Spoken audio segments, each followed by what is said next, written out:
the NCAA tournament. And don't forget, tomorrow we're going to be, and Friday, we're going to be out and about in the Crossroads at ITAP. So it's going to be a ton of fun. We'll be watching some of the tournament games, hanging out with our friends over at Circus Sports. They'll be giving away some stuff, some shirts, some merch, maybe some free bets. We'll be registering you to win a $500 Rally House gift card. So it's going to be beautiful weather in KC. They're going to have the windows or garage doors open up on Thursday and Friday at ITAP. All three of us, it's pretty rare where we have all three of us on a remote, so this will be fun. We'll have Drew out there with us as well. He'll be sweating his Wisconsin Badgers game. I will, like I said, be rooting against his Badgers. Did you acquire the High Point shirt I'm yet? picking it up today. Nice. I'm picking it up today. God, he's just actively rooting against you, Drew. That's part of the fun. It's part of the fun. No, at this point, there's something there. Malice. I don't know what it is. There's something there where you're going out of your way to do this. I have somebody that offered up a High Point shirt, and I actually have money. That was what happened. They didn't offer it to you. You mentioned it, and then they offered it to you. I actually will have money on High Point to cover against the Badgers. So, I got to go all in. And I watched basketball with you for the first time last week in Mac, and Mac can agree. You're locked in, baby, when it comes to college hoops. Shouldn't you be building Drew up instead of tearing Drew down, Like you're just working against him. But he has multiple teams. That's the point. He has multiple teams he roots for. If he was a Wisconsin grad and like it was his everything, it's not. He's a Butler grad. True. He is a Butler grad. I've been a Wisconsin fan longer than a Butler fan, though. So, again, it's like the people who didn't go to a school but, rooted for them their whole life. You're going to gravitate towards them more even. Yeah. So we'll have some fun with that tomorrow. The family history. You rooted for Kansas before you went there. I did. Do you think you would have continued to root for Kansas? Let's say if, they didn't let you in and you just went somewhere else. Let's say you went to UMKC instead. Would you have continued to root for Kansas? For sure. That's probably his equivalent of Wisconsin, right? It's just interesting that he went to Butler. Like he went to a basketball school. That's the part that gets me. But they didn't win. They had won a title before you got there, Drew. Is that right? Yeah, well, Butler's never been. They've been to a title, never won one. They've been there before. But they haven't been to the tournament in a few years now. Remember, so I haven't been able to root them on in said tournament. That was the whole Jim Nance, top dog or whatever his final call was for that national title or whatever, and everybody was like, okay, that was pretty cheesy. But anyway, looking forward to seeing you guys out there tomorrow. ITAP in the Crossroads. But let's start with last night. Venezuela did win the WBC. Michael Garcia, the MVP. 1-2 the count, 2 outs. 3-2 Venezuela, U.S. batting last of the ninth. Palencia set, the 1-2 pitch, swing and a miss! Venezuela wins the WBC! That was the call on Sirius XM, and for a while there, look at the U.S. just going to get shut out. And then Bryce Harper, who had done nothing in the WBC, hits that 2-run home run to tie it up. Bobby Wood Jr., of course, was on base, so he got on base to get the first run across for the Royals, and Harper tied it up. And at that point, you thought, okay, maybe the U.S. is going to win. But throughout much of the game, they just struggled offensively. And they really struggled the final couple games of the tournament, if you will, the World Baseball Classic. For a team with Witt and Judge and the lineup they had, kind of weird how poorly they struggled in the World Baseball Classic from an offensive end. That is shocking in a lot of ways. And Aaron Judge, whether it's the World Series, whether it's the postseason of an MLB year or the World Baseball Classic, he just is great of a player as he is. He's one of the best we've seen. In crunch time, man, just does not deliver the big hit. He just doesn't. What do you think it is? Is it just mental at this point? Some guys aren't postseason performers. We've talked about that's what it is for him. before. I think that's the answer. We have enough evidence at this point that his regular season versus his postseason splits, they stand out as being dramatically different. And so I guess I'm a little bit surprised at this point that he hasn't been able to, at some point, figure it out. But at the same time, kind of is who he is at this point when it comes to crunch time. That includes the WBC. Bryce Harper came up with the big hit for the U.S. last night, although obviously for naught, as they eventually lost the game on the double from Suarez. But at the same time, it's Judge came up in multiple spots with a chance to do it. Look, I'm not saying Bobby had a great offensive WBC. He probably wasn't as good as we're accustomed to in that spot. But at the same time, he walked in front of Harper. He at least gave them a chance to hit a 2-run shot outside of it. He hit 222 with a 364 on base during the WBC. The man had 2 home runs, which is better than normal. But just not Aaron Judge. That's what I would say. just not Aaron Judge. On the postseason time, it always stands out. On the Royals end, though, while, yes, I wanted the U.S. to win and Bobby Wood Jr. to win, it was kind of neat to see at the end, though, we learned that Michael Garcia is the MVP of the entire World Baseball Classic. I know. It just continues to make it all about the Royals. I mean, it really had. This entire World Baseball Classic, over and over, we've discussed, it's become like the Royals Baseball Classic. And then now a Royals player is the MVP of the entire thing, and it's not Bobby Witt Jr., it's Michael Garcia. Like, that is awesome in terms of the momentum. I still think for Royals fans and for him individually, think about the last 12-plus months for Garcia's career. He ends up having a career year. He gets a very nice contract extension, and now for him, his country wins the World Baseball Classic, and he's the MVP of the entire tournament. We've said this, but when do we have this conversation? 2 years ago on this show? After watching Michael Garcia in the World Baseball Classic, it's going to take me some time to get used to it. I know. In the World Baseball Classic, in Winter League a couple of years ago, you and I were like, I think he just needs something on the line. The second Garcia got better I understand he got older and he got more experience. The second Garcia started getting way better for the Royals is when they were better, when the team was better.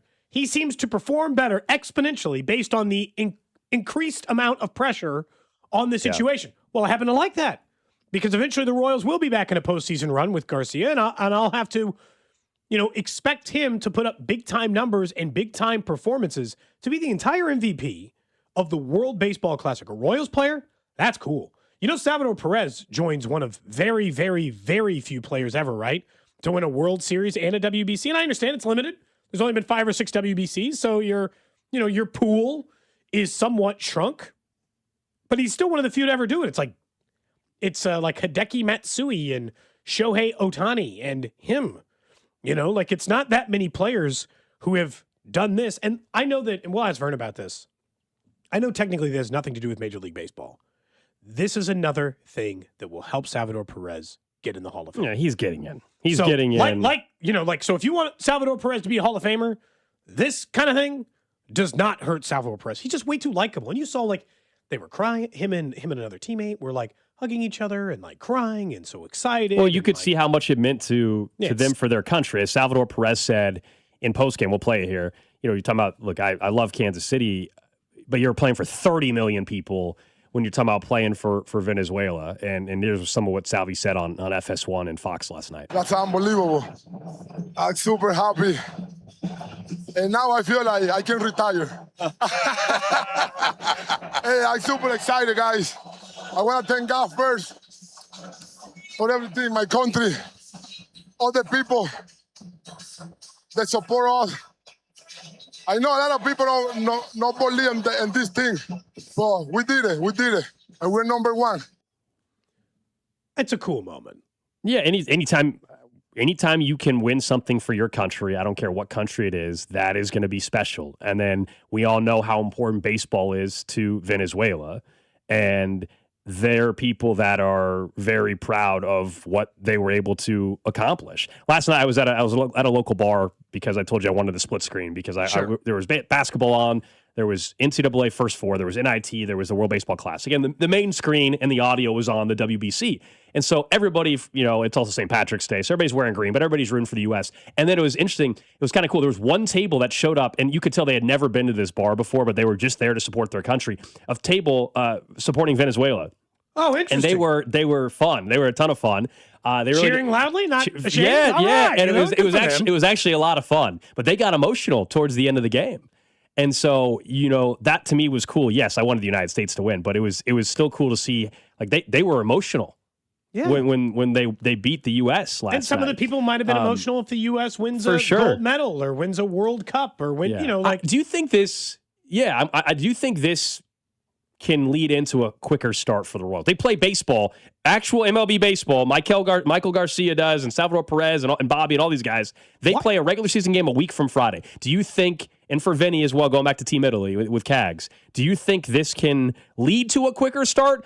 Or are you at all concerned the opposite, that, no, they've been playing some high-stakes baseball. Are you worried about the letdown of the change in emotions after opening day? I think that this should ride. It's only a week.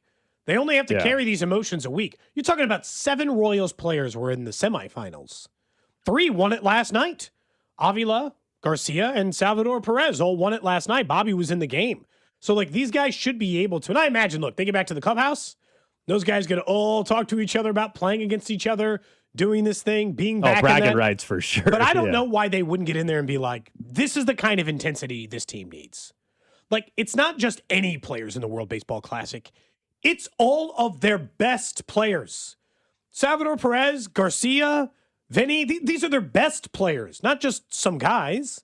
These are the best players on the entire team. And so I think from that perspective, there's no reason why they shouldn't be able to carry that momentum. What kind of letdown? Half of the team won the World Baseball Classic to go with it. And yes, I see the text. There were multiple on the text that said, Comrade, I'm glad Comrade Cody is excited about the Venezuela. When I said I was rooting for America, someone says, I'm glad Cody was happy America lost. Cody being happy makes me happy. Yeah, there was definitely a lot of hesitation from you when we asked you who you were rooting for. I can't be happy for Salvador Perez. Oh, you can't. You can Michael be happy. Garcia? You can be happy, but heading into the game, you said you were not sure who you were rooting for, as in which country. That's where people were not happy. No, Cody, you're supposed to be pissed off that the U.S. lost in something. Yep. You're supposed to be really irritated that... I'm happy for those guys. I was excited when Bryce Harper hit that 2-run home run. And that was awesome. That was an awesome moment.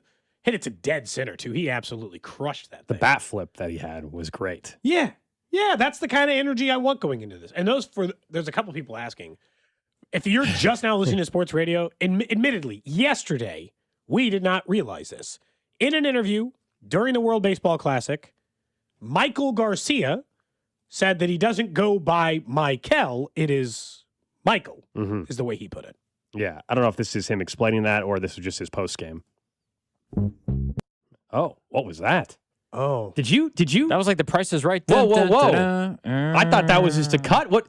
So that beat, you better not have done something. That beat, I know what that beat is. In fairness, and we can get to it later. Wait, that was a song? I thought that was the Price is Right. No, I lost the game. I thought that was just a beat. You guys had correctly pointed out that there's a slight issue with my previous song, Michael. Yes. Because he is now going by... It recirculated last night. I don't know if you saw that, by the way. After Michael hit that... I appreciate that. But if he's going by a different name, he should have a song fitting of said name. If he's going by a different pronunciation. I thought that was just him talking in post-game. It just says Michael. And so that beat I recognize. Yeah, so I got good news for everybody. Or bad, depending on which way you feel about it. No. I might have reworked it a little bit, so that it could more appropriately reflect the man's name. I'm excited to hear what song it is. Well, I think we know what. I mean, that beat. I know exactly what song that is. Oh, you can already hear it in your head. I could not tell. That better not be a new version. It is. It is a new version. Prepare accordingly. Okay. We don't I have have to not play heard it yet. I didn't know that was a Prepare thing. accordingly for good or the way you said it makes it sound like you're very confident that it sounds good. If you liked the last song, I think you'll like this one fine. Okay. Again, I just reworked it so that it more appropriately fits the man's preferred pronunciation of his name. Are we going to get both the Michael and the Michael on the vinyl release? Oh, yeah, that's a good point. Yes, you'll get the old version because we'll have to scrub the old one from there. Oh boy. It's in there. I told you, man. No, yeah, okay. It's in there, Drew. We'll have to listen to it later. What do you think, like noon hour? Maybe so. I won't make you guys listen to it first thing. That feels aggressive. Yeah, right it's at the too early in the morning show for that. Is aggressive. So I'll let you at least give some time on that. We'll talk more WBC with Vern and, of course, later on in the show as well. I did see this stat from Warren Sharp yesterday, and really not a stat, just more like a graph, kind of highlighting total capital used in the draft for wide receivers since 2022. Now, I want to point out the 2022 marker because it is important because I think it points to what the Chiefs have the ability to accomplish this year if given right. Because if you're like, well, the Chiefs don't spend anything on wide receivers. We pulled up the numbers not that long ago. They're dead last, 32nd out of 32 teams actively in wide receiver spending at the position. That doesn't mean they haven't been trying. They are in the top 10, 8th to be exact, in total capital used in the draft for wide receivers since 2022. So for 3-4 years now, this team has been doing nothing but throwing numbers at it. Second round pick on Moore, first round pick on Worthy, second round pick on Rice, fourth rounder on Royals. They're trying. They're spending lots of assets trying to do this. There are only a handful of teams who spent more. Green Bay, funny enough, the team that didn't spend any assets on wide receiver the entire time they had Aaron Rodgers. Chargers, Panthers, Jags, Bears, like some of the teams that you're like, okay, yeah, I do remember them spending a lot. The Chiefs are up with those teams. And what stood out to me is two things. One, they're not doing a great job considering the investment they have put at the position. So that's not great. But also, if you look at the bottom of this list, if you get it right, you don't have to invest anymore. That's the part that really stood out to me. Yeah, invest draft capital. Yes. Is what you're talking about. Yes. The Rams, the Eagles, the Bengals. Think about the time. You're like, the Bengals in the bottom of the list. Yeah, they drafted Jamar Chase and they didn't have to do it anymore. Like, this goes back to number 9 and everything else, Gold, which is, sure, they've been doing a bad job, but if you get it right, you don't have to invest the capital anymore in it, which is very tempting. So when I think we were gone, Bink and I were talking about, using multiple picks or drafting a wide receiver every single year with one of your first couple round picks, because you're always trying to find that solution. And we all know they have struggled to do it. Rashee Rice, part of the conversation has to be the off the field stuff. In terms of talent, I actually think they hit on that pick, but that's not the full story. We all know it's the character issues and it's the availability and all that. With Xavier Worthy, it is on field. He has not lived up to first round, even if it's the back end of the first round expectations yet. And that's, we don't have to revisit it, but that's why year 3, you and I both agree, this is kind of the make or break season coming up for Xavier Worthy. The 4 teams that did not really spend much draft capital since 2022, you're right. I mean, the Rams being the least, it's a little tricky because they did use it in some way. They traded draft capital to get Devontae Adams, did they not? Wasn't that a trade, or they just signed him as a free agent? I can't remember what that was. Was that a free agent signing or they traded? Puka, they got in the 5th round. So that was just one of those where you find a receiver like that in the 5th round. Then you don't have to invest draft capital. Same thing with Cooper Kupp. They drafted Cooper Kupp. The Eagles, they did prior to 2022, they spent on a trade for A.J. Brown, a high pick on Devonta Smith, and they haven't had to use it in a while. Now, if they end up trading A.J. Brown, then I bet you they could turn around and spend a pretty high pick on a wide receiver again. Yeah, but absolutely. We'll see. The Cowboys, and they went and they traded a mid-round pick for George Pickens. Yeah. And so they're not having to spend draft assets on wide receiver, a high number of draft assets. Now, if you look at the numbers spent, we know Cincinnati's the lowest in draft assets, but the highest in total spending, right? Sure. As in, they spend more at the wide receiver position than any team in the NFL. That's not surprising. It's just this idea that if at 9, you take Mekhi Lemon and it's right. He's not Jamar Chase, but he's 1,100 to 1,200 yard wide receiver every year. Then the high level asset, it's done. You can spend your high level assets constantly doing things. And this is why I think the Eagles do it.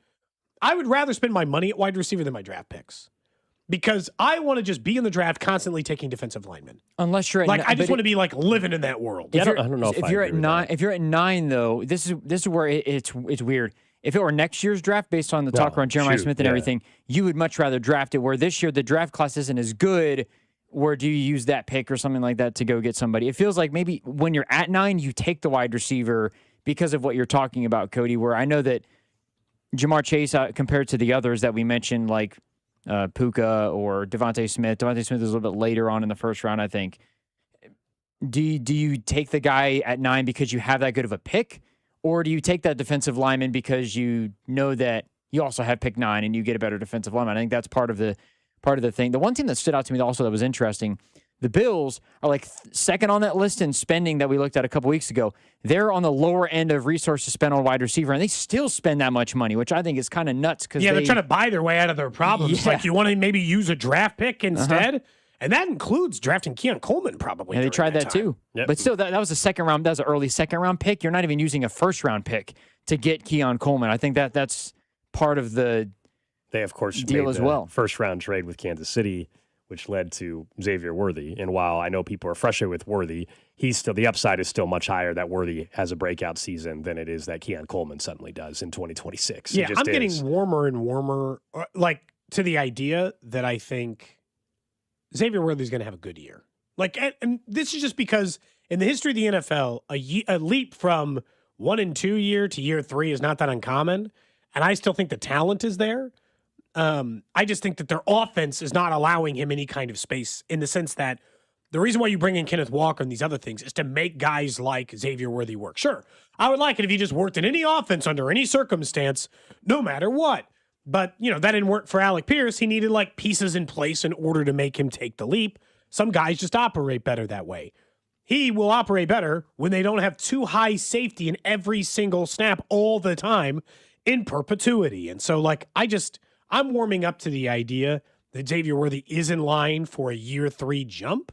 And so, maybe they don't have to spend the number 9 overall pick in order to cover some of it. But so much of this goes back to what we said before, which is not knowing about Rice. But the idea that they've spent this much and gotten this little so far, that's not great. There's still time to redeem it, like you mentioned with Worthy. Yeah. But the amount of assets they put into draft assets, they put into wide receiver for the fruit that it's bore isn't fine. You know what we feel a lot different, though, is if Rashee Rice just played. If Rashee Rice wasn't constantly being in trouble, you wouldn't hate the asset they spend on Rashee Rice. Production-wise, they're getting their values absolutely when he's on a football field. There's a difference, though, if they turn around and spend the 9th overall pick that's a huge this asset. year, whether it's Tate or Lemon or whoever, then that changes everything of what you're expecting from that particular player. And that would be the highest draft pick they've spent on a wide receiver since who? When's the last draft? Honestly, what's the last Ever? Have they spent a top 10 pick on a wide receiver in the league in the franchise history? No, I guess that's the highest drafted wide receiver. I would think so as well. There might be someone in the 70s or something. I don't want to say for sure. I don't know their draft history well enough in the early 80s or mid 70s to know they took Jonathan Baldwin at 26 overall. I'm just going through. They took Dwayne Bowe at 23rd overall. They took Xavier Worthy, obviously. Sylvester in the 20s. Morris was 20th, 21st. They took So it would be the highest if they took a wide receiver. I think it'd be the highest by a mile. Yeah, they drafted back in 1982 Anthony Hancock. Okay, at 11th overall. How'd that work? I don't remember. I don't know the name, so so probably not good. Great. They moved up in a trade in order to get there too, and then they drafted Elmo Wright, 16th overall, way back in the day. That's it. So yes, it would be the highest they've ever spent on a wide receiver draft pick. Anthony Hancock finished his entire career with 1,200 yards and 5 touchdowns. I just want to point out that was the year before.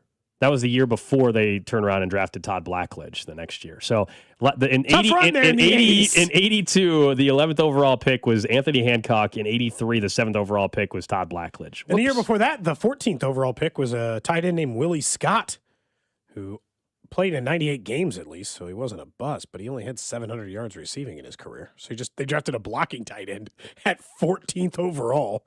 Maybe that would have been a little bit different during that time. No wonder they were no good during that run. So it's a real shocker that would be the case. I keep going through, by the way, looking for a wide receiver drafted that high. Never. Like you said, never. I can't find a single one. 11th is as high as you and I have gotten at that point. So it at least gives us some idea of where they've been. And I'm not saying that. They've spent a lot of assets. I'm not saying they need to spend number 9 overall. But there is an appeal of the teams at the bottom prove that if you get it right, you're done for a minute. You can just toss a bunch of 4th and 5th round picks at it and just move on with your life. You don't have to constantly. They've been living in the 1st and 2nd round essentially for 5 straight years. They've been using all kinds of draft assets trying to find Patrick Mahomes' lead weapon and still don't have it. And so, at some point, you got to figure this out. Their top assets, though, have been on the same. I mean, it's been on tackles and the wide receiver. Think about it. Offensive tackles I'm talking about. That, again, is why I don't want them to spend one on a tackle this year. Take advantage of the fact that you're not in a position where you have to draft an offensive tackle. Daniel Jeremiah's. I know. I saw it. His yesterday had them in a take a tackle. I know. And I'm just a lot of noise around there. Hopefully that's just a smokescreen. Yeah, I'm rooting against it. All right, up next, let's talk about the first 4. Got underway last night. Near buzzer beater. Not quite, but a near buzzer beater last night with Texas and NC State. We got games tonight. We'll also talk about some trends that are coming up around the college basketball tournament. We'll also discuss tight end for the Chiefs, including what they haven't done yet. Cody and Gold. I'm just telling you the facts. Brought to you by Heartland Men's Health, the leader in men's sexual health. Thousands of men have been successfully treated for low T, ED, and more, all with discretion and compassion. Make your appointment at heartlandmenshealth.com. 96.5, The Fan. I'm McCall with Lee Summit Subaru, and it's time to make a big deal out of nothing. Announcing Lee Summit Subaru's 0% event. Up to 0% financing on select 2025 Subaru models for 72 months. And we have the largest selection of Subaru certified vehicles in Kansas City, starting as low as 1.9% for 72 months. Fall in love with driving again at Lee Summit Subaru. The Subaru A Lot to Love event. Based on January 2025 through June 2025 Kansas City inventory listings. Man, your yard looks great. Who does that for you, Gunther? It's Gunter, no H. You sure it's not Gunther? Listen, we've been with Gunter for years. They take care of our lawn with 7 annual applications. We're weed-free and have a lusher, thick, green lawn. Trust me, it's Gunter. No matter how you say it, we've been helping Kansas City homeowners improve their yards for decades. For greener, thicker lawns, it's Gunter. I'm pretty sure it's Gunther. I'm pretty sure it's not. Need to sell your house in Kansas City but not sure what the best option is? Selling a home, especially when dealing with foreclosure, divorce, job relocation, or an inherited property, can feel overwhelming. That's why I don't just make offers. I help homeowners understand all their options so they can make the right choice with no pressure and no obligation. I'm Rex, a local homebuyer and resident right here in Kansas City. Whether you're looking for a fast cash sale or just want to explore your choices, I'll walk you through the pros and cons of selling to me or listing with an agent. If selling directly is your best move, I'll offer you a fair cash price and a closing timeline that fits your needs in as little as 7 days or on your schedule. No repairs, no commissions, no hidden fees. Just a transparent, hassle-free process so you know exactly what to expect. Let's talk. Call 816-330-6000 or visit rexbuyskc.com for a free, no-pressure consultation. Rex Buys KC, helping homeowners make informed decisions with confidence. At Liberty Mutual, we love helping people with things like customizing car insurance, just like how we customize a song for you.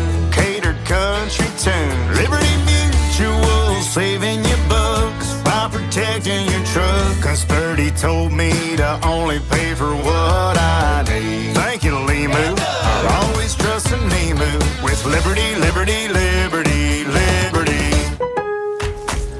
If you need a new appliance, this is your sign. Shop at Lowe's now to get up to 35% off and next-day delivery on hundreds of major appliances. A new appliance now means an easier to-do list later. Our best lineup is at Lowe's. Valid through 3/18 while supplies last. Selection varies by location. Order by 4 p.m. Available Monday through Saturday. Subject to availability. Fees, exclusions, and restrictions apply. See Lowes.com/appliance delivery for more details. That's the sound of James adding long-lasting Gain scent boosters to his laundry this morning. Several hours later, James sniffs the irresistible scent of Gain on his shirt. Gain. Several hours later, James has even caught the attention of his mother-in-law, and she never gives him attention. Ooh, you smell amazing, James. Oh, thanks, Mom. I love you too. I never said that. Add Gain scent boosters to your laundry. Add joy to your day. Baseball is back. Opening night is one exclusive game, and it's live on Netflix. On Wednesday, March 25th, the New York Yankees, led by 7-time All-Star Aaron Judge, head to the Bay Area to face Rafael Devers and the San Francisco Giants. A brand new way to watch Major League Baseball, and it all starts here. MLB opening night, Yankees vs. Giants, live on Netflix, Wednesday, March 25th at 8 p.m. Eastern, 5 p.m. Pacific. There's a difference between liking a house and actually getting it. Redfin is built to make up that difference and close the gap between finding and owning the home for you. Redfin agents close twice as many deals as other agents, so when you find a home you love, you're not a step behind when it's time to make an offer. That means less watching great homes disappear and more focus on the ones you'll actually move into and call home. Redfin helps turn saved listings into real addresses. Get started at redfin.com. Own the dream. If you're looking for new work, Gann Asphalt and Concrete is seeking motivated candidates to add value to their business and, of course, their clients. They give top pay in the industry. They have health, vision, dental insurance, paid time off, and, of course, advancement opportunities. Work with a great local company who wants to see you grow with them. Go to GannAsphalt.com and find out how this new career opportunity can work out for you. Gann Asphalt, one contractor, all things parking lot. My friends at Smokehouse Barbecue have 2 new items that you need to try. First, meet the Pickle Jack Sandwich. We're taking tender smoked ham and melted pepper jack cheese, piled high with our signature pickle fries. It's crunchy, spicy, and smoky as well. And if you need to warm up, how about some Smokehouse chili? It's not your average recipe. It's loaded with our famous chopped burnt ends and savory sausage. And don't forget carryout, which you can order at smokehousebbq.com. Visit Smokehouse Barbecue with Independence, Zona Rosa, and Gladstone. It's Smokehouse Barbecue. Brought to you by Kalshi. Trade on anything. The March tournament is here, and Kalshi is giving away $1 billion for a perfect bracket, $1 million to the top bracket, and $1 million to charity. Free to enter. Download the app and use code THEFAN when you sign up. Eligibility requirements and official rules apply. See Kalshi.com/billion-dollar-bracket for more info. You're listening to 96.5 The Fan from the DM Injury Law Studios. Mike's got this. Car, truck, or motorcycle wreck? Remember, Mike's got this. 816-888-7500. Mike's got this. Hey, it's Scott Parks, and we've launched Beyond the Pitch KC, a podcast on how Kansas City landed the world's largest sporting event, presented by Commerce Bank. Visit commercebank.com/soccer26. Subscribe on the Odyssey app or wherever you get your podcasts.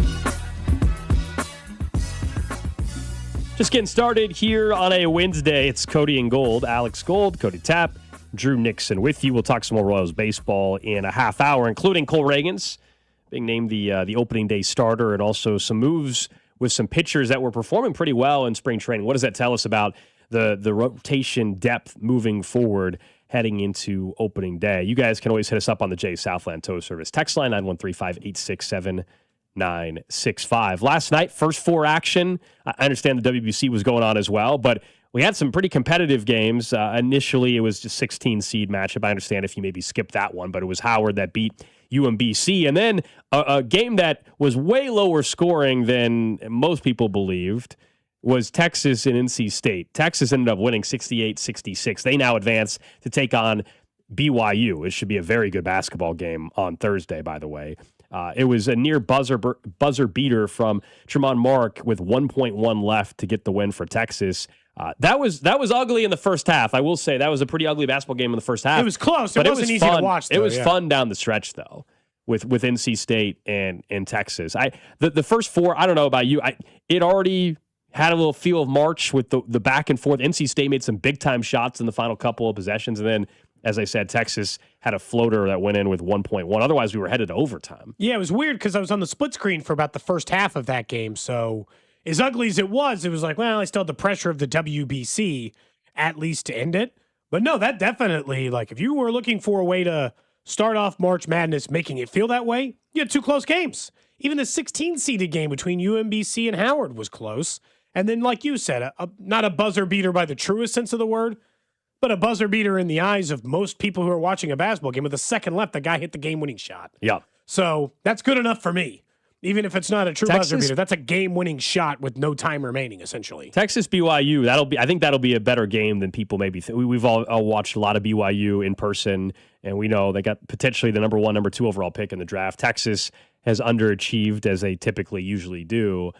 But I think that could be a much closer game. I would pick BYU to win, but that is a much, I think, sexier matchup, Texas BYU, than if it was NC State BYU.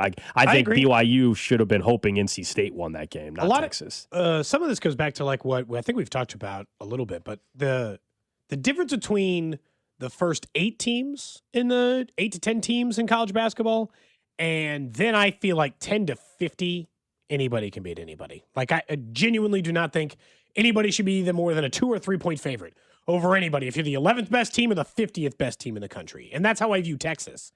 Texas and BYU are closer than you think. Obviously, BYU's got the better player in A.J. DeBonsta. But also, I've watched BYU play a lot of ugly basketball games and can certainly get beat by Texas coming up on Thursday. That wouldn't surprise me at all if that were the case. Plus, every year, I feel like since they started these playing games, one of these 11 seeds gets a little momentum. Seemingly almost gets to, like, ends up being the Sweet 16 team, who ends up being one of the couple double-digit teams to make the Sweet 16. That 11-seeded team in the, like, play-in games, I just feel like they got a little, like, run-up, little momentum, little juice. And so I feel like because you take a week off from playing basketball, I kind of feel like maybe I might like Texas in that game. Like you said, maybe I'd pick BYU. I definitely think Texas will cover, but I might like Texas to win. What about tonight? The fun story with Miami, Ohio. We all know they were undefeated until they lost early in their conference tournament. They end up getting in as one of the Final Four teams. That's why they're playing in the first 4. They get SMU, and a lot of people think SMU is just going to roll past Miami, Ohio. I will be rooting for Miami, Ohio, but I don't know if they can actually win this game. They got a chance to shut everybody up, though. That's what's cool about this. And it's a home game for them. They're playing, I think, 30, 40 minutes from their campus. Dayton's not their campus, but they're pretty damn close to that. And it's an 11-seed matchup with SMU, who was the last team in the field of 68. SMU's getting one of their players back, too, that they haven't had in a little bit. They're a big favorite tonight. I think SMU wins by at least 10. They're a 9-10 point favorite. I am actively rooting for Miami of Ohio. Same. But mostly because the long-term nonsense, for the same reason I root for James Madison. I hate, because it never goes the other way around. I hate the way they use it as ammunition against these small schools that don't deserve to get it. Oh, see what happened. Oh, they got the rest because the wins still don't matter. So every time like a lower tier school loses in the college football playoff or a lower tier school loses in the NCAA tournament, they use it as this like built up ammunition versus tonight, let's just say it goes the other way and Miami of Ohio wins. They never use it as a reason to keep out the riffraff that exists on the other end of it. They don't even mention that. It's like, oh, what a nice story. They just praise Miami of Ohio rather than bury the other school. And so, like, they haven't played anybody like SMU, and not that SMU is great, but Miami, Ohio, the updated line, if you're wondering, is actually 6.5. It was higher than that for a while. It might have been 8.5, 9. Yeah, I think a lot of people are on Drew's side. The public is certainly backing SMU in this game from a betting perspective. I think there's people rooting for Miami, Ohio, the way you described it, which is for sure the underdog, truly the underdog here. But SMU might just be a flat out better basketball team. There are other examples. I think to Cody's point, though, if Miami of Ohio does lose, no matter the score, everybody's going to say, well, they didn't belong anyways. For sure. I think if the game's close, they belonged in the tournament. I just think SMU is going to beat them by. I just think SMU is a better team, and they're going to win by 10 plus. But it's also just implying that like some 11 seed won't lose by 12 points in the first round, right? Like anybody can lose by 10 or 12. It's not just because Miami of Ohio is up against a good SMU team. It's like there'll be 4-seeded teams who lose by 8. Do they not deserve to be in the tournament? Which is exactly why I don't think Miami of Ohio should not have been in the dance. They also there was a story there's a story that came out. Miami of Ohio wanted to schedule KU. KU said no. They wanted to schedule Wisconsin. Wisconsin said no. They tried to schedule a bunch of teams and they all said no. Maybe because they knew how good the team actually was and they didn't want to test it. But probably because we see that in college basketball often, college football the same way. I think that's some of the story that's not going to get talked about. Where if Miami of Ohio does lose, it'll all be they didn't belong in the first place. Where if you actually watch the game and if the game is good, then they absolutely belonged. It's just that SMU got the job done in the end. And there's other teams, though, like SLU. If St. Louis beats Georgia, then I think you the underdog argument of, well, St. Louis, even though they didn't win their conference tournament, they still got in. They belonged in all those other things. There's also some big tournament news impacting a game tomorrow that we'll be keeping an eye on. Louisville has announced they will be without their star freshman, Michael Brown Jr. in the opening weekend. He's got a back injury. He's not going to play against South Florida, the 11th seed. That's been a game people were talking upset on to begin with. I know, Drew, I think you said you were looking at South Florida. We had John Martin on. A lot of people are predicting the South Florida upset. That usually, I usually, it doesn't mean I'm wrong or you're right or I'm right and you're wrong, but when everybody's on one particular upset, I usually try to pivot the other way. It scares me, but that is the game that everybody is saying, look out, the 11th seed can win. And now it becomes that much more real. I wonder what the line movement is. Let me take a look because I would guess that is drastically changed where things are at for Louisville. Let's see. Louisville's down to a 4.5-point favorite against South Florida tomorrow. That's a 12:30 tip-off right in the middle of our show tomorrow. That will be the third game to get going on the opening round of the tournament. I think USF also is a popular pick because if you look, they're top 60 in the country in both defense and offensive efficiency. Like, they're not top 15 where they're going to win a national title, but they're a really, really good 11 seed and a really good basketball team. And Brian Hodgson has since declined the Syracuse job. He might actually pull a Josh Schertz and stay there. I wouldn't take the Syracuse job. Because I think it's down to Providence and South Florida where he might just pull a Josh Schertz and be like, look, man, I can build this team up right here in Tampa. We got more resources and NIL budget for football. Why not basketball Do we think Signetti's convinced some coaches that can just stay? I think in general, it's a little different for basketball. I think in general, name, image, and likeness is making this where I think more coaches now think they can build the next Gonzaga. where Gonzaga's been West Coast Conference. They're moving to the Pac-12, of course, but they've been West Coast Conference forever, and they become a powerhouse. Why not have it at St. Louis? Why can't USF do it, especially with name, image, and likeness? And South Florida has notably dedicated the budget for those things. Yeah. Why not just stay there and see how good you can actually be? So I think it's a little bit different for basketball compared to football. I think the comparison works better in football. The Gonzaga thing, I'm with you. I think that's what they think. Well, remember, with all due respect to Mark Few and Gonzaga, all right, let's show them some respect. This wasn't something that just happened because they were good for 3 or 4 years. This has been the reason why we view Gonzaga the way we do. This has been a 15 to 20 year type of run. So yeah, turning South Florida and Gonzaga, sure. I mean, this is the same thing with Miami, Ohio. If they want respect and they want people to schedule them, if this year even if they win tonight after winning 30 plus games, if next year they go back to being a 19 win school, miss the tournament, and you don't get the respect overnight. In terms of the schedule, Gonzaga it took them a decade to get people to come to Spokane and start playing them, and for teams to schedule them in these preseason tournaments and be willing to where it doesn't hurt their resume. So with all due respect to like Miami, Ohio, and even South Florida, great seasons for you guys. You can't just do it 1 year and think you're going to get the Gonzaga level of respect in terms of scheduling either. It just doesn't work that way. I think also, out of respect, I think for those programs, some of them avoid scheduling them because they don't want to potentially lose to them early in the season. I think that happens in college football. Oh, I agree. I'm just saying, but if you want the respect of like, hey, why aren't you scheduling us the same way as Gonzaga? They're a mid-major. I'm just saying, like, they have to do it for a while and prove that they are going to be a good team. Well, which is why I think, to Cody's point, Curt Cignetti did it in 2 seasons. If you're Brian Hodgson, let's say they make a run like I think they can in this tournament, and then next year they flip it and they do the same thing again. Then you can get the schedule. The appeal starts. But let's see if they go on a run. They haven't even won a tournament game yet.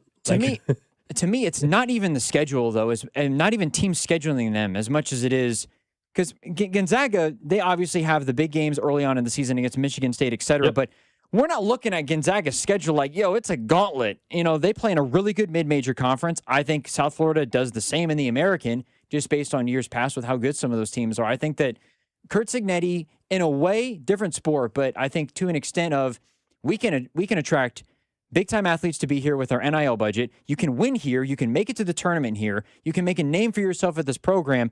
Those are all of the little ingredients that it takes to become a force within the sport, regardless of whether you're in the American Conference, the Big East, or wherever. It'll be interesting to see because, like, the one thing that we're mentioning about Cignetti versus college basketball is if you play in the American Conference, your schedule is your schedule based on the conference opponents. Cignetti he got good teams on his schedule because he's in the Big Ten. Right. Like, he just automatically gets to play Ohio State, Michigan. He gets real teams put on his schedule kind of no matter what. Same thing that Brad Stevens did. He was playing in the Horizon League against UW Milwaukee, and that man had him in the top 10 in the country on a regular basis. Like, I think that, similar shades if you want to compare him to Butler rather than where you have a couple good seasons and you have a couple runs and all of a sudden that looks like a fun place to go to school. It's by the beach. It's in Tampa, Florida. It's warm all the time. They got good basketball. Yeah. Sign me up. Our tournament coverage is presented by Busey Bank, the official bank of the Big 12. As a reminder, Alex, Drew, and I will all be out at International Tap House in the Crossroads tomorrow and Friday. We'll be there with our friends from Circa Sports, who'll be offering up some merch, maybe some free bets. Plus, we'll be registering you to win a $500 gift card to Rally House. So come hang out with us, watch games all day. We'll be out at ITAP, International Tap House in the Crossroads, each of the next 2 days. I continue to monitor the Chiefs free agent end because I'll just say the entire NFL free agency, slammed on the brakes after 48 hours. Not just the Chiefs, the whole damn thing. Jawan Jennings, I haven't heard so much as a peep or a whisper. It feels like it's more about the trade stuff. Yesterday for Jalen Waddle and other teams calling on Achane. And I'm hearing more on that than any of the available free agents. The Chiefs have made no moves at tight end. And while you're like, well, yeah, they got Travis Kelce back. I kind of thought they might bring in competition for Noah Gray. But I'm starting to think that maybe they're still comfortable with Noah Gray being the backup option for Travis Kelce for at least one more year. So unless they spend a 4th-round pick or a 5th-round pick on somebody to bring in the competition, I kind of think they might just be sticking with Noah Gray the rest of the way. Or do they surprise everybody and they spend one of their premium picks on a tight end? I mean, I think that is still in play for the Chiefs because let's be real. If Travis Kelce, if this coming year is his last year, just because Noah Gray's on the roster doesn't mean they're expecting Noah Gray in 2027 to be the number one tight end. I think for this originally team. that was their plan. I don't think that should be the plan or is the plan anymore. Yeah. Could he be the number 2 tight end still entering the season? Yeah. But I think we have to consider that at pick 9 or 29, there is a real chance they could spend a premium pick on a tight end and say, all right, not only are we finding our tight end of the future, but also he could be a playmaker in the offense this year. I wouldn't put that out of the realm of possibility. As far as just the free agency window, this is how this goes. After the first or second wave, it dies down, and you get kind of this tier 3, tier 4 of free agency, and it's randomly signings just trickle in. It's not the mad every dash. 2 hours type of thing or every 30-minute type of thing we get on the first day. Are you surprised Juwan Jennings isn't signed yet? I am. Yeah, I am, unless he's realizing his market's not what he thought it was. His asking price might be something that people are waiting on. The A.J. Brown trade could also be playing a role in this. Do teams that might be interested in A.J. Brown want to see if they actually execute that? Because if I'm the Patriots, and if I can't get a trade done for A.J. Brown, well, then I should be trying to sign a Juwan Jennings type to bring in my wide receiver room. Waiting. Yeah. Like he's just waiting to see if that team executes a trade, and if they don't, well, then at the very least, he's available and waiting for his opportunity to sign a contract with someone. Because it is kind of tough. Like when you start going through the list, you're like, there's a couple of guys still that I would think should be available, or at least I would expect it, or shouldn't be available. And I would expect to have a deal relatively soon. And that would imply, like he'd be at the top of the list, obviously. Like Tyreek, I don't expect him to make a move yet.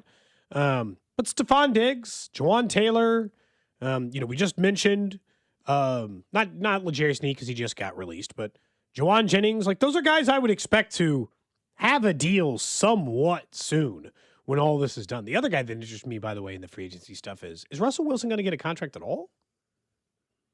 How many teams are left for him to sign? Who has a backup quarterback? I mean, look, admittedly, I have not gone through the depth chart for every team to see who doesn't have a number 2 quarterback. Well, they just like Kirk Cousins first? Well, it depends. Kirk Cousins, does he want to be a backup? Does he think he can wait it out and have a better chance to start? I'm not sure. The fact this is why I'm glad the Chiefs traded for Justin Fields, because Russell Wilson, I think, would have been a legitimate option for them. And terrifying as that is, I just thought maybe they'd go after a guy like Jonnu Smith or, not David Njoku necessarily, but someone in that second tier.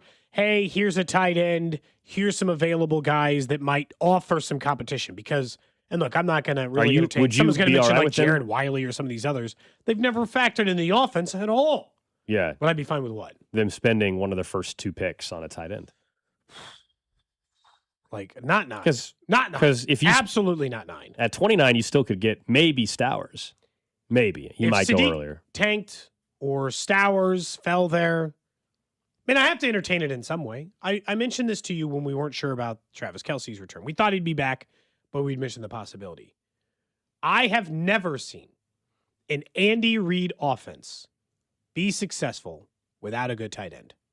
Every single place he's been, every single team he's coached here, every single team under Patrick Mahomes has included a tight end who matters to the offense from a receiving standpoint. So yeah, I mean, I have to entertain it at 29, 40, 74. I don't want to take it at 9. It doesn't really interest me at 9, especially knowing that would be not punting on, but it would be telling me that like that guy's going to be like a part-time player in the offense. They wouldn't take, even if they took Sadiq at 9, I'd be like, what is he at best in a timeshare? No, I think they would find ways to utilize. If you told me they went to that extent and use a 9th overall pick, not only would it be a pick for the future, I think they would be coming up with ways to have Sadiq on the football field at the same time as Travis Kelce. And instead of worrying about wide receiver, they're just going to be like, heavy set, 2 tight end, streaking down Xavier Worthy on the left side, and we're going to make it work that way. And you're going to have to guard us underneath and over the top. I guess, but I worry that they would not get that player on the field enough to justify 9 in year 1. Not 0% chance, but it would still, I mean, it'd just be hard. I don't want to I don't want them to take a tight end at 9, but I would understand the thought process a bit more as we talk it out here. Is the last offense that successfully used 2 high-end tight ends the Patriots? Yeah, with Hernandez. With Gronk and Hernandez. Yeah. That's the last time I even watched a team do that.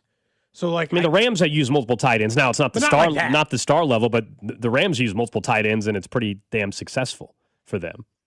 I'm just trying to think about but I meant in the way if you take pick number 9 and have Travis Kelce, I kind of expect it to be like a Gronk Hernandez situation. I mean, it helps both when guys are 900 yards. I think it helps to the Gronk and Aaron Hernandez point. Like Gronk was the more big body guy, where Aaron Hernandez, you'd line him up in the slot. Like you could line Travis up in the slot or line Sadiq up in the slot, and it works where both can be effective. Sadiq evidently is athletic enough to be able to run those routes that Travis would run in the slot, and he's got the quickness and the ability to do it as he showcased in the combine. Did anybody? I'm just trying to think about did anybody have 2 tight ends in the top 25 last year? The Bills was the only one I could think of. 2 in the top 28 for the Bills last year. The way they used Kincaid and Knox. And they had no receivers.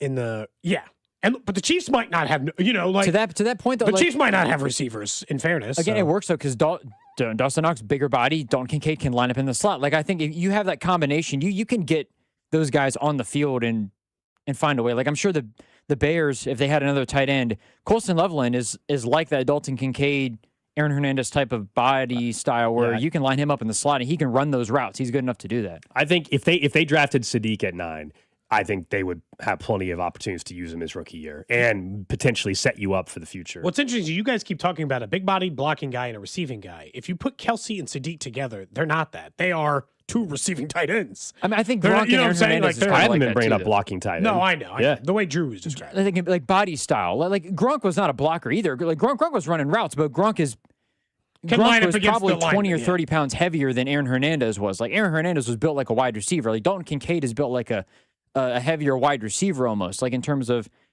their athletic abilities, I suppose. They're not just... Once again, on the positional stuff, if you, in this hypothetical, if you told me Sadiq or an offensive tackle, I would rather them draft the tight end at 9 than an offensive tackle at 9. I'm very not wanting them to draft an offensive tackle that is, at number 9 overall. What's crazy is they've done what I think is a more than fair approach so far to tight end, which is the last 3 years of having Travis Kelce.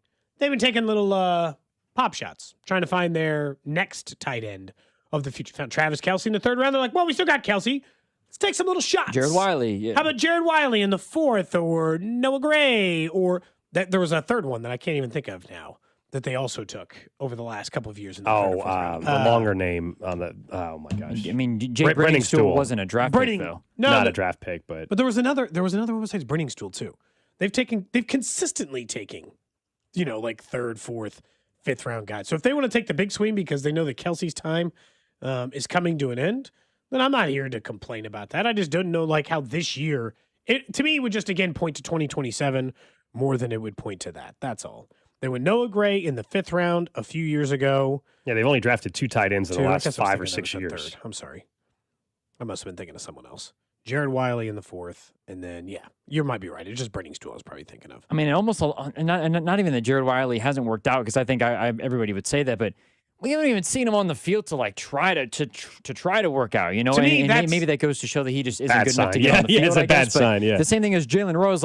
We don't know how good he actually is because he can't even get on the field. I think sometimes we talk about it hey, if they'd only give him a chance. I'm like, guys, he's been here for 2 full years.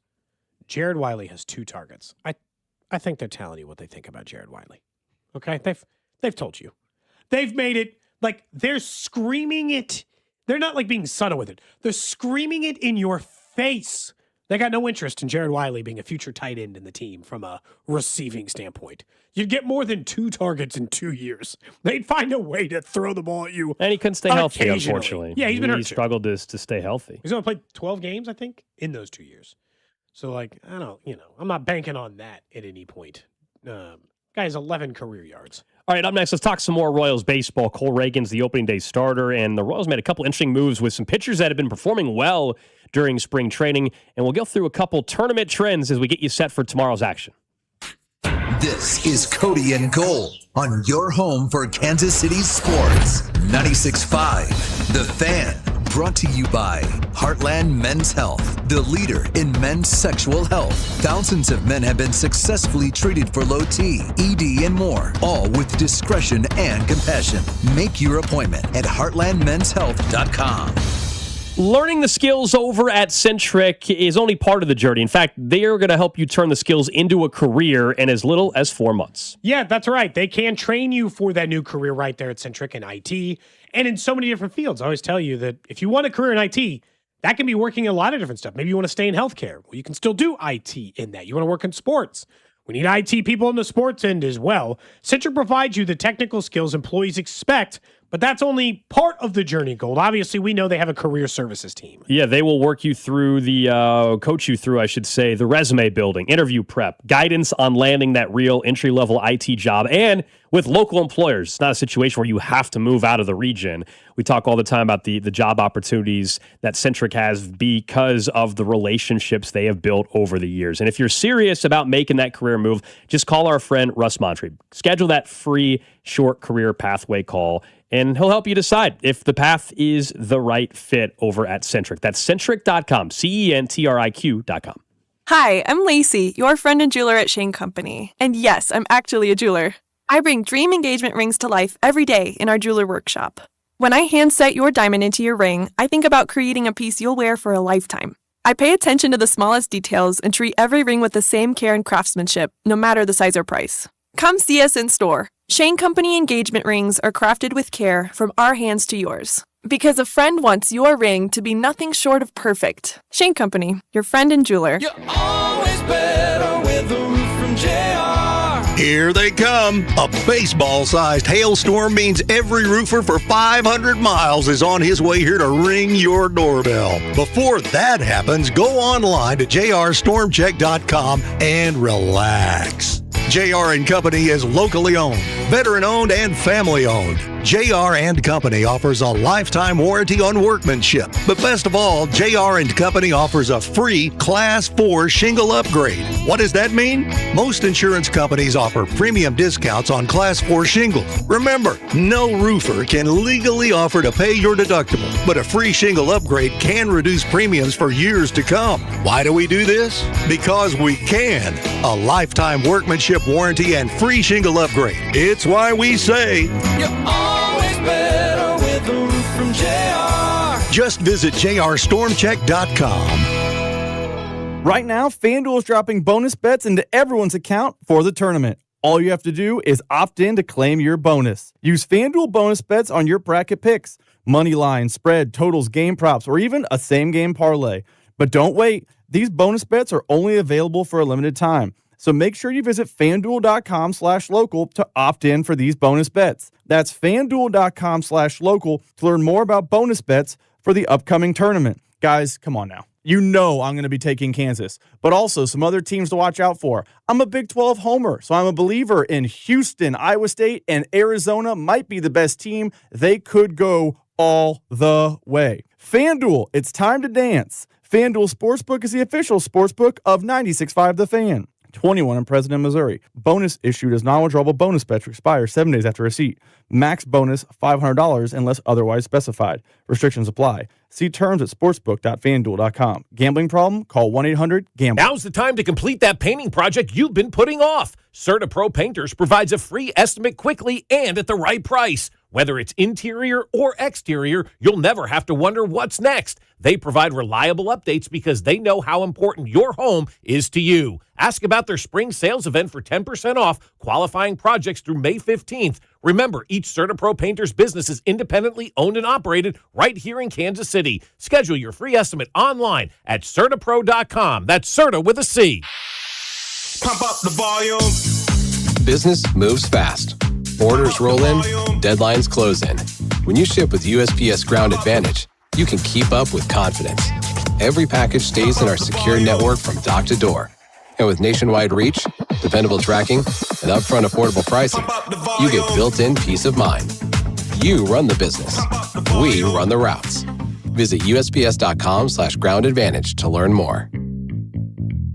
At Odyssey, we believe in creating a diverse and inclusive workforce. We also value the power of community and encourage local organizations to help us in referring qualified applicants to our stations. If you're a community organization interested in receiving our vacancy information, simply email equalemployment@odyssey.com. You'll be notified of all our open positions. That's equalemployment@odyssey.com. And for all our listeners, please visit odysseyinc.com/careers for a list of job openings at all Odyssey radio stations. I'm Piera Palazzolo, VP of Digital Marketing for the American Management Association, a company focused on the management training skills needed to enhance the careers of business professionals. We did our research when it came to the best companies for website development and chose AmericanEagle.com. And we couldn't be happier. AmericanEagle.com worked closely with us to understand the front and back end requirements needed to launch an e-commerce website that could handle the complexities of running thousands of seminars nationwide. Our robust new website and improved SEO saw immediate increases in site traffic and web revenue. If you're in need of managerial effectiveness and success, visit our website at amanet.org. If you're in need of a website that provides an unparalleled consumer experience, I highly recommend AmericanEagle.com.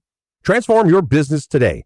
Dial 877-WebNow1 for a free digital consultation with AmericanEagle.com. Furnished by IntelliBrands. Have you ever felt leg pain, restlessness, cramps, tingling, swelling, numbness, itchiness, or coldness? Then you need the new patented Legsercise Pro, the natural circulation booster that uses continuous automatic leg movement to soothe pain and promote healthy circulation the natural drug-free way. Using Legsercise made walking painless again. Legsercise Pro's patented walking simulator propulsion technology moves your feet back and forth along its concave track, creating constant movement and flex at both the knee and ankle joints. It's like having a physical therapist right in your own home. I have much less swelling and no more tingling. Call right now and order your very own Legsercise Pro, the new proven automatic leg mover that soothes pain and naturally promotes healthy circulation. Call 800-555-1212. That's 800-555-1212. 800-555-1212 now. These statements and products have not been evaluated by the Food and Drug Administration. These products are not intended to diagnose, treat, cure, or prevent any disease or condition. Join Cody and Gold live from 10 until 2 at International Tap House in the Crossroads this Thursday and Friday to watch the tournament games, along with our friends at Circus Sports.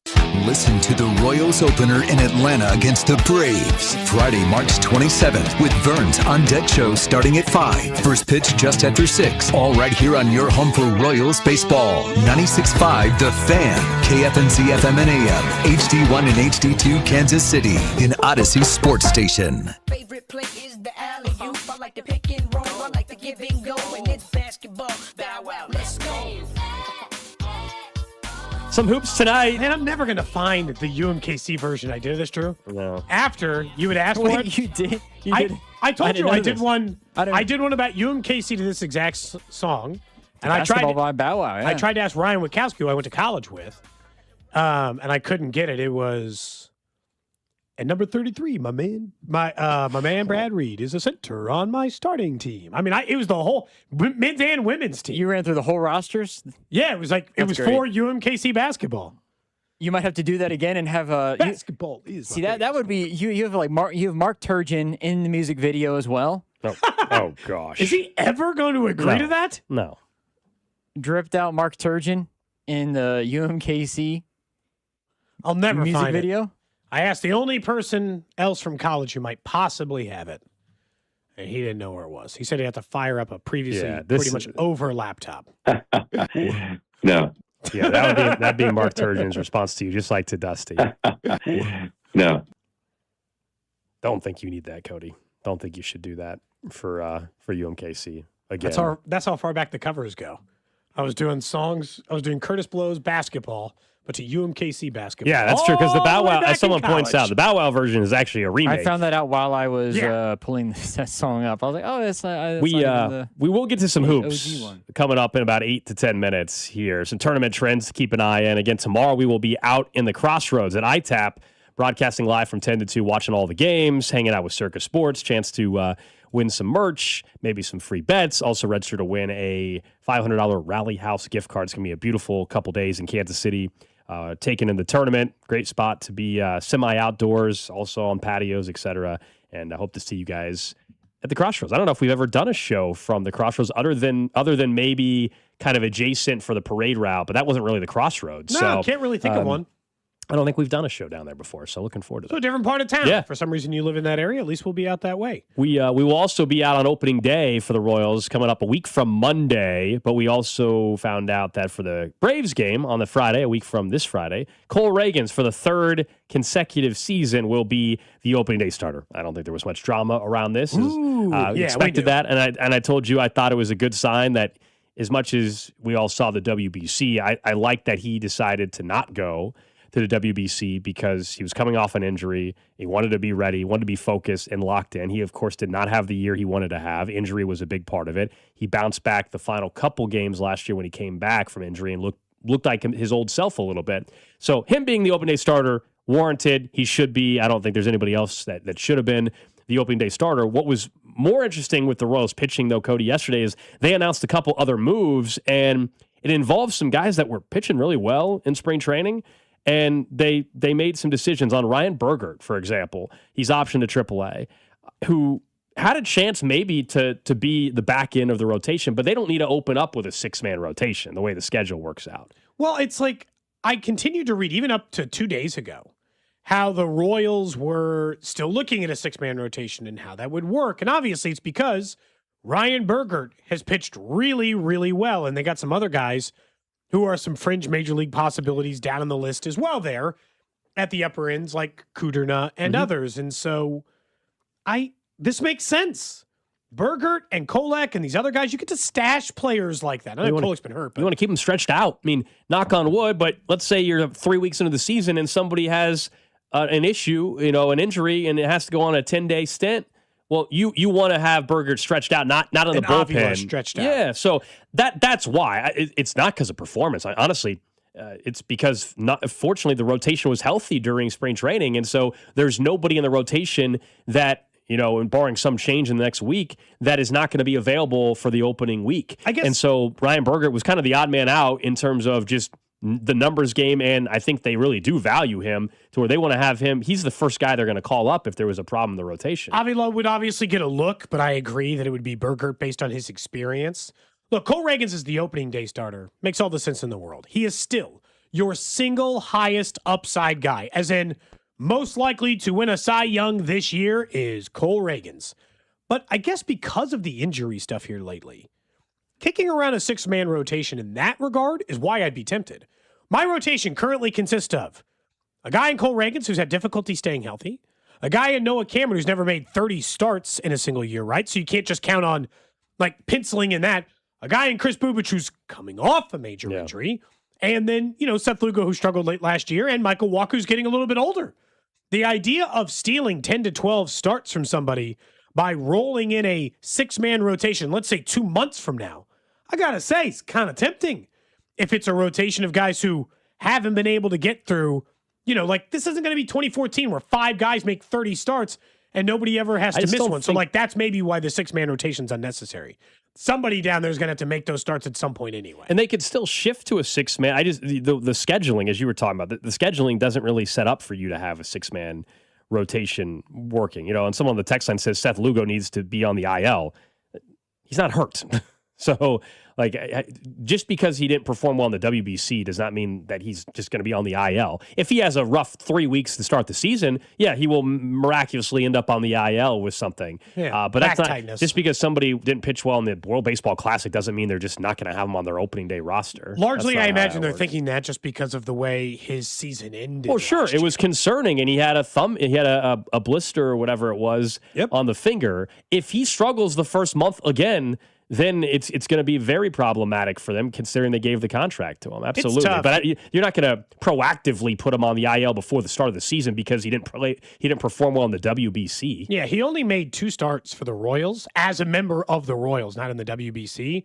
He pitched 5 total innings and allowed 2 runs. So it's no real and both were home runs for whatever that's worth. But it's getting a sense of where he's at. And look, I'm not down on Seth Lugo. I still think the rotation is the strength of the team and should be the strength of the team. It's just whether or not you can extend the life and the depth of this team by eventually switching to a 6-man rotation. Yeah. Because this is my thing. If they get 2 months into this and everyone's pitching pretty well, let's say normal, right? You got a couple of guys maybe going through a normal stretch. You got a couple of guys pitching really well, but They're all starting. No one's having to miss starts. They're all available. But 2 months from now, you're getting ready to hit a stretch where there's a lot more games, and you don't want to put too much on Chris Bubich's arm, or you don't want to put too much on this. And I don't even think we're talking about the obvious thing, which is if the Royals are in first place in the division at the trade deadline, but Ryan Bergert and Avila, let's say they've made a couple of starts in the majors, and they've started a lot in the minors, and they both look great.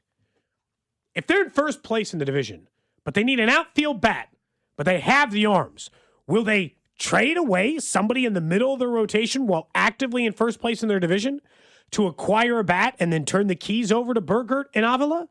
Maybe. Yeah, it would be a possibility. It's hard to predict. They might do that. But yeah, that and of course, would they be willing to part ways with a Blake Mitchell at that point? That'll be a conversation if they're in that spot come July and into August. But they have depth in the rotation. And I know it's fair to question a couple of the guys and whether or not they will be their normal self, Seth Lugo and others. But I'm just saying, heading into opening day, I feel pretty good about where it's at because they do have some fallback options. If, in fact, if Lugo is what he was the second half or August, really, we're talking really August and September of last year, if that's what he is the first month this year, then it's a problem and they will have to pivot. And he will end up on the IL and they will call up a Bergert or somebody like that. Yeah, they won't have much of a choice. Reagan's, it's so tough. What do you expect out of him? I want him to just stay healthy. So here's the thing. What do I expect, or what do I expect when healthy? When healthy, I expect Cole Reagans to be one of the how confident are you that 10 best starters in the American League. I mean, how confident are you that I guess he's healthy? He's been healthy one time in 4 years. So not confident? Is that your answer? So, I mean, not particularly. He has made 32 starts and pitched in 29 games with only 12 starts. He has made, in his career, 2022, 9 starts. 2023, 12 starts. I'm sorry, no, it was between 3 different teams. So 2 teams. How many did he make? I don't know. I guess he made a number. He made 17 for, he made 29 that year. 29, 32, then 13. The previous year, he had made 9. 50-50? If he makes starts, I expect him to be one of the better pitchers in the American League. I'm sorry, his stuff is still as good as anybody's. Like, as anybody in, like, other than Tarek Skubal he can still be or Paul Skeens. Top 5 to top 10, at least in strikeouts in baseball, if he makes it through a majority of the season. And around a 3-point earned run average. That's my expectation for Reagans when healthy. There's a reason why he's the opening day starter. But also, that's because the rest of the rotation, while solid, no one has the upper end potential of what we're talking about there. Unless Noah Cameron's getting ready to turn it up and crank it up a whole nother notch.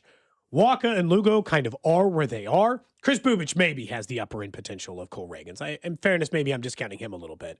He did look like a Cy Young caliber guy for the time he was available for the Royals last year. But also, I don't think he can make 30 starts this year. Not based on any history the Royals have ever operated with a guy coming off an injury.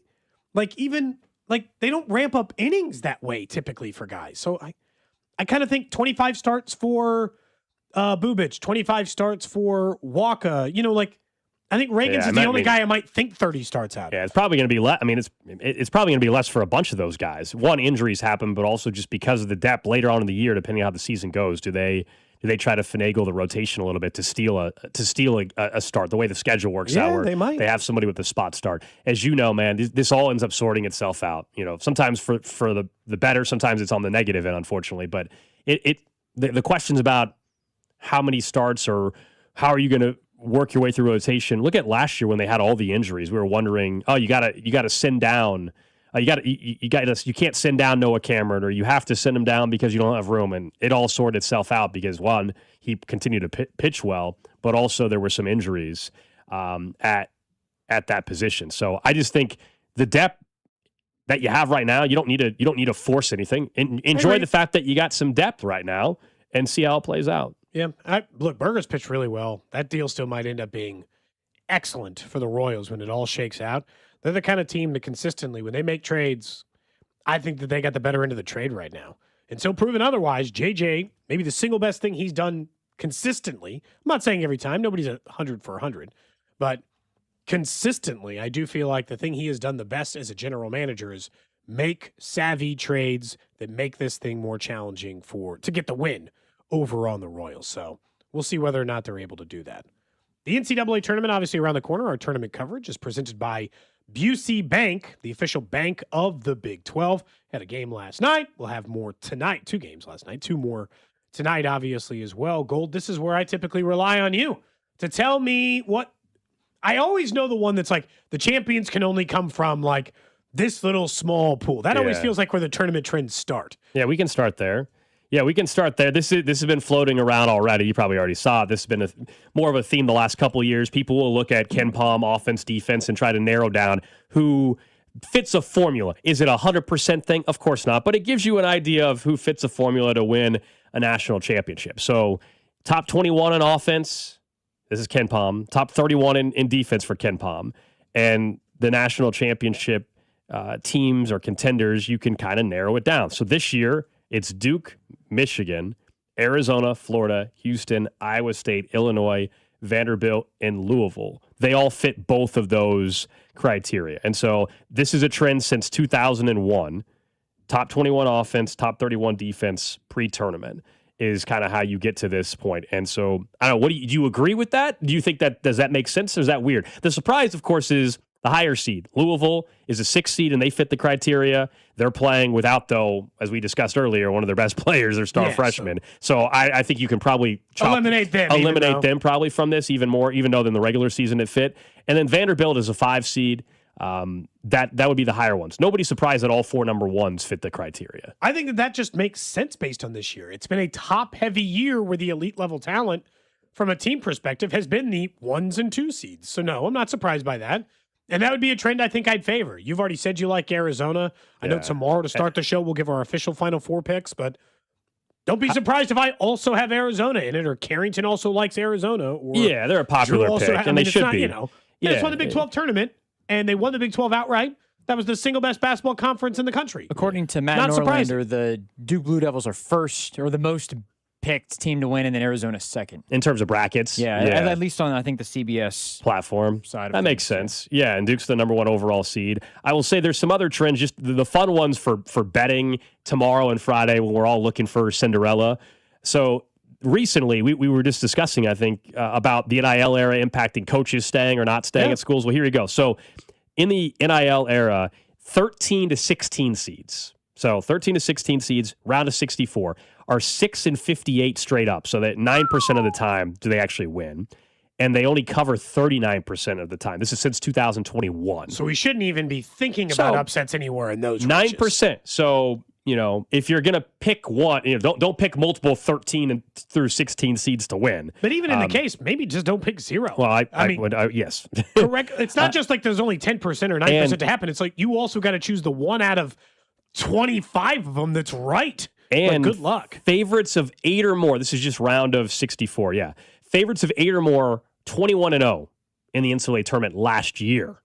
Tied for the second most outright wins without a loss for 8 or more favorites since 2007. So you think Kansas is losing? Maybe not. You could take a look at this year's field and go through your favorite sports betting app or whatever, and you can see who are the 8+ point favorites. If you think it's going to be a lot like last year, keep that in mind. Those teams did not lose outright. Doesn't mean they all covered.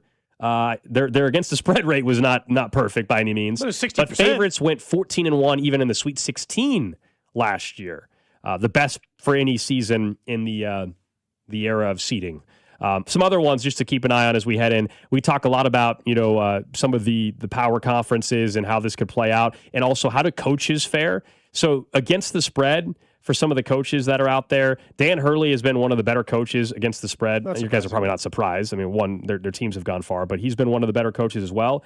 And then also, not to get too nerdy with some of the numbers, double-digit seeds in the Power 6. So ACC, Big East, Big 10, Big 12, Pac-12, SEC have had tournament success covering the spread. This goes back 15-plus years. They cover 62% of the time against top 9 seeds. So power conference school against double-digit seed. Against the top 9 seed, they cover 62% of the time. So this year, there's 3 teams that fit that criteria. Texas A&M, who's playing St. Mary's, UCF, and then Missouri. We all know Missouri's playing. UCF to cover. And Missouri's playing Miami. So this would tell you those teams, like Missouri, based on trends, 62% of the time they would be covering in this particular spot. Of the 3, I like UCF the best, but that might just because I've watched them be pretty salty in the Big 12 against a number of top-end opponents multiple times. And you and I had said before, they were maybe my sleeper to sneak way through and cause a little problem there in the Big 12 tournament. They didn't. But they are just they're a difficult team to run over.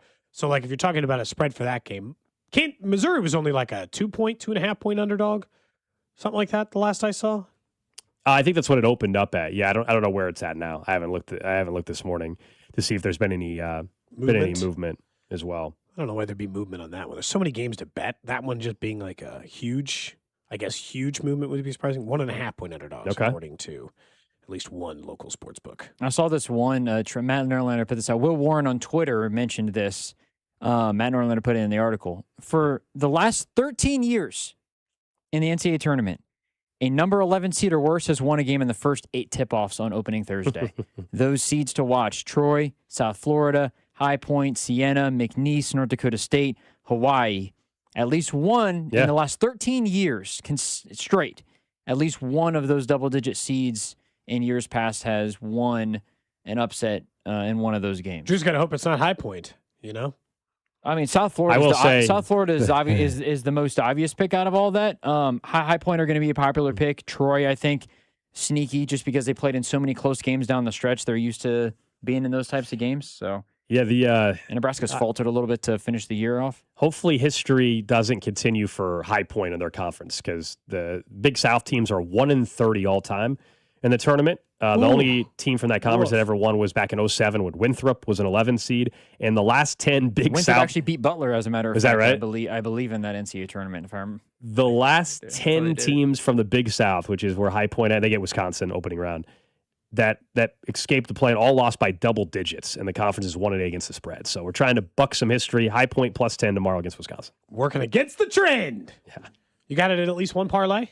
Oh, yeah. You were in the High Point shirt. You got to at least bet on them a little bit. High Point to covers in a parlay. I got TCU plus 2.5 tomorrow against Ohio State. I think it could win outright, but I'll take the 2.5 points. Thank you very much. I do think it is weird energy that you're going out of your way to overly support High Point. It is. This is why, because your reaction. This is why. Oh no, I'm just saying it's weird energy. Like I'm not affected. Like it's not gonna. It doesn't affect me. The fact that you said it's weird energy tells me I think it does affect you. I think everybody would agree it's weird energy to go out of your way to root against me, regardless of who's playing. It's kind of fun. Odd. That's like me going out of my way to root on Cal Baptist to beat KU. I think people do that would be very weird. Yeah, I think so. It's the tournament that we root for Cinderellas, and then the fact that we're on the show. I mean, this is not to peel back the curtain, but like our job is to provide content. To root against my teams, evidently, like the Bengals. And our job is to provide content, Wisconsin. Entertainment. I think tomorrow, me wanting the team that you want to win to not win is fun on the air tomorrow. Juice. Yes, I have no standing in who wins. You know? I just want them to both have fun. Oh, geez. Okay. Hey, you'll have fun watching Wisconsin play basketball. If they're making their shots, they're a fun team to watch. They can score. Darius Acuff as well in the same. That whole the toughest region is Arizona's region, in my opinion. That whole region can score. Like I expect a lot of guard points. play, as we had, as John Martin said, guard play is key. Wisconsin's got maybe the best guard duo in the country. Darius Acuff could go top 3 in the draft. Guard play, obviously, with Arizona is great. Braden Smith is one of the best college basketball guards we've ever seen at Purdue. Oh, I thought you were going to say one more. Yeah, there was something about the way you said that sentence. Just like it didn't finish. Yeah. I thought for a second, like my headphones cut out, and you were still talking. It was the way you said Purdue. Like there was still more to. Like it sounded cut off. Like you turned Trey your Donaldson microphone in off. Miami. If you want me to give you another one. No, it's okay. Trey Donaldson. I swear it was like Robert Wright. I think Gold and I both got it. It was like the way you said it made me think that was the case. She didn't do anything wrong. I was just like, wait, I thought Drew had something else to say, and I was trying not to cut him off. Either way, Drew, good luck, I guess, to your Badgers, and I hope Gold's bet covers, Then both sides are happy. Wisconsin wins, and Gold's bet covers. Yeah, it's very unlikely High Point wins, but I'll take him to cover. Definitely take him to cover. Incredibly unlikely. We can get to the trash today during the Chiefs Red half hour. We'll work that in there. We'll also, up next, talk a little Chiefs football, including what one national pundit had to say about the Chiefs in the AFC West. You're listening to Cody and Gold. We're going to try to tickle your tonsils. Brought to you by Heartland Men's Health, the leader in men's sexual health. Thousands of men have been successfully treated for low T, ED, and more, all with discretion and compassion. Make your appointment at heartlandmenshealth.com. Right now, FanDuel's dropping bonus bets into everyone's account for the tournament. All you have to do is opt in to claim your bonus. Use FanDuel bonus bets on your bracket picks, money line, spreads, totals, game props, or even those same game parlays. But you don't want to wait Those bonus bets are only available for a limited time. So you want to make sure you visit FanDuel.com/local to opt in for the bonus bets. That's FanDuel.com/local to learn more about bonus bets for the tournament. You want to go through and pick one of those upsets. Maybe you want to take the Wisconsin Badgers to actually cover the 10 points, or you want to go with High Point. You name it, you can do that over on FanDuel. It's time to dance with FanDuel Sportsbook, the official sportsbook of 96.5 The Fan. 21 and President, Missouri. Bonus issued as non-withdrawable bonus bets, which expire 7 days after receipt. Max bonus $500 unless otherwise specified. Restrictions apply. See terms at sportsbook.fanduel.com. Gambling problem? Call 1-800-GAMBLER. Low testosterone can be a real problem for many men. It causes poor sleep patterns, decreased energy, low sex drive, and it makes it really hard to stay in shape. And as we all know, a healthy body is very important to our overall health and well-being. This is Jeff for Heartland Men's Health, and if some or all of these symptoms sound like you, we can likely help you be done with low T. We can also help you lose weight, support your metabolism, improve your gains in the gym, and more with our new targeted body composition plans featuring GH peptides, NAD+, GLP-1s, PDA, and more. Our low T protocols, applied in conjunction with our body composition plans, will help most men see real improvements, true weight loss, higher energy, improved sleep, stronger workouts, and a renewed sex drive as well. Your initial visit is just $99 and includes blood work and a medical consult. And if you start on treatment the same day, your visit is free. Call 844-447-6600 or go to heartlandmenshealth.com. Featured therapies are compounded and have not been evaluated nor approved by the FDA. Provider prescription required. See website for details. Hey, it's Rex here with Rex Buys KC. I get it. Selling your house can sometimes feel overwhelming or scary, right? I've seen it too many times. A homeowner thought they had a deal, only to have the buyer back out at the last minute. That's not how we do business at Rex Buys KC. I'm local, I know Kansas City, and I make sure every deal actually closes like it's supposed to. No hidden fees, no showings, no last-minute surprises, just a fair cash offer and a process you can count on. We buy homes in any condition and judgment-free. So whether your house needs repairs or you just want a fast, hassle-free sale, we can make it happen. If you want certainty, transparency, and someone local who actually delivers, call 816-330-6000 or visit rexbuyskc.com. Rex Buys KC, helping people make smart choices one home at a time. 816-330-6000 or rexbuyskc.com. You love your land. During Kubota Orange Days, you'll love all the great deals. With versatile compact tractors, professional-grade mowers, and durable utility vehicles, Kubota equipment can help you turn dream projects into reality. Kubota Orange Days is here, and so are the best deals of the year.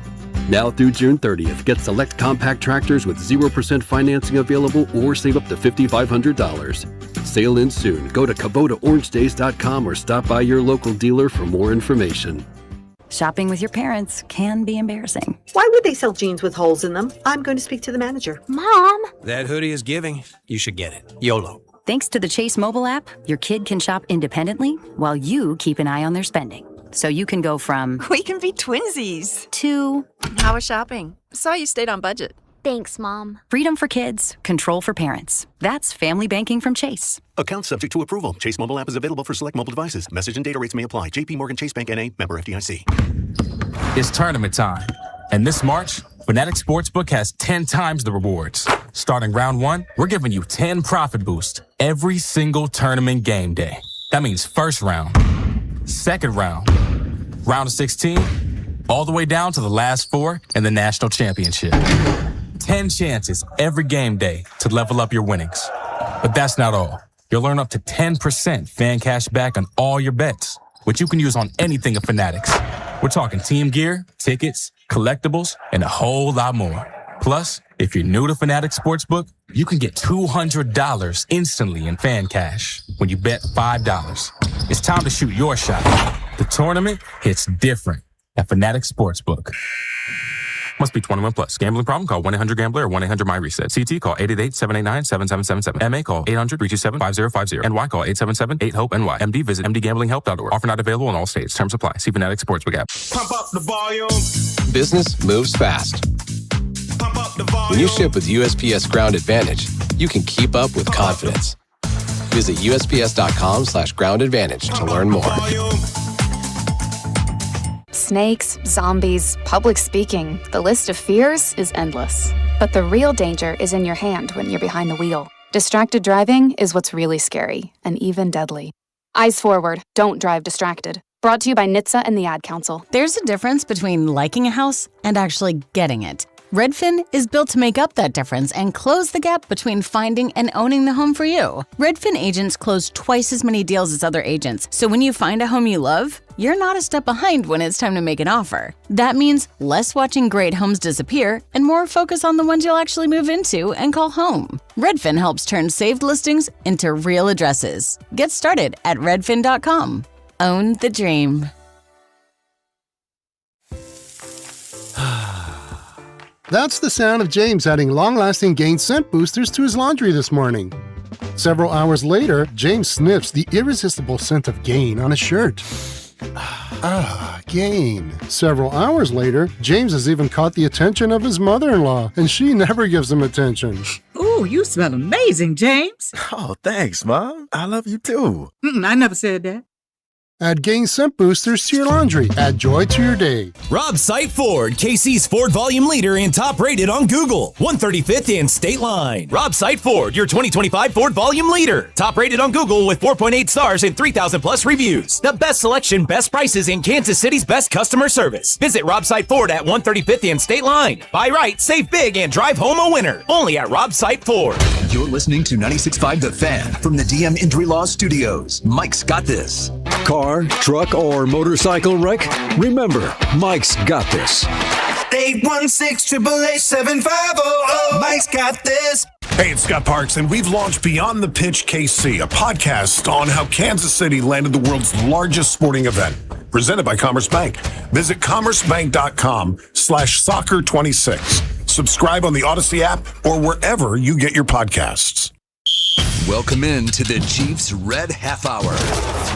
Every day at 11:30 with Cody and Gold on your new home for Chiefs football. 96.5 The Fan. Chiefs Red Half Hour is brought to you by Leavenworth PD. Be a cop, be yourself. Build your career at Leavenworth PD. Apply today at leavenworthks.gov/police. We will, as you said, Cody, since we missed it there and in the last segment, towards the end of this Red Half Hour, we'll work in a little bit of the trash of the day as well. But I do want to talk about what at least one national pundit is saying about the Chiefs in the AFC West. We all know, I think yesterday we took a look at the odds, and it's pretty much a three-team race for first in the West. The odds are almost identical for all three teams. The Broncos do get Jalen Waddle, so that altered the market a little bit. But before the trade, the Chargers and Chiefs were plus 180 to win the West, and the Broncos were like 2-1. So they virtually all have the same odds. You may not think they can win the West, but how bad could it be next year? This was Adam Shine. I think, though, if you're a Chiefs fan, you kind of need to recalibrate everything. And I will never, ever, ever minimize here when it's all said and done. I will never minimize the expectations for a team like Kansas City. You have Mahomes, you have Kelsey, you have Andy Reid, you have, of course, Chris Jones, you have Spags. Those guys have been there and won that. But this defensive backfield is deplorable, right? Like, they don't have any players. They don't have any dudes. Raiders got better. Broncos are obviously the Broncos, and they're well coached. I think the Chargers are going to be the team to beat. Remember, they signed the Washington center, plus they're going to get Alt back. They're going to get Slater back. So I really think that this team is going to be ready to rock and roll. And listen, I think there's a shot here. Chiefs finish in last place. Like, I'm giving you the heads up so you can wrap your brain around it. Adam Shine. Look, you know my feeling on the team. Last place? You know my feeling on the team heading in. The draft also has not happened yet, so let's see what the full roster looks like. But I told you, I think the roster is nowhere near the top of the AFC. However, last in the division, come on now.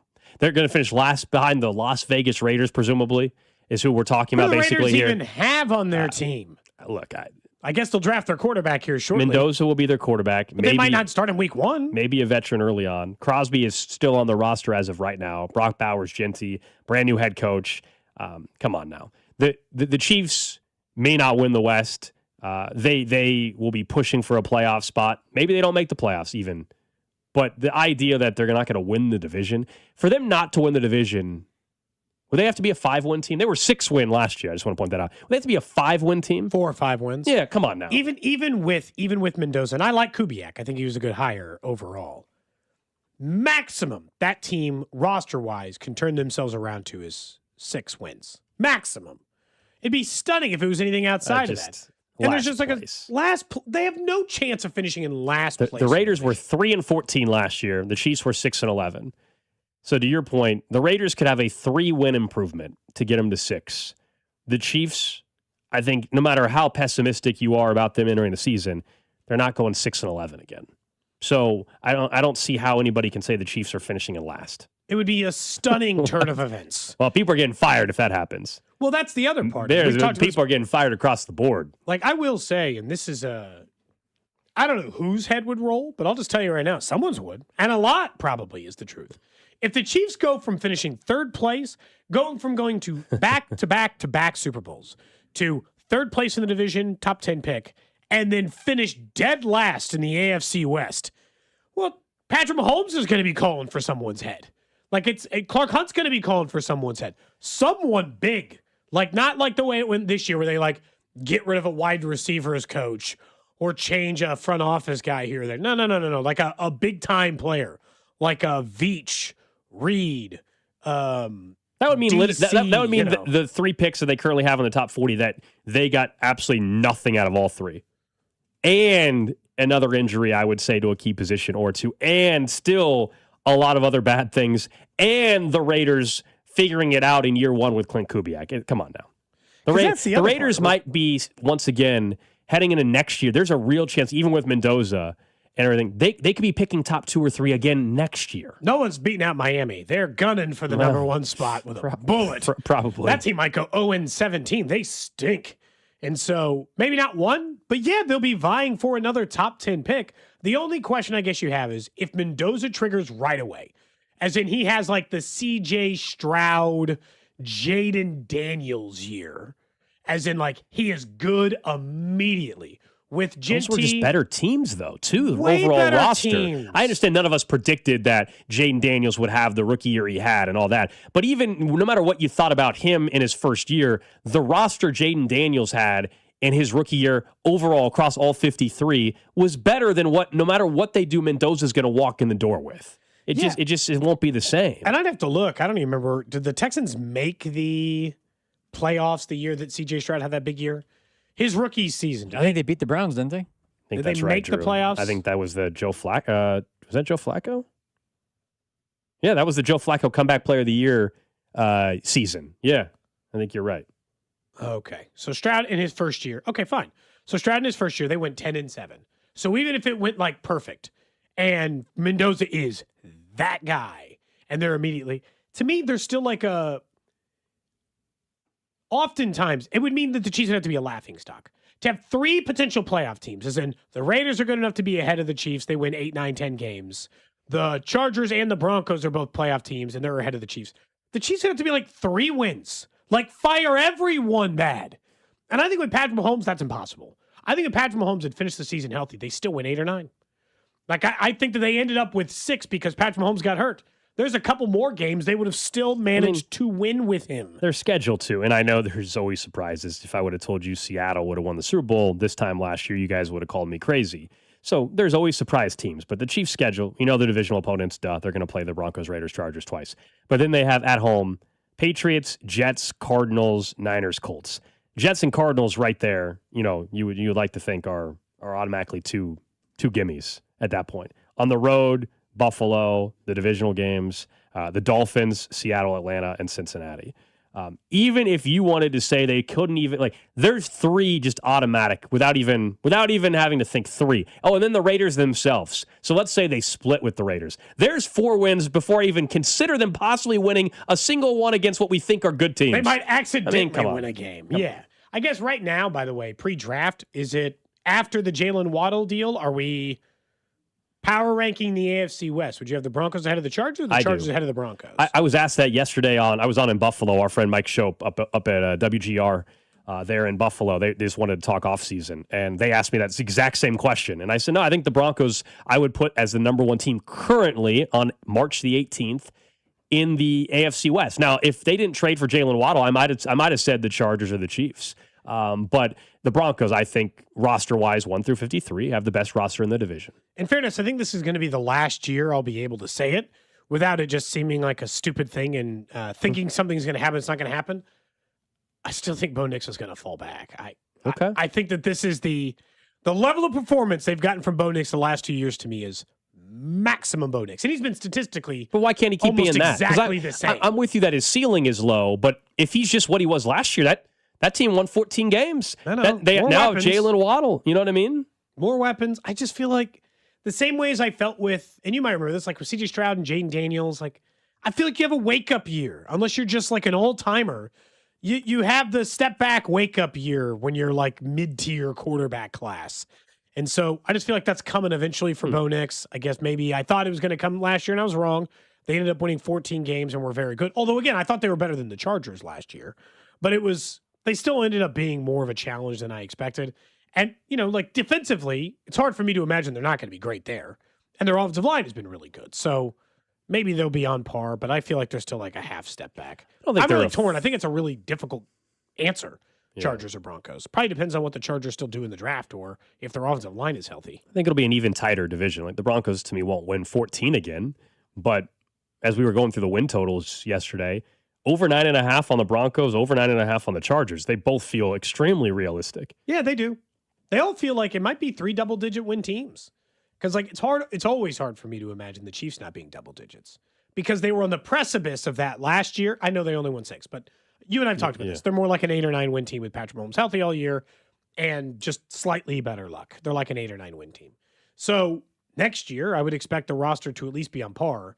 It just depends on if you believe in the coaching staff. Because roster-wise right now, the Chiefs are significantly worse than a 6-win team last year. They're worse. They have less corners, less linebackers, less safeties, less wide receivers, or at least the same wide receivers. They did lose Rashee Rice for a huge chunk of the season last year between injury and, of course, his suspension. So I don't want to pretend like they got less. They lost a 600-yard receiver in Hollywood Brown, I guess. But they're better at running back immediately, and they're the same on the defensive line. They're not worse. Cutting Aminihu and Dana, who did nothing for your team, does not make you worse. No, but Chris Jones is a year older. I want to see what they do in the draft. They have to address it in the draft. They will. I mean, that's the truth. They're not going to get through. They won't get through pick 29 without having taken a defensive lineman. I don't think. I would be concerned if they did. I think it's an 80% not do chance what you just said. They take a defensive lineman with one of their first 2 picks. I would hope hope so. One defensive lineman. What percentage would you put it at? I think it's like 80, 85%. I mean, that's what we perceive that it should be as an I also think they should probably just use their first pick on the defensive lineman. But also, if one of the top guys is not there, then suddenly they pivot. Then what happens? And all of a sudden, you're in a completely different territory of where you're at. Right now, they haven't signed anybody else on the defensive line other than the defensive tackle in Tonga. They have not brought in a defensive end or anything. No, but Tonga's an improvement over what they had. So, like, in a way, I think their defensive line is better. I know that sounds stupid. They still got a problem. Their defensive line today, I like better than last year's defensive line. Just hypothetically filling in the dots of who they might possibly, not even assuming like a Reuben Bain or Bailey at 9. I like their defensive line better, even if it's picked 29, because they'll have Omar Norman Lott back and healthy, Felix Anudike-Uzomah, and a back-end guy healthy. Tonga's a clear upgrade over what they had in the interior last year. 1 year's not going to scare me off Chris Jones, and they still got George Karlaftis. They're better off today than they were at any point last season, and they can get significantly better with just one correct pick 9 or 29. Like, I don't think there's a lot they can do in the free agency pool that would make them significantly better. I'm not saying about every position, but defensive line, better. Wide receiver, boy, that one's tough. Yeah, I don't know. They're going to throw to Taekwon? We just run into all these other issues once we start making it more about that. And that's when, like, the conversation gets a little bit tough. But yeah, Shine's still nuts. I still hate the way he says, Tony! I hate when they go to those game breaks. Well, that's just his. God, I think, though, if you're a Chiefs fan, Jim, Tony, time to go out to the football field. That's just how he talks, though. That's just how. Tony from Seinfeld. The way that Jerry impersonated him in Seinfeld. I was mentioning wide receiver mostly because Warren Sharp had put out the graph pointing out just how much the Chiefs have spent in draft capital at wide receiver. I got to say, it doesn't make Brett Veach look great. They have spent the 9th most amount of draft capital since 2022 in an attempt to pretty clearly find Patrick Mahomes' number one weapon. And I would say with Rice, they got close, but they forgot that he has a brain between his ears, and that brain has not done great in the time he's been in Kansas City. But they also spent a first-round pick in Xavier Worthy, who has not taken the leap yet. You and I are not ruling out the leap, but has not taken out the leap yet. And then there's a lot of second-round picks that even going before 2022 that haven't exactly panned out. They should have more for what they have spent in draft capital at wide receiver. They should feel better about their wide receiver room than they do. That points to a clear issue of evaluating wide receiver talent. The only issue is that I don't think they misevaluated the talent on Rashee Rice. I actually don't think that that's where their misevaluation was. It was whether or not he could stay out of trouble. Oh, yeah. Talent-wise, for where they picked him, Clearly. they did well with Rashee Rice, you'd argue, right? Yeah, like, but it's the whole package, though. That's why that's why some players fall in the draft, because there's quote unquote character concerns and information that you got. It's not just about the pure talent. You have to factor in everything that may be possible, whether it's injury history, whether it's off the field stuff. And they have gotten on the field pretty darn good production. He's been a little hurt, though, and he obviously had the suspension due to decisions he's made off the field, and we don't know if it's going to result in another suspension for this upcoming season. So production on the field, yes, but that's not the whole story. And then, Xavier Worthy, to this point, he has not lived up to his first-round pick status, and that's why you and I have acknowledged year 3 is going to be so important for him. Otherwise, we'll be sitting here this time next year saying, all right, there was another whiff at wide receiver for Brett Veach. So it's a very important year 3, and potentially year 1 if they spend the 9th overall pick on a wide receiver like Carnell Tate, then suddenly we all know that when you pick a top 10 receiver, that dude can't just be, a 900-yard receiver. At some point, he's got to be considered one of the better receivers in football. It's really tough because, if you look at a guy like Rome Odunze, who presumably will have a bigger role for the Bears this year, right? Especially because they traded away DJ Moore. So you would think that he's got him and Luther Burden would likely be two guys who are going to be the beneficiary of the fact that a guy who used to eat a lot of targets up is no longer on the team. But Rome Odunze in his first year had 734 yards. He was a top 10 pick. And then in year 2, worse, at 661, although hurt, only played in 12 games. So he actually averaged more yards per game and would have had more yards on the season had he actually played. More targets, more yards, more targets per game, all that. When you're picking in the top 10, bare minimum to me, season at wide receivers got to be 700-800 yards. I will take a slow-ish run up in the sense that I'm not crazy and just think immediately every rookie is an 1,000-yard guy. But Rashee Rice had 938 his rookie season. If you take a guy in the first round, they should be at minimum around 600 yards, and at maximum 1,000, 1,200. The upper end potential should be way up there, because if they don't get there by year 3, and this goes back to the Worthy thing, then they're probably not gonna get there. It's probably not all gonna trigger. I'd say the same thing about Rome Odunze as I would Xavier Worthy. And Odunze's had more yards in the first 2 years of his career than Worthy has. But not significantly, probably. So, both of those guys need to find a way to, step up and have, a bigger role. I think Worthy has been hurt by the offensive system.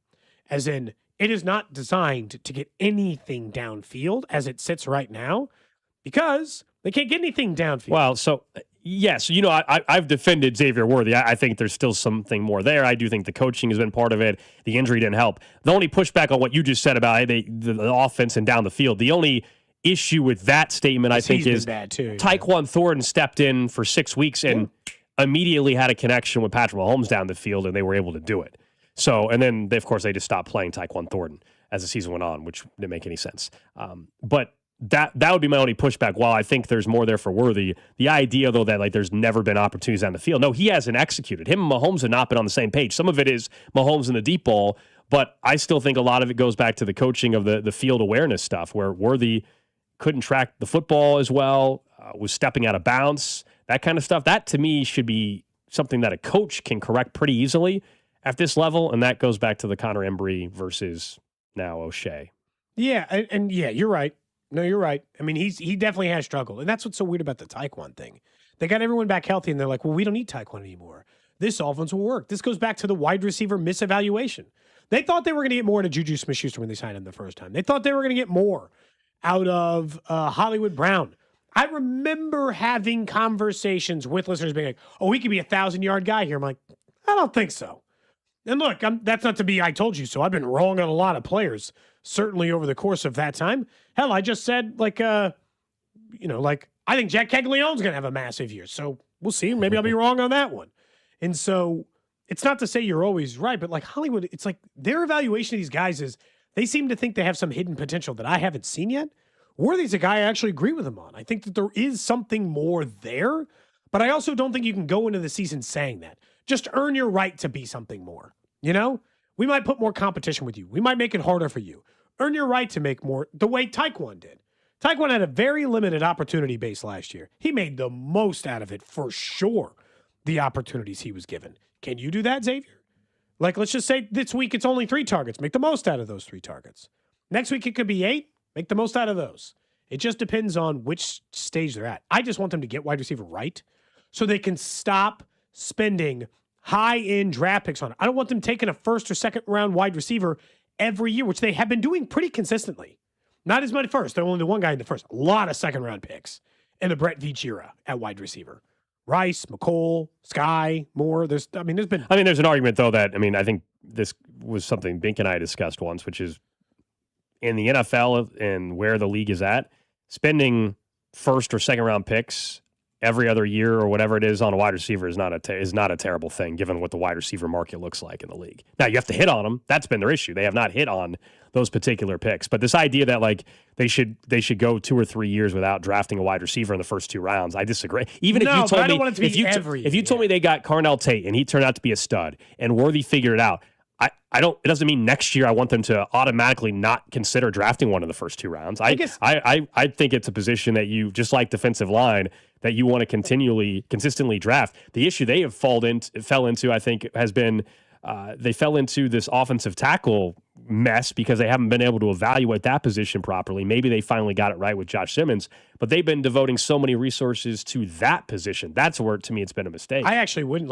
if you look at the teams who have gotten it right, the guys who have 2 guys, the Rams, the Bengals, they pay one and the other guy's cheap. If Worthy blows up, he has 900 yards this year, and they decide to give him the $20 million a year, he'll likely command, or $25 million a year, he'll command in the open market. Fine, pay him, have Carnell Tate, pair up the 2, and those are your wide receivers going. Yeah, but you draft another one because you not in the second round for me. I would just keep taking. Yeah, we just disagree. Yeah, I think just because you finally hit on one of the first or second doesn't mean you just stop drafting one in the first and second for 5 years. I think that Warren, maybe not 5, but like 2 or 3. Okay. That Warren Sharp stat says that some of those teams aren't doing that. The Bengals haven't drafted a couple of guys and they just stopped taking them. The Bengals haven't drafted a wide receiver in the second round earlier since they drafted T. Higgins, I think, in 2020. Yeah, but in this hypothetical, if the Chiefs, whoever they draft this year at wide receiver, or if Worthy turned into a top 5 receiver in football, I would agree. I think that would be the difference. Like whether we're talking about Cincinnati or if one of those guys turned into Puka, again, we're talking about top 5 receivers, then yes. But if you just have middle of the road serviceable wide receivers and one guy that's a top 20, I don't think you should not consider drafting wide receivers in the first two rounds for multiple years. I think that'd be a mistake. But it doesn't need to be every year, which it certainly has been. One way or another, we can agree that it probably doesn't need to be every single year, just defensive linemen and wide receivers. Now, I take a defensive line with my first round pick almost every year. But that's also why I probably want to spend less on wide receiver during that time. Yeah. Really make it work slightly better. Let's get to a little trash of the day, Drew, before we take a break. Trash of the day. What you got for us, Cold? All right, this one involves Florida again. Of course it does. Tallahassee. Always. All right, Tallahassee. That feels like a classic Florida town, too. Memorial Healthcare filed a lawsuit. The reason why they filed a lawsuit, they say there's a patient that has been refusing to leave. The patient was formally discharged 5 months ago and no longer needs acute hospital care. Was discharged October 6th of this past year, and despite repeated attempts to arrange a safe discharge, including coordinating with the family, securing transportation, the patient is still occupying a hotel room. They are seeking a temporary injunction to remove the patient, saying they have limited bed space and staff resources are being diverted because of this patient. This dude won't leave. You can just stay in a hospital? They can't make you leave? Well, that's what they're attempting. They can't. This feels like until maybe the courts get involved. That is really surprising to me. Why does this person want to stay? That it's like being taken care of? Well, yeah, I don't know what the whole circumstance there, if there's a mental health issue or what. Are they I don't just know. staying in the bed, or do they like stand up and do other stuff and like Does not say. come back around to the bed, but they just haven't signed the discharge paperwork? It just says the patient was admitted to the hospital for treatment, but was later determined no longer needed acute care hospital services. This doesn't make any sense. I don't even know how this is possible. Other than if he's just like using a bedpan and physically never leaving the bed. I need to understand. Is the patient eating hospital food still, or? I mean, yeah, they still bringing him food. Like, but I guess you can't just refuse to not feed somebody. Yeah. I mean, I just didn't realize you could squat at a hospital. Like, I assume that doesn't work like rent or, like a house or like where people might be able to get away with it. They discharged this person 5 months ago. Mm-hmm. Did they have like a terminal diagnosis or something? I have no idea. Okay, well. Says if they don't leave, legal action will be taken against them. Like, I don't think they care at this point. They've been living in the hospital bed for 5 months. I don't know the age of the patient, if it's a situation where the person's lonely and they but I don't know. It says they've tried to arrange transportation with the family and everything. I think there's a lack of, there's limited information due to the fact that they said that they can't talk about it because it's an ongoing legal matter. Well, it's also, I mean, they're not going to release what the health matter was to begin with. Well, yeah, that probably falls under HIPAA, yeah. Can't do that. That just seems crazy to me. Trash of the day. Someone refusing to leave the hospital. I hate being in the hospital. I'll try to leave as soon as I can. Up next, we'll get to what's trending. We'll talk more about the World Baseball Classic. Venezuela, of course, beat the U.S. and Michael Garcia, the MVP. This is Cody and Gold on your new home for Royals baseball. 96.5, The Fan. Brought to you by Heartland Men's Health, the leader in men's sexual health. Thousands of men have been successfully treated for low T, ED, and more, all with discretion and compassion. Make your appointment at heartlandmenshealth.com. Whether you're commuting to work or heading out for a fast coffee break, getting an auto insurance quote is just a tap away. With AAA, you're always connected, so you can focus on the road ahead. Rest easy knowing AAA's got you covered, no matter where life takes you. AAA, we're always with you. To start your quote, visit AAA.com/insurance. Insurance provided to qualified AAA members by Automobile Club Inter-Insurance Exchange and AAA affiliate insurers. Membership requires a separate payment. Legendary doesn't happen by chance. It happens because it's what BetMGM does. Sign up for BetMGM using bonus code KFNZ and receive up to $1,500 back in bonus bets if you don't win your first bet. Get into hockey, basketball, and more of your favorite sports with same-game parlays, live betting, and more. Earn BetMGM rewards points on every bet.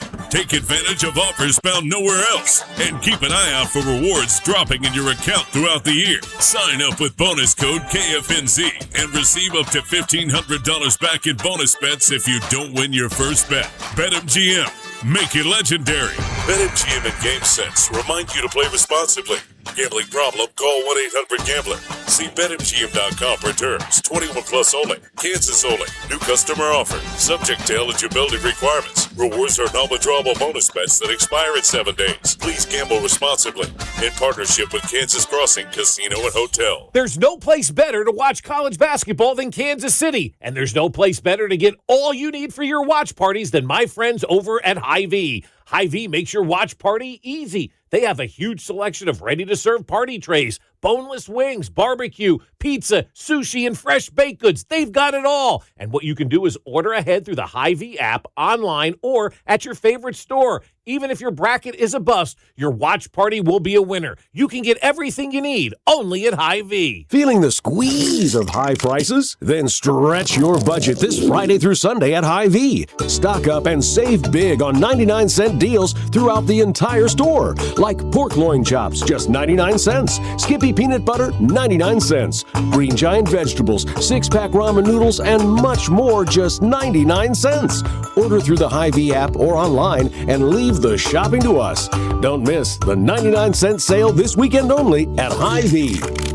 JR and Company, the only roofing company offering a free lifetime warranty on workmanship and a free shingle upgrade that can save thousands in future insurance premiums. Locally owned, veteran-owned, and family-owned. Call JR today or visit jrstormcheck.com. Coming to Kansas City, the NAIA Men's College Basketball Championship. 16 teams, 15 games, 6 days, 1 national champion. The NAIA Men's College Basketball Championship at Municipal Auditorium, March 19th through the 24th. Get your tickets now at NAIAHoops.com. March matchups are here, and Kelsey's giving away $1 billion for a perfect bracket. No one's ever done it. The odds are about 1 in 9.2 quintillion. Kelsey's also giving $1 million to the top bracket and $1 million to charity. It's free to enter, no deposit or purchase required. Entries now open and close before the round of 64 tips Thursday. Download the app or visit Kelsey.com to read the full rules and enter. Use code THEFAN when you sign up. Eligibility requirements apply. No purchase necessary to enter or win. Participants must be 18 years or older. Not available outside the United States, in New York, or Florida. Contest is not endorsed or associated with the NCAA. Official rules apply. See Kelsey.com/$1 billion bracket for more information.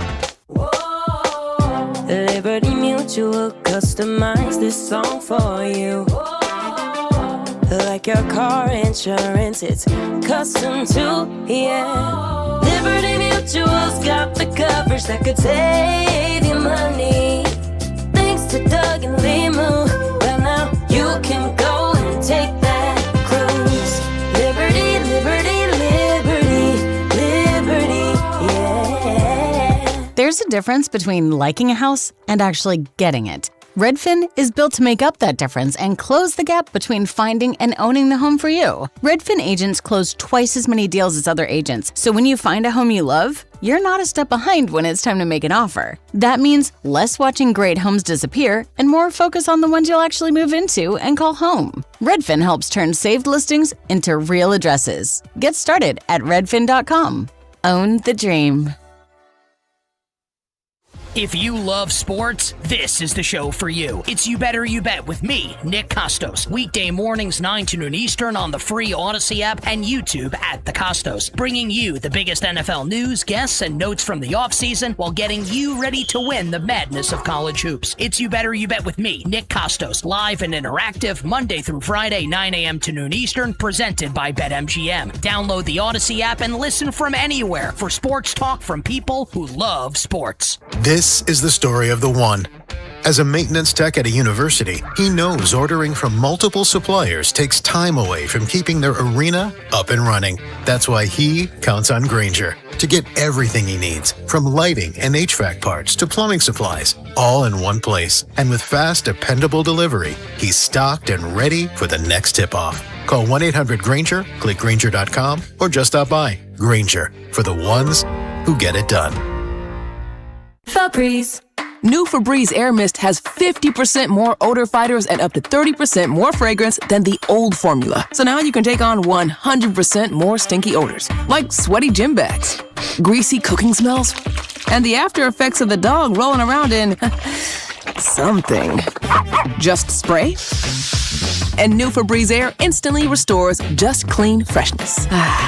Smell you later, odor. Breathe happy, Febreze, la la la la la. Play ball! Cody and Gold will be live outside Gate D, starting at 10 for the Royals home opener on Monday, March 30th, right here on your home for Royals baseball. 96.5 The Fan, KFNC FM and AM, HD1 and HD2 Kansas City, in Odyssey Sports Station. What's trending? Cheddar, mozzarella, Havarti. What's trending is brought to you by Gann Asphalt and Concrete.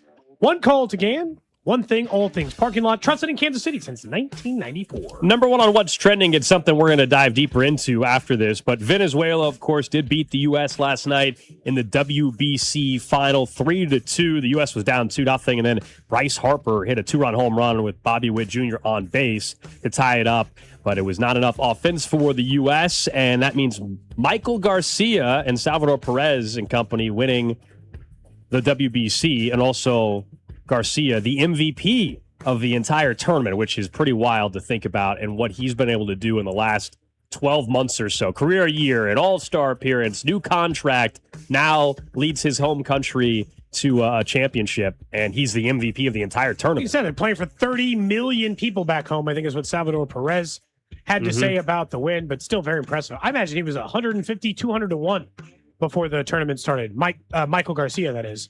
to be the WBC MVP. Next up on What's Trending, Texas beat NC State last night in a shot that took place less than 2 seconds less in the game to get the win. Howard advanced as well. It'll be Miami of Ohio, and SMU tonight, and Lehigh versus Prairie View A&M. And that obviously Missouri has Miami. Miami of Ohio obviously only lost a single game all season long, 0 in the regular season, 1 in their postseason tournament. They're 6.5-point dogs to SMU tonight.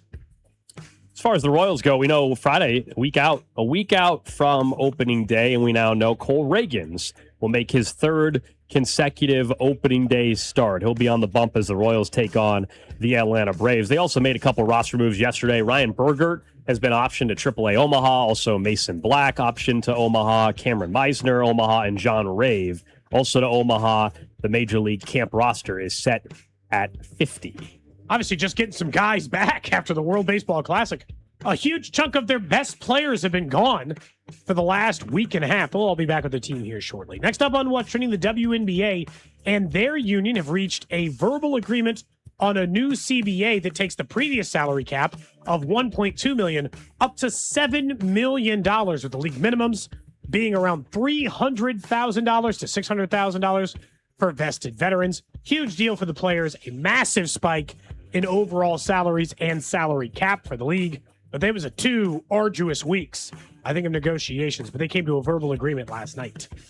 So that was important to make sure the season would end up starting Don't lose your on momentum. time. And don't lose the momentum that you've got from Caitlin Clark and others that have certainly brought plenty of attention to women's basketball. Last on What's Trending, don't forget, starting tomorrow, all 3 of us going to be out at ITAP in the Crossroads, thanks to our friends over at Circus Sports. We'll be watching the tournament, hanging out with them. First games get going around 11 o'clock or so tomorrow. We'll be there from 10 to 2 Thursday and Friday. It's going to be beautiful weather, so we'll have the garage doors open up. Circa is going to have some merch, maybe some bonus bets. Also, we'll be registering to win a $500 gift card to Rally House, so that'll be happening both days. And hope to see you guys there. Should be a great couple days of tournament action. That is What's Trending here on Cody and Gold. We're going to talk some Royals baseball with Josh Vern and the WBC coming up in about 20 minutes or so. But let's continue to discuss what we mentioned atop What's Trending, which is Venezuela defeating the U.S. yesterday down in Miami for the WBC, and the atmosphere and everything and the emotion after the game that you saw from Salvador Perez and Michael Garcia and how much it meant to those guys. And then also the deflated U.S. side. You saw, unfortunately, the way the setup was. Rob Manfred's out there handing silver medals to... And they all just took them off immediately. Yeah, well, yeah, because at that moment, you're like, I don't... What? Yeah, you don't want that. The fact that they had to have that happen right after was kind of weird. I understand the Olympics. If you just give them to them in the locker room. I think so, honestly. I think that might have been better. But other than the disappointment of the U.S. not winning, I think seeing Salvador Perez catch the final out in a WBC, he did not get to do that, as we all know. No, he's in the dugout. 2015. Seeing Michael Garcia become the MVP and become a star before the world's eyes is pretty damn cool. And from a Royals end, it has been the Royals Baseball Classic. It really has. And I think the momentum question is fair. Like, does this carry over into next week when they have the season? Are you worried that any of these guys are going to be worn out because of the high of the high of the emotion that you experience from that?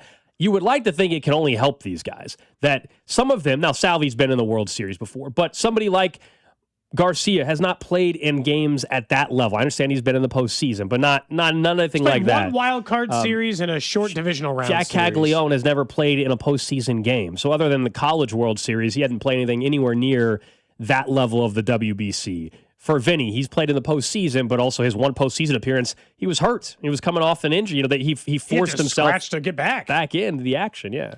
No, I do think, and I guess expect at this point, that this momentum should carry the Royals into not a slow start to begin the season. How could you not? There were 7 Royals players in the semifinals or better. There were 4 in the finals. Bobby Witt Jr., Salvador Perez, Michael Garcia, and of course, Luwinder Avila was all a part of that group.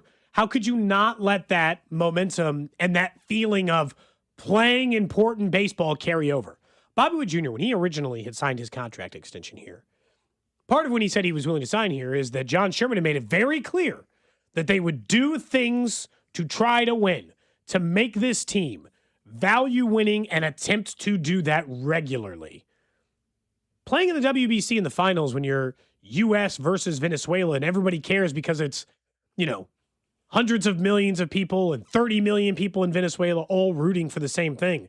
I imagine that adds a little pep in your step going forward to want to play in those games for the team you play for. Look, I don't blame the players who say that this matters because there is no Olympics yet. There will be soon.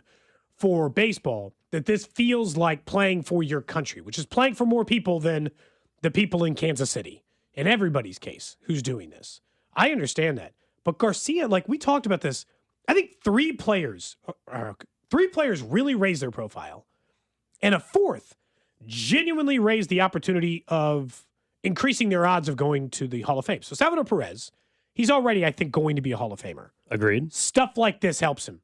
Him getting a shirt from Big Papi on the, standing on set, being like catching the final out, getting another thing, being one of the, limited players who have won, the players who've won both a World Series and a WBC title, getting to be a part of that group, that helps. All of that helps. Then Vinny Pasquantino definitely raised his profile. Bobby Wood Jr. raised his profile again. And then, like you said, Michael Garcia, who ended up being the WBC MVP, obviously put himself on the map. And I think it's obvious. He loves playing when there's something to play for. And so if he goes into this season thinking, this is a playoff team and I got something to play for, and I'm hitting leadoff, it makes me feel more confident that he won't reverse back a little bit. Because last year was a standout year from the rest of his career. It was, no doubt. I just wonder, as both a fan and as a player, how do you go from that to just like a regular to season then game? it's randomly May 15th and it's a Tuesday afternoon game and it's the Royals against throw out a random team, the Pirates, let's just say. And yeah, there's 12,000 people in the stands and it's 50 degrees outside. Like I just, how do you go from that high to random game 104 of 162 in the summertime and the dog days of summer? Like that's the only part that I wonder, as much as it is momentum to where I'm even more excited for opening day next week and ultimately at the K on the Monday. But next Friday is the first game of the year. And in that excitement, you talk to any Royals fan, I think seeing the Royals stars thrive has led to more excitement and hope for this year. But I truly wonder, like, as a fan, it's one thing. But even as a player, like, naturally, if you're Garcia or Salvi or Vinny and these guys, I know they are professionals and all that, but I don't know how, just as a human, you don't step in the batter's box outside of opening day. Opening day will have that. As big. Yeah, like, it's just take opening day out of it because that'll have some of the same vibes because it's at least a sold-out crowd. But that first time where it just feels like, all right, it's work. It's a random Tuesday, and nobody's here to watch. There's got to be a huge dip in intensity. I agreed, but like the best players are good at managing that in a lot of ways. And I think that the Royals could do with I understand the like marathon versus the sprint. Like Vinny talks about this. Never get too high, never get too low. Mm-hmm. I don't know, man. I just watched Vinny play with a lot of, like, maybe just ride the high longer. Maybe try to, like, keep that energy base up. For 162, longer. though? I don't know if you can do that. I don't think you can for 162. But like, for April? Can we rein it in after then? Okay. Like, for the first 3 weeks so I don't have to watch a team fall 7 games back in the division? Well, I would like the hot start, before May too. 1st hits? How about you keep that energy up for the first couple of weeks? Then you can level out and try to ride the ebbs and the flows, the ups and the downs in the normal way you would for 162 games. But asking for it to at least get away where you can, like, take that energy level and ride this momentum into the early part of the season, that doesn't seem crazy to me. I think it should be borderline expected that we do this. I had mentioned, by the way, and the text line still, there's about half that are confused, half that have now figured it out. Formerly, Michael Garcia has asked, or at least during a WBC interview, said that it's Michael Garcia. Yeah, it's Michael Garcia. That is his name that he wants to be called by. It's still, obviously the spelling didn't change, but it's pronounced Michael. So I felt bad because obviously, as you guys know, I made a song for what was then Michael, and made a song for him to try to encourage him to be a part of, I don't know, like to have a hotter start in May because he had a Shout hooray, Michael. Yeah, so that was a couple years ago. You guys had correctly pointed out yesterday that there's a I can't wait to shout hooray, Michael. So that was the song we all know. So there was a bit of a problem, obviously, as you can hear there. I really emphasize Michael. It's the heart of the entire song. But last night I was sitting on the couch and I was watching him become WBC MVP, and I thought, it would be kind of rude of me to at least not have something for him. Was I planning on this at any point before last night when he was winning it all? No, I wasn't. I wasn't going to do a new song. I was just going to let that one stand on its own. But he's the WBC MVP. And it feels like he should at least have a shorter version or some version that includes the name he would prefer to be called by. So I came in this morning. Are you worried that it's not going to ever be the same? It might never be the same, but I had to at least try. I owed it to him to try. Mm-hmm. So if you don't mind, there's a short version. Yeah, are you sure that he didn't change his name because of your song? I can't be sure. Okay. Well, this would actually be a really great test of this because if we play this one and then he decides to go by someone else, then he's really actively dodging me. Okay. And we're going to. I accidentally played this earlier, 5 seconds of it, because we were going to play a cut, and I heard this part, and I was very confused. And I was like, oh, no. Yeah. Oh, no. What That's is right. That, I did it. That's what it is. And you're telling me there's a full song in here? It's a short. The previous song is like almost 3 minutes long. The original. All right. This is a Michael. Is this a remake? This is Michael. It's a different song. Oh boy.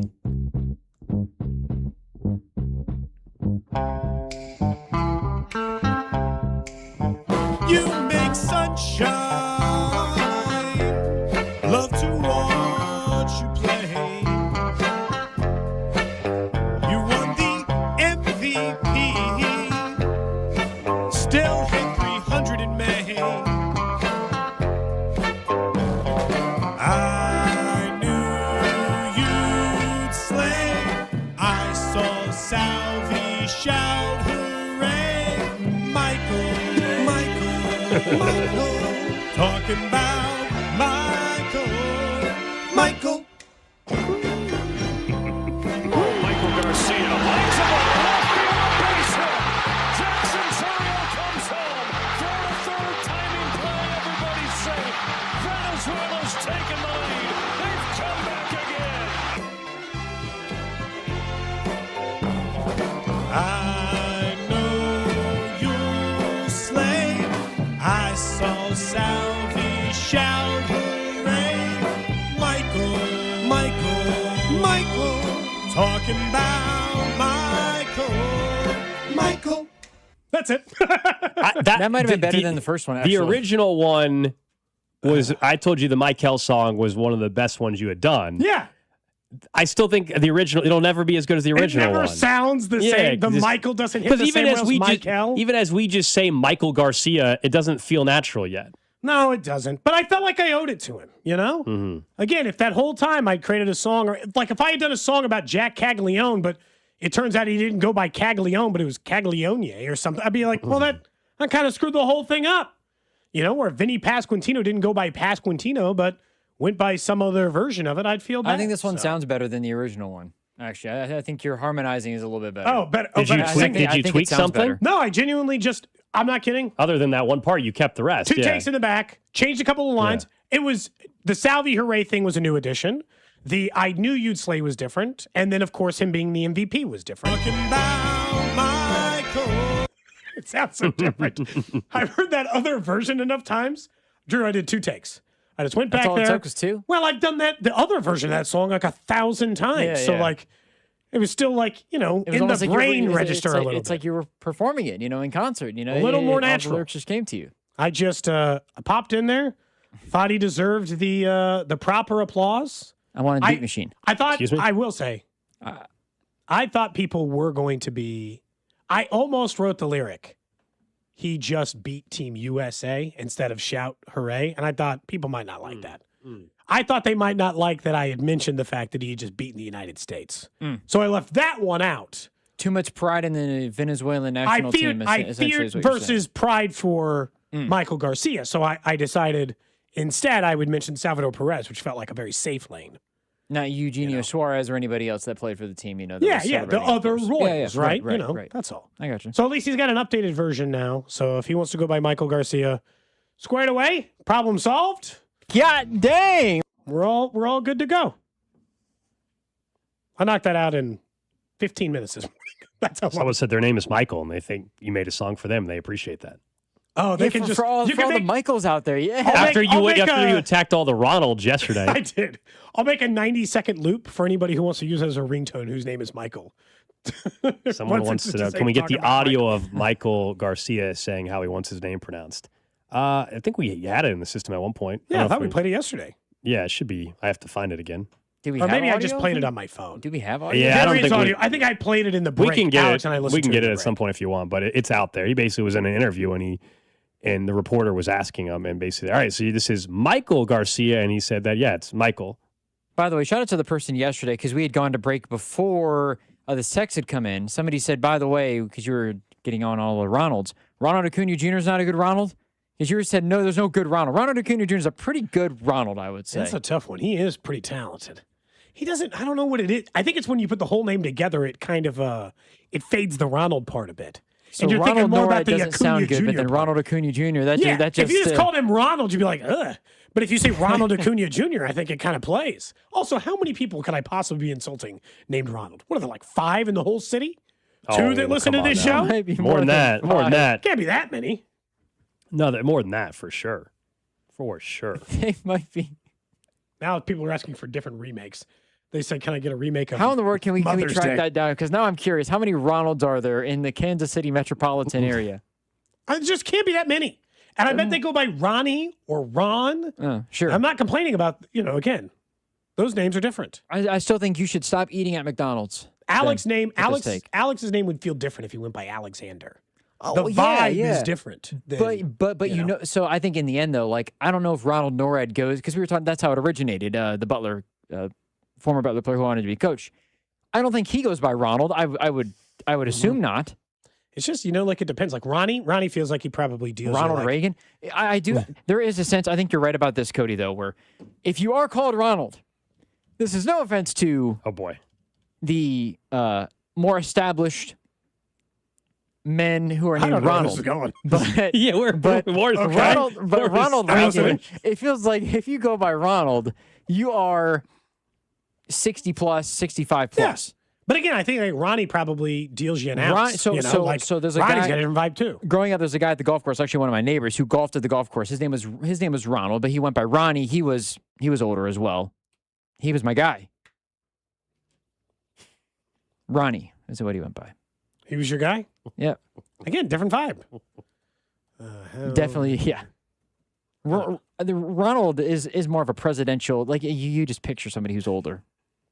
That's just Yeah, the I way get it that. goes. Like some names do play older or younger, depending on the age. I just didn't know which way you were going to say that. According to SocialSecurity.gov, I try to be respectful. There are approximately 740,000 people named Ronald in the United States. How many? Particularly popular in the 30s and 40s. Yep. Again. Yeah, that makes sense. What names? Hold on a second. So There's 0.1% female named Ronald. Tough. So, Parents hated your ass. there is somebody. I would say, okay, so let's say you were born in the 40s. That makes you 80-ish right now. What names now are going to be old names in like 2060? All the names that they've chosen now, none of them sound like old people names. Like there's not. It's going to be weird when like the. That's what I'm saying. The So old if folk you're home in is full of 2060, Kinsleys. in 2060 are Kingsleys and Rileys and it's gonna be weird. and Reeds and all those other things. Yeah. All the kids, it'll be a bunch of Ash. When it's my age, it'll be a bunch of people named Ashley and Brandon and all the biblical ones last forever. Yeah. Brandon, Daniel, David, Daniel, Yeah. those just kind of exist throughout Yeah. time. Those don't go away really. It'll be the ones that stand out, like the girl names that were popular during like when I like I'd mentioned like Ashley and Heather and like that style of name that'll feel a little different. Now instead of it just being ASHLEY, it's ASHLEIGH. Like there's the unique little spins on how to spell the names out now. Okay. It's hard to Back on spell Drew any Ronald. differently, I I suppose. hope you liked the new version of Michael. I thought it Michael's was the old good. song. This is The Michael. original one was great. This one, there's nothing It's not wrong a with this one. Pasquantino, but it's definitely up there. I think Pasquantino is That's my top. There's still moments. If I see Vinny's name, I think of the song, and it actually You sing it in your head? Dead serious, I do. That's a high compliment. I really do. I'll take that, honestly. I really do. That's a very high compliment. All right, up next, we're going to talk some more Royals baseball. Josh Vern, our Royals insider, will join us. We'll also get to the random question of the day. Cody and Gold, brought to you by Heartland Men's Health, the leader in men's sexual health. Thousands of men have been successfully treated for low T, ED, and more, all with discretion and compassion. Make your appointment at heartlandmenshealth.com. Follow the station on Instagram for ticket giveaways and behind-the-scenes content from the show at The Fan 965. Don't pay hundreds of dollars out of pocket for franchise or settle for one-size-fits-all when it comes to testosterone treatment. Go to Synergen X and Low T Center and find the best in Kansas City. With Low T Center and Synergen X, they work with most insurance plans and customize each dose for you.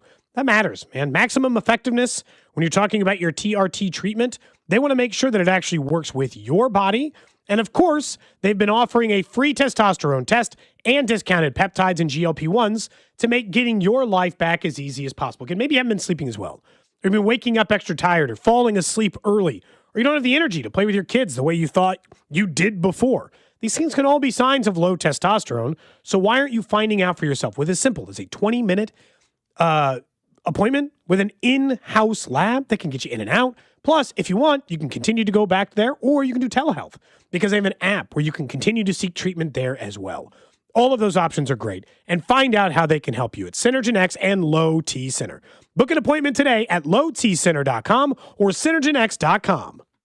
Legendary doesn't happen by chance. It happens because it's what BetMGM does. Sign up for BetMGM using bonus code KFNZ and receive up to $1,500 back in bonus bets if you don't win your first bet. Get into hockey, basketball, and more of your favorite sports with same-game parlays, live betting, and more. Earn BetMGM rewards points on every bet. Take advantage of offers found nowhere else. And keep an eye out for rewards dropping in your account throughout the year. Sign up with bonus code KFNZ and receive up to $1,500 back in bonus bets if you don't win your first bet. BetMGM. Make it legendary. BetMGM and GameSense remind you to play responsibly. Gambling problem? Call 1-800-GAMBLER. See BetMGM.com for terms. 21 plus only. Kansas only. New customer offer. Subject to eligibility requirements. Rewards are non-withdrawable bonus bets that expire in 7 days. Please gamble responsibly. In partnership with Kansas Crossing Casino and Hotel. I'm McCall with Lee Summit Subaru, and it's time to make a big deal out of nothing. Announcing Lee Summit Subaru's 0% event. Up to 0% financing on select 2025 Subaru models for 72 months. And we have the largest selection of Subaru certified vehicles in Kansas City, starting as low as 1.9% for 72 months. Fall in love with driving again at Lee Summit Subaru. The Subaru A Lot to Love event. Based on January 2025 through June 2025 Kansas City inventory listings. Man, your yard looks great. Who does that for you, Gunther? It's Gunter, no H. You sure it's not Gunther? Listen, we've been with Gunter for years. They take care of our lawn with 7 annual applications. We're weed-free and have a lusher, thick, green lawn. Trust me, it's Gunter. No matter how you say it, we've been helping Kansas City homeowners improve their yards for decades. For greener, thicker lawns, it's Gunter. I'm pretty sure it's Gunther. I'm pretty sure it's not. The world is coming to Kansas City. Is your parking lot ready? Over at GAN Asphalt and Concrete, they want to make sure that your business is inviting, that it's safe, and that, of course, your project is cost effective, because they want to make sure that you're ready and that your business is ready before the world comes here. That's all possible over at GAN, who can handle any type of project your parking lot would need. That's because they're one contractor, all things parking lot. Check out their projects at GANAsphalt.com or give them a call at 816-688-3512. March matchups are here, and Kelsey's giving away $1 billion for a perfect bracket. No one's ever done it. The odds are about 1 in 9.2 quintillion. Kelsey's also giving $1 million to the top bracket and $1 million to charity. It's free to enter, no deposit or purchase required. Entries now open and close before the round of 64 tips Thursday. Download the app or visit Kelsey.com to read the full rules and enter. Use code THEFAN when you sign up. Eligibility requirements apply. No purchase necessary to enter or win. Participants must be 18 years or older. Not available outside the United States, New York, or Florida. Contest is not endorsed or associated with the NCAA. Official rules apply. See Kelsey.com/$1 billion bracket for more information. At Kansas City Proton Institute, we're delivering the future of cancer care with state-of-the-art proton therapy right here in KC. If you have breast, head and neck, or brain cancer, proton therapy may be a better treatment than conventional radiation. Don't wait. Get your second opinion at Kansas City Proton Institute. Come see Kansas City's largest, most experienced, and most advanced proton therapy team. Learn more at kcpi.com. Kansas City Proton Institute, where you see the best in KC. There's a difference between liking a house and actually getting it. Redfin is built to make up that difference and close the gap between finding and owning the home for you. Redfin agents close twice as many deals as other agents, so when you find a home you love, you're not a step behind when it's time to make an offer. That means less watching great homes disappear and more focus on the ones you'll actually move into and call home. Redfin helps turn saved listings into real addresses. Get started at redfin.com. Own the dream. It's about time delivery worked on your schedule. Same day, next day, or scheduled in advance. However you plan it, the Home Depot delivers the whole job. From drywall to doors, plumbing to paint, we'll get it there when you need it. Because on the job site, timing is everything. You order, we deliver. It's that easy. The Home Depot Pro. It's about time. Spreadsheets, clunky software, 100 different logins just to run your business? Ah. There's a better way. Odoo. One simple, connected platform that handles sales, inventory, accounting, and more, so you can focus on growing, not juggling. Make the switch today at odoo.com. That's ODOO.com. Baseball is back. Opening night is one exclusive game, and it's live on Netflix. On Wednesday, March 25th, the New York Yankees, led by seven-time All-Star Aaron Judge, head to the Bay Area to face Rafael Devers and the San Francisco Giants. A brand new way to watch Major League Baseball, and it all starts here. MLB opening night, Yankees vs. Giants, live on Netflix, Wednesday, March 25th at 8 p.m. Eastern, 5 p.m. Pacific. Anthony Plumbing, Heating, Cooling, and Electric. Visit anthonyphc.com today. Don't wait until extreme temps hit. Anthony makes home comfort easy. Right now, buy a new AC and get a furnace free when you book at anthonyphce.com. You're listening to 96.5 The Fan from the DM Injury Law Studios. Mike's got this. Car, truck, or motorcycle wreck? Remember, Mike's got this. 816-888-7500. Mike's got this. Hey, it's Scott Parks, and we've launched Beyond the Pitch KC, a podcast on how Kansas City landed the world's largest sporting event, presented by Commerce Bank. Visit commercebank.com/soccer26. Subscribe on the Odyssey app or wherever you get your podcasts.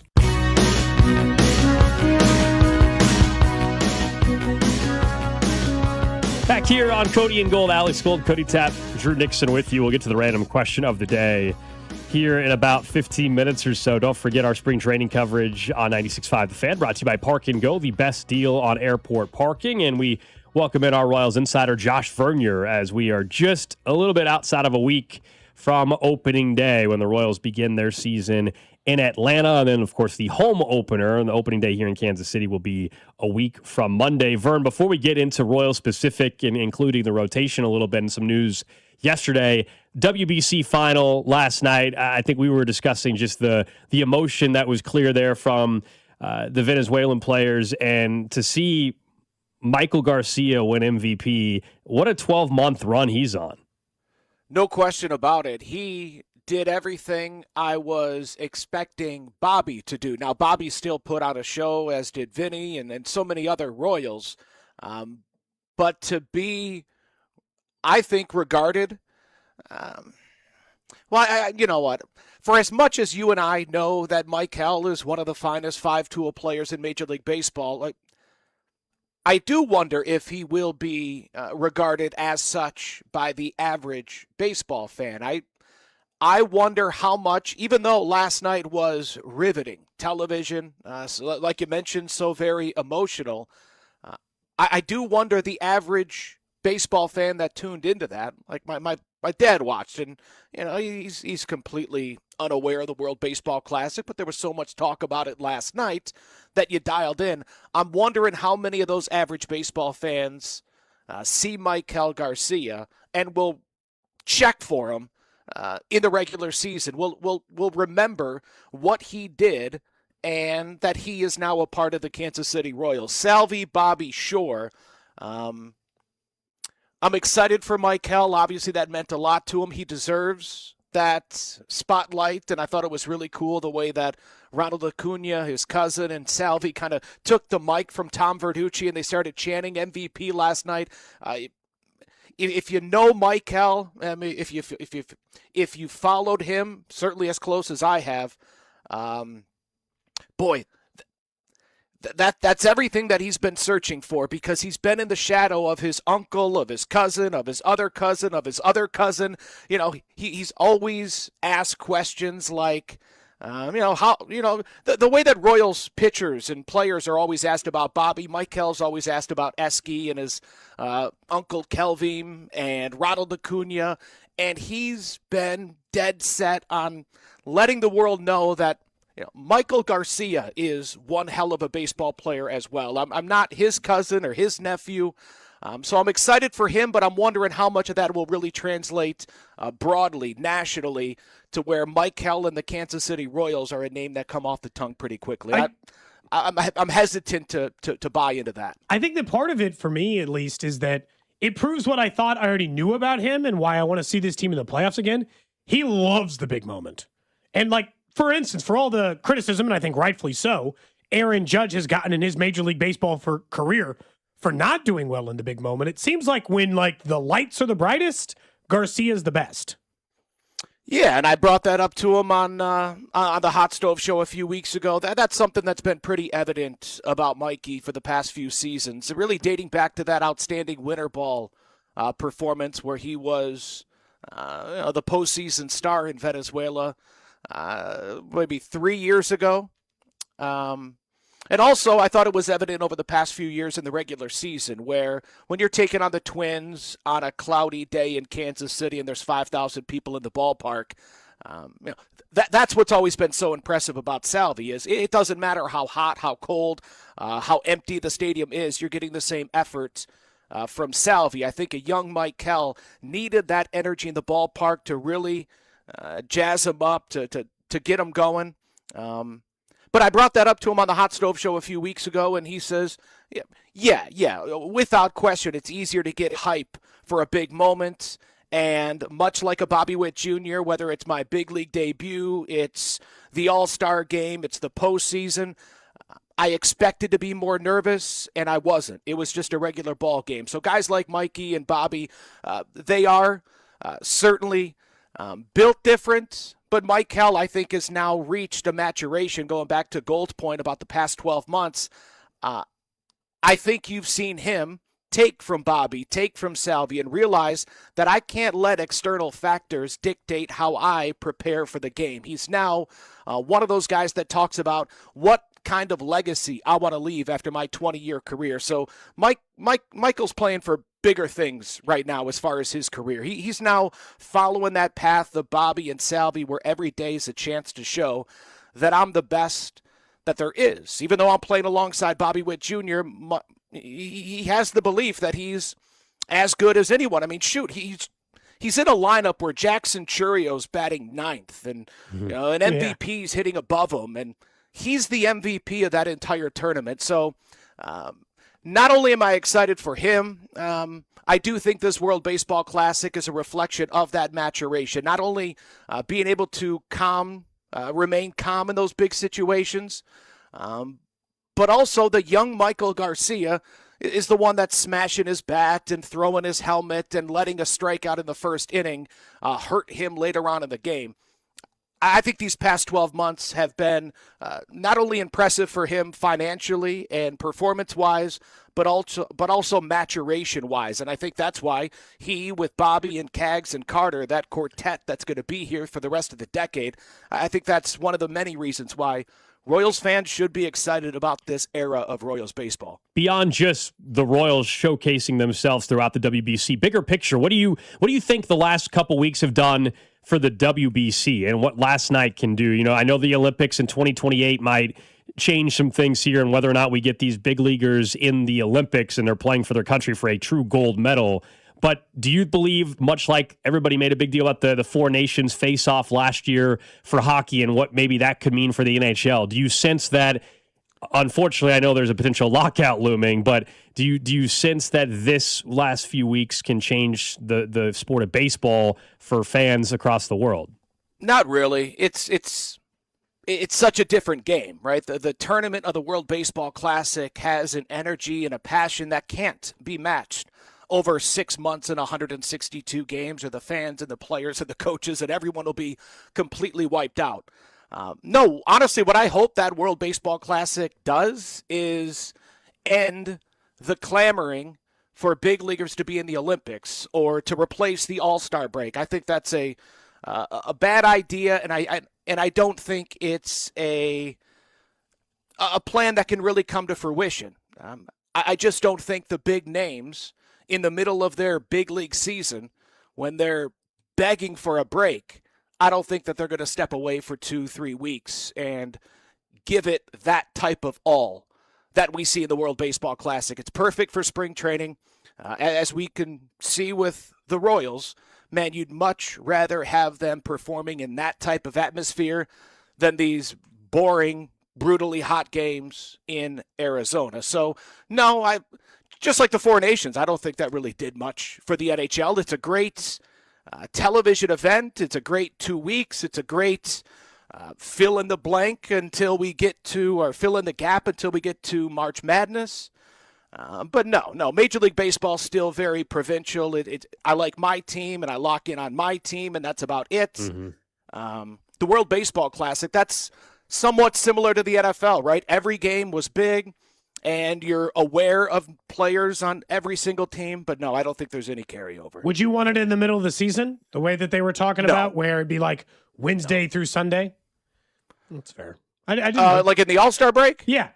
Yeah, no. I just don't think you'll get that type of commitment from players. Again, I always go back to, 2021, and the Royals are going to Toronto right before the All-Star break and the whole vaccine thing. And a lot of the guys, for as much as we focused on, will you get the vaccine, will you not get the vaccine, a lot of guys were saying, hey, if I don't, there's an extra 4 days of vacation going into the All-Star break, and guys value that time off. They certainly, imagine the Royals lead the division by 10 games, and now Lugo and Estevez and Waka and Reagans are all going off to the World Baseball Classic. The fan in me doesn't want to see it, and I can't imagine that the players, the big name players, the guys that made last night and the past 2 weeks fun, I just can't see them signing up for it. Let's talk about the rotation. Obviously, Cole Reagans was officially named the opening day starter. Not surprising, as he is their most talented pitcher. But how do we, is it as simple, Vern, as if he's healthy, we think he'll be good? Or what is it you're looking for out of Reagans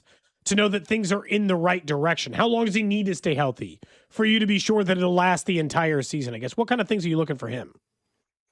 Punch outs, health in spring training, and so far says he feels good. He's been happy with his performances, and the strikeouts have been there.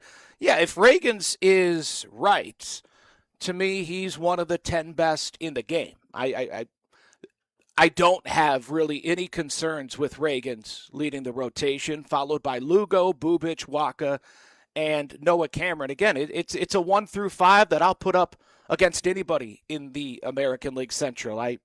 The question mark to me is Seth Lugo. He's the guy that can take this from a good rotation to a great rotation. He's a guy that, in my opinion, can solidify this team's 1 through 5 as the best in the division, meaning he can stare down a Framber Valdez. He can stare down a who's the number 2 in New York? Garrett Cole when he comes back behind a Max Fried or Carlos Rodon. Cole Reagans can go toe-to-toe with any number 1 in the game. Seth Lugo, to me, is the best option in this rotation to be the guy going in Game 2. Do I have that type of confidence in Lugo that he's ready to be that 2024 Lugo?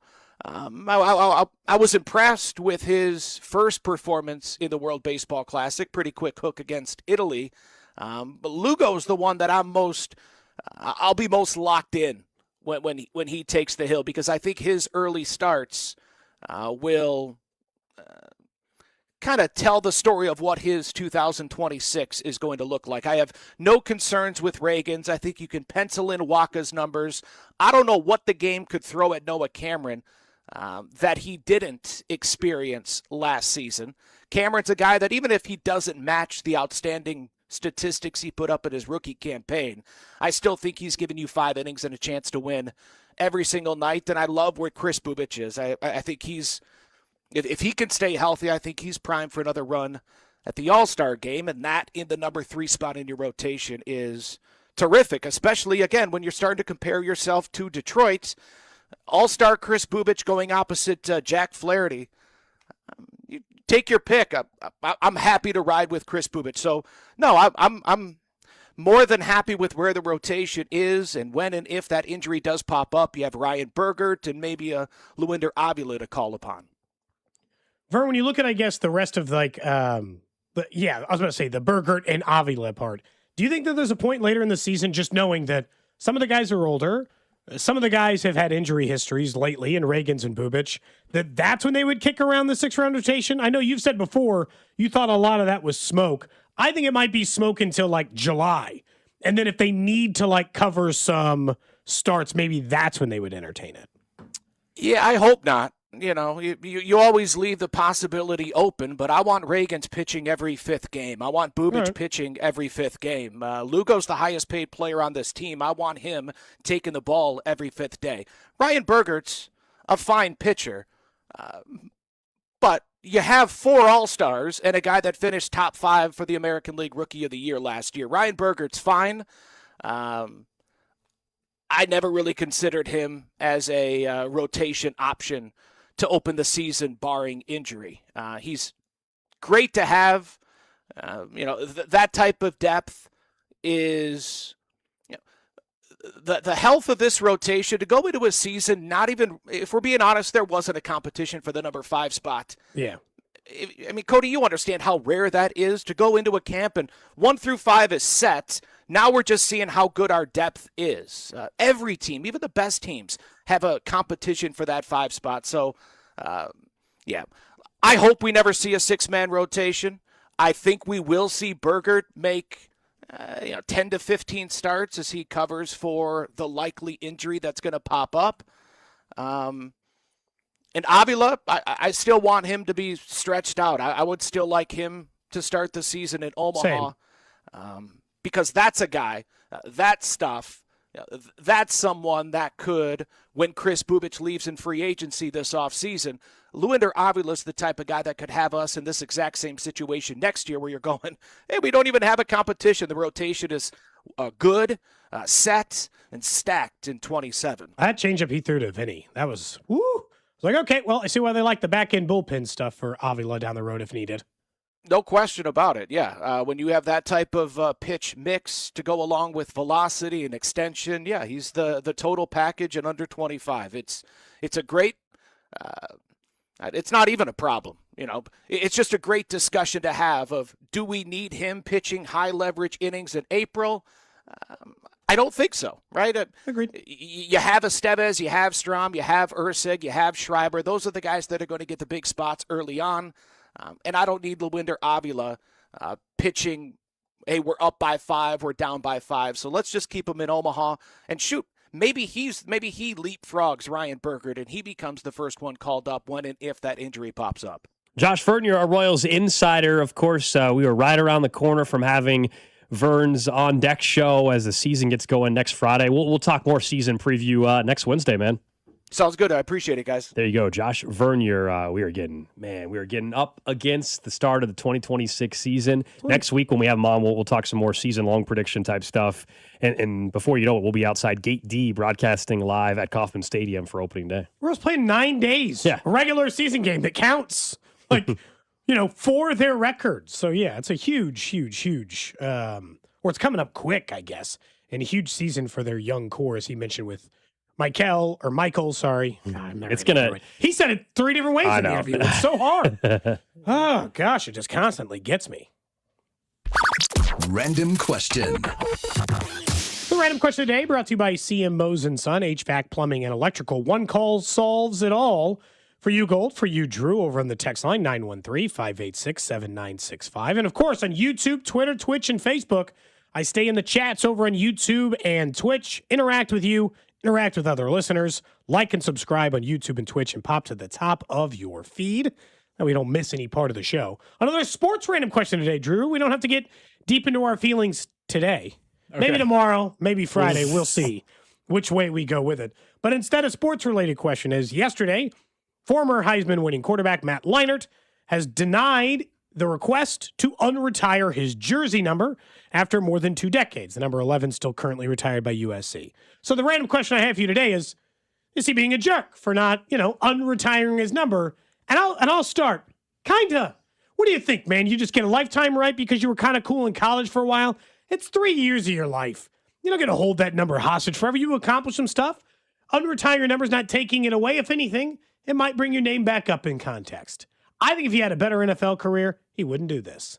I think if he had a better NFL career, he wouldn't feel this need to hold on to the good old glory days of college. I think it's that kind of problem. It'd be like a high school kid not wanting to unretire his number because he was a good shooter when he was 17. I don't have a problem with it. I think. You think it's his choice? Yeah, I think it's his choice. But a lot of times, again, if a particular player wants to wear your number and they want to call you up and show you that kind of respect, then a lot of times you do see someone say, all right, you can wear my number. I think that's the best way to do it, where, hey, if it's in this case a kid that wants your number at USC, have him call you up, talk it through what, and then you're just done with it. Not saying you have to exchange any money. I'm just talking about, like, it shows a little bit of more respect than, like, hey, this kid that has never interacted with you just wants to wear your number. So I have no problem with that. There's also plenty of pro teams that retire numbers, but doesn't mean the number's not available to be worn, right? Like, it's retired, but you can still wear it. Kansas basketball does that. Exactly. Exactly. Said, quote, absolutely effing not. I am never going to unretire for some random dude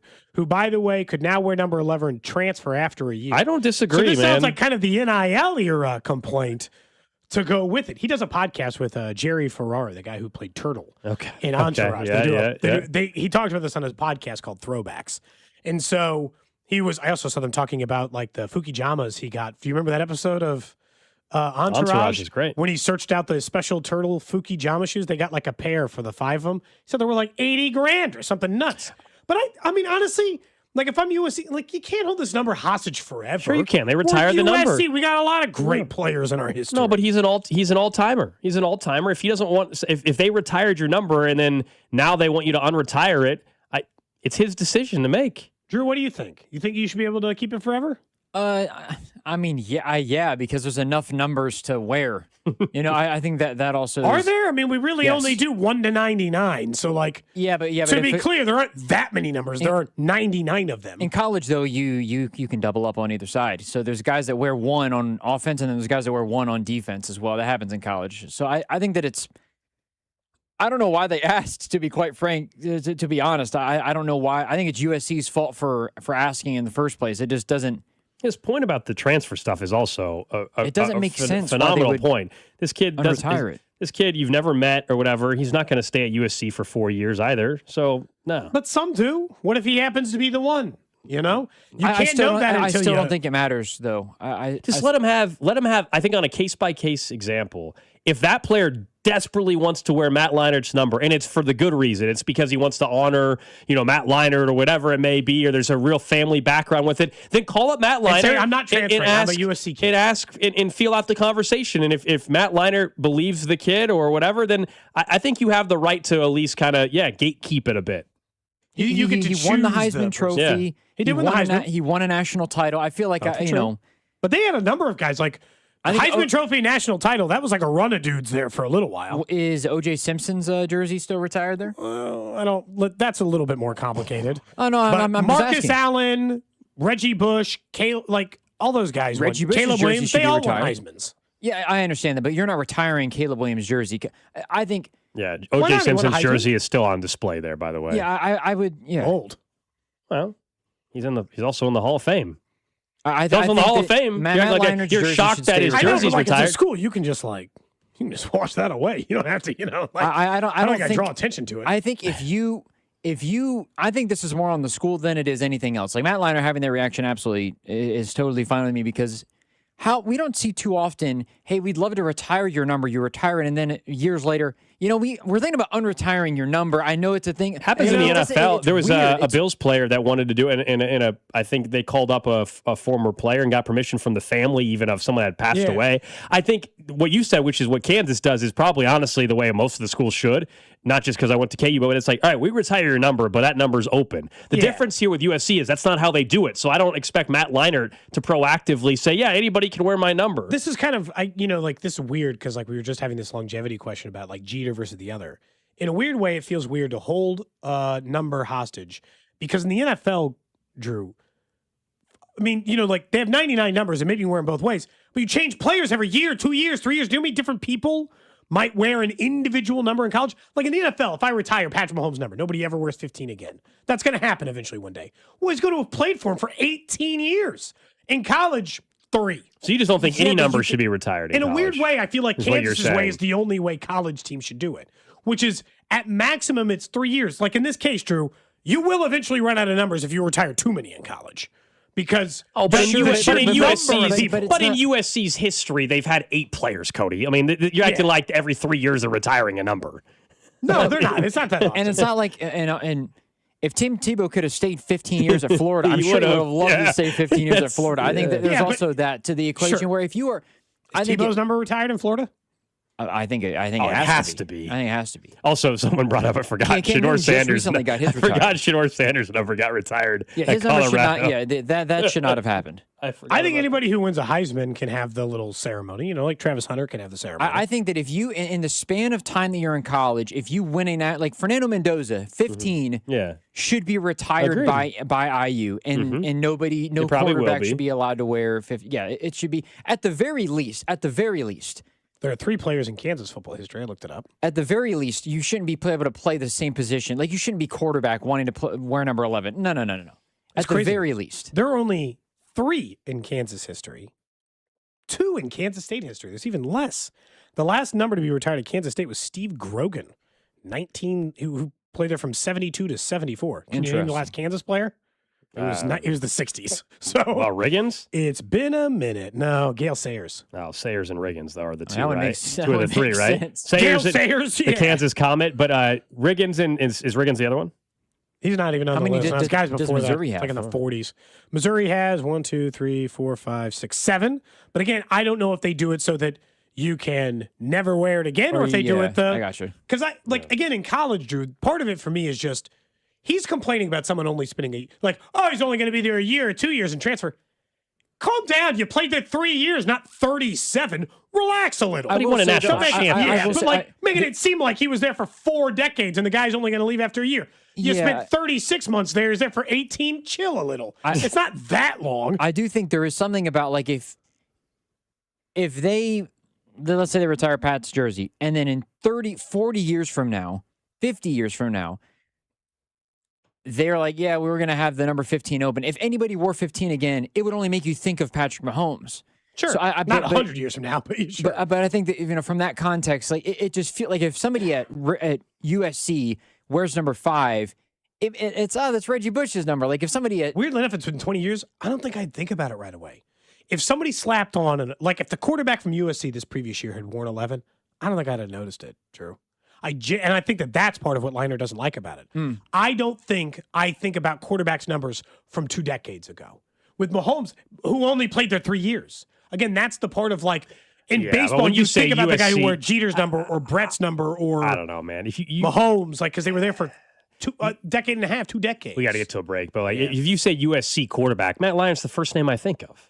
Carson Palmer or him, yeah. I mean, Carson Palmer didn't have the success in college the way Matt Leiner did. He won a Heisman. Yeah, but in terms of actual national, did he win a title there? No, I don't know. He would be after Matt. Matt Leiner would come up first, and then I think Carson Palmer would be second. That's probably, and then Mark Sanchez, baby. I think Carson Palmer wore number 3 as Different well, reasons, if I had to yeah. guess. I think Carson was 3 at USC. All I right. can't even remember, actually. All right, so Which maybe that goes into the point. So that's the random question of the day. All right, up next, guys, let's talk about the first 4. Last night, what it means for tomorrow, and then we also got 2 games this evening, plus something that the state of Kansas is trying to do when it comes to sports betting that I think is not going to be great for those trying to bet. I'll explain that next. This is Cody and Gold on your new home for K-State Athletics. 96.5, The Fan. Brought to you by Heartland Men's Health, the leader in men's sexual health. Thousands of men have been successfully treated for low T, ED, and more, all with discretion and compassion. Make your appointment at heartlandmenshealth.com. All right, you know it's basketball time. That means fast breaks, buzzer beaters, block parties, all of those available over at Underdog because it's the best place to get in on the basketball action today, tomorrow, and Friday for sure because you can make money and you make entries and win money right now on the Missouri side. It's super easy. Just download the app, choose your favorite players to go higher or lower on stats like points, rebounds, steals, and more. You can get those entries right and win up to 5,000 times your cash. Tomorrow, I'm going to start telling you some of the individuals I like to go higher or lower on those, but I want you to take a look at some of the other options. Maybe you like ladders or streaks, where each streak by making 2 picks. If both picks are correct, the next pick for the streak becomes available, get 11 correct, and the prize is yours.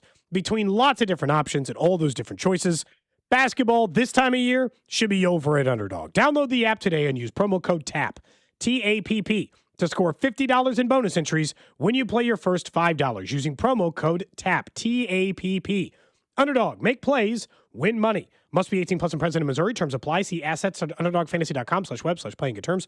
_DFS_.html for details. Concern with your play, call 1-800-MY-RESET or visit www.ncpgambling.org. This is Kevin Harlan, and if I sound a little tired, it's because it's Ford Truck Month at Rob's Side Ford. You and me both, Kevin. It's been nonstop. Well, Rob, remind me again why. Because Rob's Site Ford is offering brand new F-150s up to $16,500 off, 0% financing for 60 months, and 0 payments for 90 days. Yes, that'll do it. And that's just the F-150s. We've got the best deals of the year on Super Duty, Ranger, and Maverick. Okay, so let me get this straight, Rob. Massive savings, strong financing, no payments for 3 months, and people are showing up? It's nonstop. Funny how that works. Turns out, when you've got the inventory, the price, and the experience, people notice. Especially when you're Kansas City's #1 top-rated Ford dealer on Google. 4.8 stars and over 3,000 reviews. And Kansas City's top volume F-150 dealer. No wonder you're tired. It's Ford Truck Month at Rob's Side Ford, 135th and State Line, or robsite.com. But don't wait. These offers end soon. Is your garage door too loud and whining for help? Overhead Door Company of Kansas City will make it all better. They will perform their full 26-task garage door tune-up for just $79. That's just $79 for up to 3 garage doors and openers. You need this done once a year, so why not now? And for just $79. Call Overhead Door Company of Kansas City at 816-221-0072 or schedule online at overheaddoorkc.com. Right now, FanDuel is dropping bonus bets into everyone's account for the tournament. All you have to do is opt in to claim your bonus. Use those FanDuel bonus bets on your bracket picks, money lines, spreads, totals, game props, or even same-game parlays. But don't wait. These bonus bets are only available for a limited time. So make sure you visit FanDuel.com/local to opt in for bonus bets. That's FanDuel.com/local to learn more about bonus bets for the tournament. Maybe you want to take a shot on one of these teams to go from a game in Dayton, Ohio to win multiple games in the tournament. Or you're feeling pretty good about any of the teams in the Big 12 Conference. FanDuel, it's time to dance. FanDuel Sportsbook is the official sportsbook of 96.5 The Fan. 21 and present in Missouri. Bonus issued as non-withdrawable bonus bets, which expire 7 days after receipt. Max bonus $500 unless otherwise specified.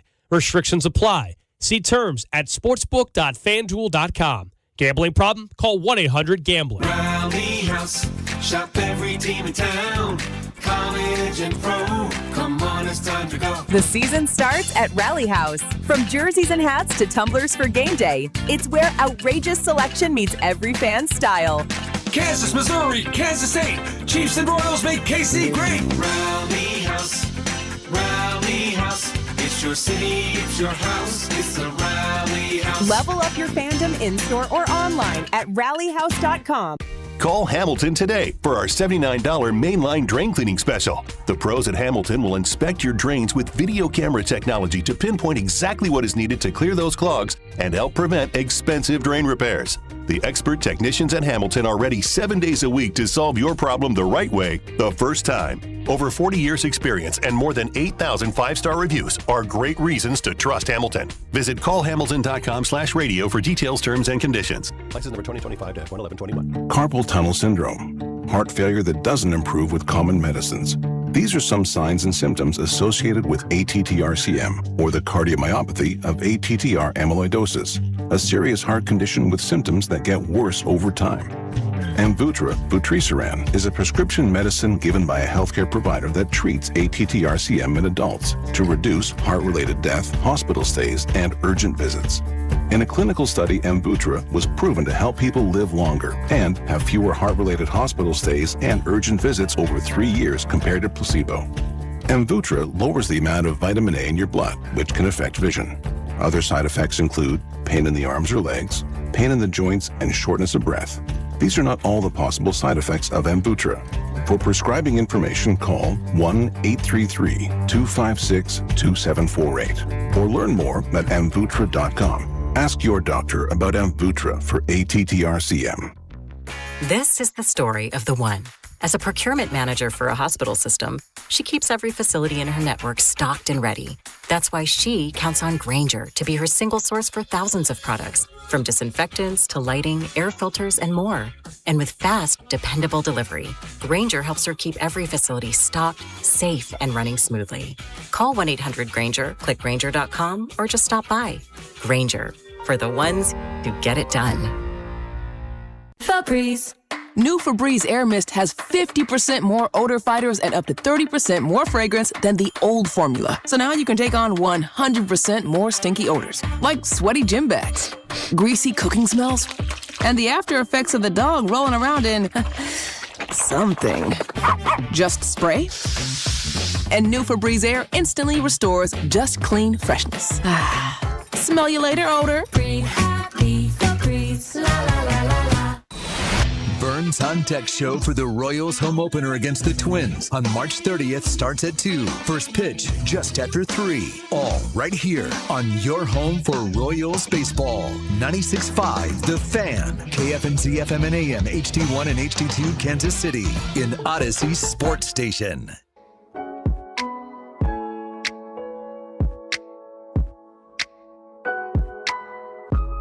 One o'clock hour here on Cody and Gold. Alex Gold, Cody Tapp, Drew Nixon with you. We'll get into something that's happening on the Kansas side of the state line for sports betting here in about 10 minutes or so. I think if you're someone that has ever bet on the Kansas side, or you currently do, and certainly the tournament is about to start, so it's a very popular betting time. It's something that will not impact this year's tournament, but is something I think people were not aware of. In fact, frankly, I wasn't aware of until I saw this come across yesterday and was talking with some people about it. It's something that can impact how you bet moving forward in, say, the Kansas side. I want to pass that along to everybody coming up in just a little bit. We all know tonight, first four continues. Last night, first four was actually pretty damn good to get it started. Texas good games. And NC State came down to the final second. It was a jumper there with about 1.1 seconds to go that allowed Texas to advance past NC State. Some big-time shots were made down the stretch, and that just kind of it's an appetizer. I get it for the tournament that really gets going tomorrow, but I'm intrigued by Texas BYU now. With Texas winning, that to me is going to be a very good game tomorrow evening. I think it's tomorrow evening as Texas immediately after the game last night hops on a charter plane and gets set to go for their site. Yeah, I think that like last night's game first was just kind of the perfect appetizer to the rest of the NCAA tournament. Sometimes in these play-in games, we don't get a good one. And so it's like, oh, I guess I'll just wait for Thursday for the tournament to start. And really for me, it's like Thursday, once we got like more than like 3 games on, that's when it feels real for me, Gold. They get one game going, I'm like, okay, get a taste, some basketball. But once it starts being like there's 3 or 4 games on at the same time, you're like, now it's March Madness. Once you finally get it rolling a little bit, at least on that end. But from the Texas end, yeah, I think they will be competition. These 11 seeded teams, if we pointed out, they oftentimes are problems for teams. And I think most of the times people don't think it's going to be Miami of Ohio because they're already a 6.5-point dog tonight against SMU, who, as Drew pointed out, is getting a player back. Just up went to up, 7.5. just went up a point. So maybe SMU is the problem child. But typically one of these play-in teams at least gets the next one. Sometimes two.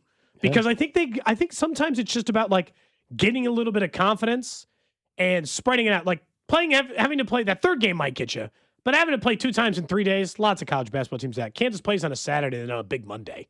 They're used to that. That turnaround they can handle. And they just got a little bit of life from being in the tournament and playing there and having to get on a plane and do it again. So I think Texas will give them a good fight.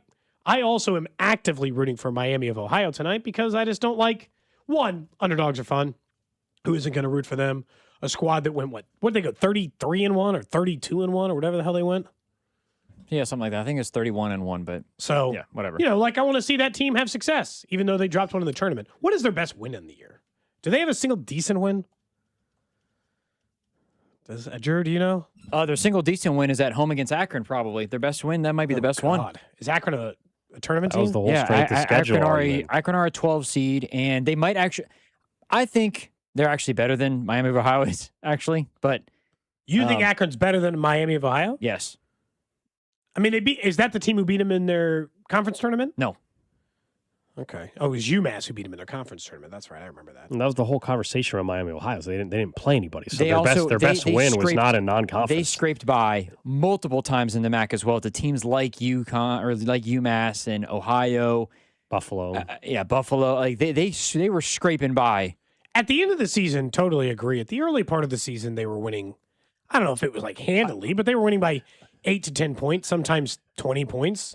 Depending, but yeah, if you go through their schedule, they've not played. Their best one's Akron, I think. They've not played a single decent team, really. Everybody's picking SMU to win tonight, but just as a casual fan and has no real ties to either school at all, I would say Miami, Ohio is who I'll be rooting for because I do think it would have been extremely ridiculous for them to not get in the field. And so I'm thrilled they're in it. They basically get a home game tonight. That's why I give them a chance against SMU is because they're going to have the advantage in terms of crowd and what that might bring for them. But the narrative, I think Drew brought it up earlier, and we do know how this will play out. If they lose, then people say they didn't belong in the tournament. If they win, then it becomes this great story like, hey, you know what? Yeah, they belonged in, and now let's see what they can do in the rest of the tournament. So it can swing either way for the result tonight when it comes to the narrative at least. But I'll be rooting for Miami, Ohio. I don't know if they have a great shot to win, but I certainly am more intrigued by tonight's game just because of the storyline around them and whether or not people thought they should be a deserving member. I mean, SMU, there's an argument that they shouldn't have been in the dance too. I guess that's always like it. That's why it's the first four. They very rarely, anytime it gets into matches like this, the narrative is always the same. And this college football or college basketball, because the jersey matters more, wins matter less in college sports. It's consistently been a problem that I've complained about. But so like James Madison would have won their college football playoff game, or if Miami of Ohio wins their college basketball game tonight, it'll always be the same, which is, like plucky underdog. Here look at them go. They overcame the odds, almost like it was a favor. And they still shouldn't have been in, but they just did it. And then the other end, if SMU wins, it's like, yeah, those bad, terrible. Like it's never about SMU, right? If they lose tonight, the story will never be SMU didn't deserve to be in the tournament. That'll never be the story. It'll be Miami of Ohio. Unless they get their ass kicked. Yeah, fine. But people don't make it about that typically with the big conference schools. They just let them off the hook. They're just kind of lucky. Small school beat them. That's the tournament. It's that, right? Versus like the teams like the small school, they love to just be like finding some way to get them out of. And I would argue, and this is always the problem, and you've said this later in the tournament's totally different. The round of 64 and the round of 32, the reason why it's successful is the small schools. That's why we care. Having never heard of UMBC or High Point or one of these other schools, they find their way into a Sweet 16. That's why the NCAA tournament is what it is. In the early rounds. The later rounds you care because big-time college basketball teams play big-time college basketball teams. But the early part of the tournament is made by the small schools. Yeah, you got to look out for Prowler the Panther, man. Here, not going to mess around against the Badgers. Get you is there a Panther mascot in Kansas City? Can we I get you don't in a Panther think so. costume? Not a Prowler the Panther though. There's nothing like Prowler. There's nothing like Prowler the Panther. That guy is intimidating, purple There's and gotta white. be a Kansas City school that's I'm Panthers. sure, but not a purple not a Panther, purple Panther that has a High Point jersey on. You sure? What was your mascot again? Ravens. Ravens. In high school, Ravens, yeah. Okay. Ours was the Griffins. What was yours, Drew? Bears. Classic. Yep. Just the Had, Bears. had huh? the Missouri State logo. It's funny that high school's Now, just no, like now rip- no more, but used to be that way. not the Missouri State logo anymore, or your school's not that logo anymore? Not the Missouri. No, when I was in high school, it was the Missouri State logo. Gotcha. Now it's no longer the Missouri State logo because I think there was a copyright infringement issue. Well, I don't know if it was infringement as much as it was paying Missouri State to use the logo. They decided not to do that. I'll never forget because one, I got punched in the face on the way back from this press conference. But when Kansas City announced an independent basketball team was going to be coached by Sharon Collins, I remember that. he was going to coach and play. Now, obviously, won a state title at Oak Park. Their original team name was the KC Buzz. That wasn't their name after about a week because their logo was the Hornets logo. Not like maybe or kinda, sorta. They called themselves the KC Buzz. It was just the Hornets logo. Yeah. It was just a ripped off Hornets logo. Well, and they're there like, was hey, you can't name yourself that. So they named themselves the Tornadoes or something or whatever. I don't remember what it was, but like some other name after that. It was like a week or something after that. Well, there was an indoor football team in Topeka that was called like the Topeka Tropics, and it was like based off the whole theme of oh my gosh, what's the basketball movie with Tropic not Tropic Thunder. It's what is the name with Will Ferrell? Well, yeah. Oh my gosh. I'm not going to remember the name of the movie. You know what I'm Tropics is the name of the team. You know what they I'm play talking with, about. yeah. I can't remember that. Semi-pro is the movie. Yeah. Thank you. Anyway, Text was just going to fill up with semi-pro. Anyway, that was their whole thing. They were called the Topeka Tropics. There was some issue around copyright stuff. They did a name the team contest, and that's what they came up with or whatever. But yeah, I think some of the teams, there's people that will just do their bracket off of that, and they'll end up having more success than people, quote unquote, that watch a ton of basketball. My sister is terrible. Is notoriously very good at it. She just goes off vibes. She is the mascot it's a cool name. I'm going with them. I mean, she obviously also sees numbers next to him, so it's not hard to be like. Yeah. She's not going to choose a 16 to beat a 1 just because their jersey's cool. I mean, she knows, but she doesn't watch college basketball like that. She does a little bit, but not enough to be like, I don't know enough about this team where I'm picking them off of watching them play. Ironically enough, our rival high school, Lawrence North Wildcats, K-State's logo, but green. There you go. Now no longer that either. Tournament coverage presented by Busey Bank, the official bank of the Big 12. Tomorrow, when we get started at 10 o'clock, remember, we're going to be out at ITAP in the Crossroads, broadcasting live. Come and join us. Watch all the tournament action. It's going to be a lot of fun. We've got our friends with Circus Sports out there. They'll be giving away some stuff. We'll be registering you to win a $500 Rally House gift card. It's going to be gorgeous weather in Kansas City. And so if you've been to ITAP down at the Crossroads before, they can open up the garage doors. And so should be awesome. We'll be sweating out some games. Tomorrow we'll give some more insight on maybe some of our favorite bets, which gets me to an update on something happening in Kansas that I'm guessing most people don't even know is going on. If you're someone that has ever bet in Kansas, I think you'll care about this. And we know for many, many years, people were going from Missouri to the Kansas side. Now, of course, Missouri has legalized sports wagering, so maybe you're not doing that same trip. But there was a amendment passed yesterday. Now, it was added on to a bigger bill, and it still has not, the bill itself is not passed, but this is an amendment that one representative in Kansas is trying to pass, which is a 2% tax on all wagers. And so to explain it a little bit more, if you guys remember when it first passed, there's a 10% tax that the books pay at the end of the profit, okay? Sure. Kansas gets 10%, and then it's divided up a million different ways. Some of it goes to what they call the white-collar fund, which is a problem gaming fund, and these other elements, the attracting a professional sports team fund. So works, of the 10%, it gets divided up, and there's deductions that are part of that and promo credits, and so it ends up being a smaller number than some other states. That is true. Well, this representative, I think it's Avercamp, wants to add a 10% tax on every wager on the front end.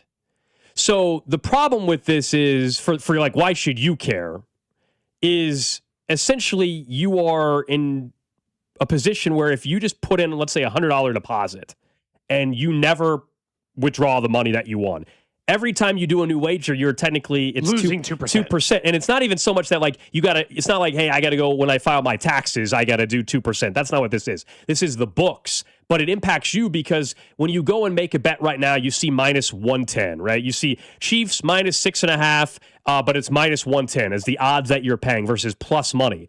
Well, if the books are paying a higher tax rate down the road, what can happen is all of a sudden you, the better, are only going to find minus 140s, minus 130s. So that's how you'll get taxed on it, essentially. For every bet you make, you're going to get worse odds on the bet. You're going to essentially be paying the tax as well. I think it's interesting that this has come out of nowhere. There's been no public input around it. It's been intentionally kind of put on there. And so the best way to describe it is it'd be like, Cody, if you bought groceries for your family and you guys had, let's say, Coca-Cola in the fridge or whatever. Every time you open the door and pull out a new can, or your daughter does or your son does, you would basically pour a little out. You would be getting taxed every single time. Like that's essentially what this would do. I mean, you could win half your bets and never deposit or withdraw, and you're going to be paying tax on your own money potentially dozens of times. So it's slowly like dwindling in a weird way, which is if I put in $100 and I make, and let's just say I'm even $100.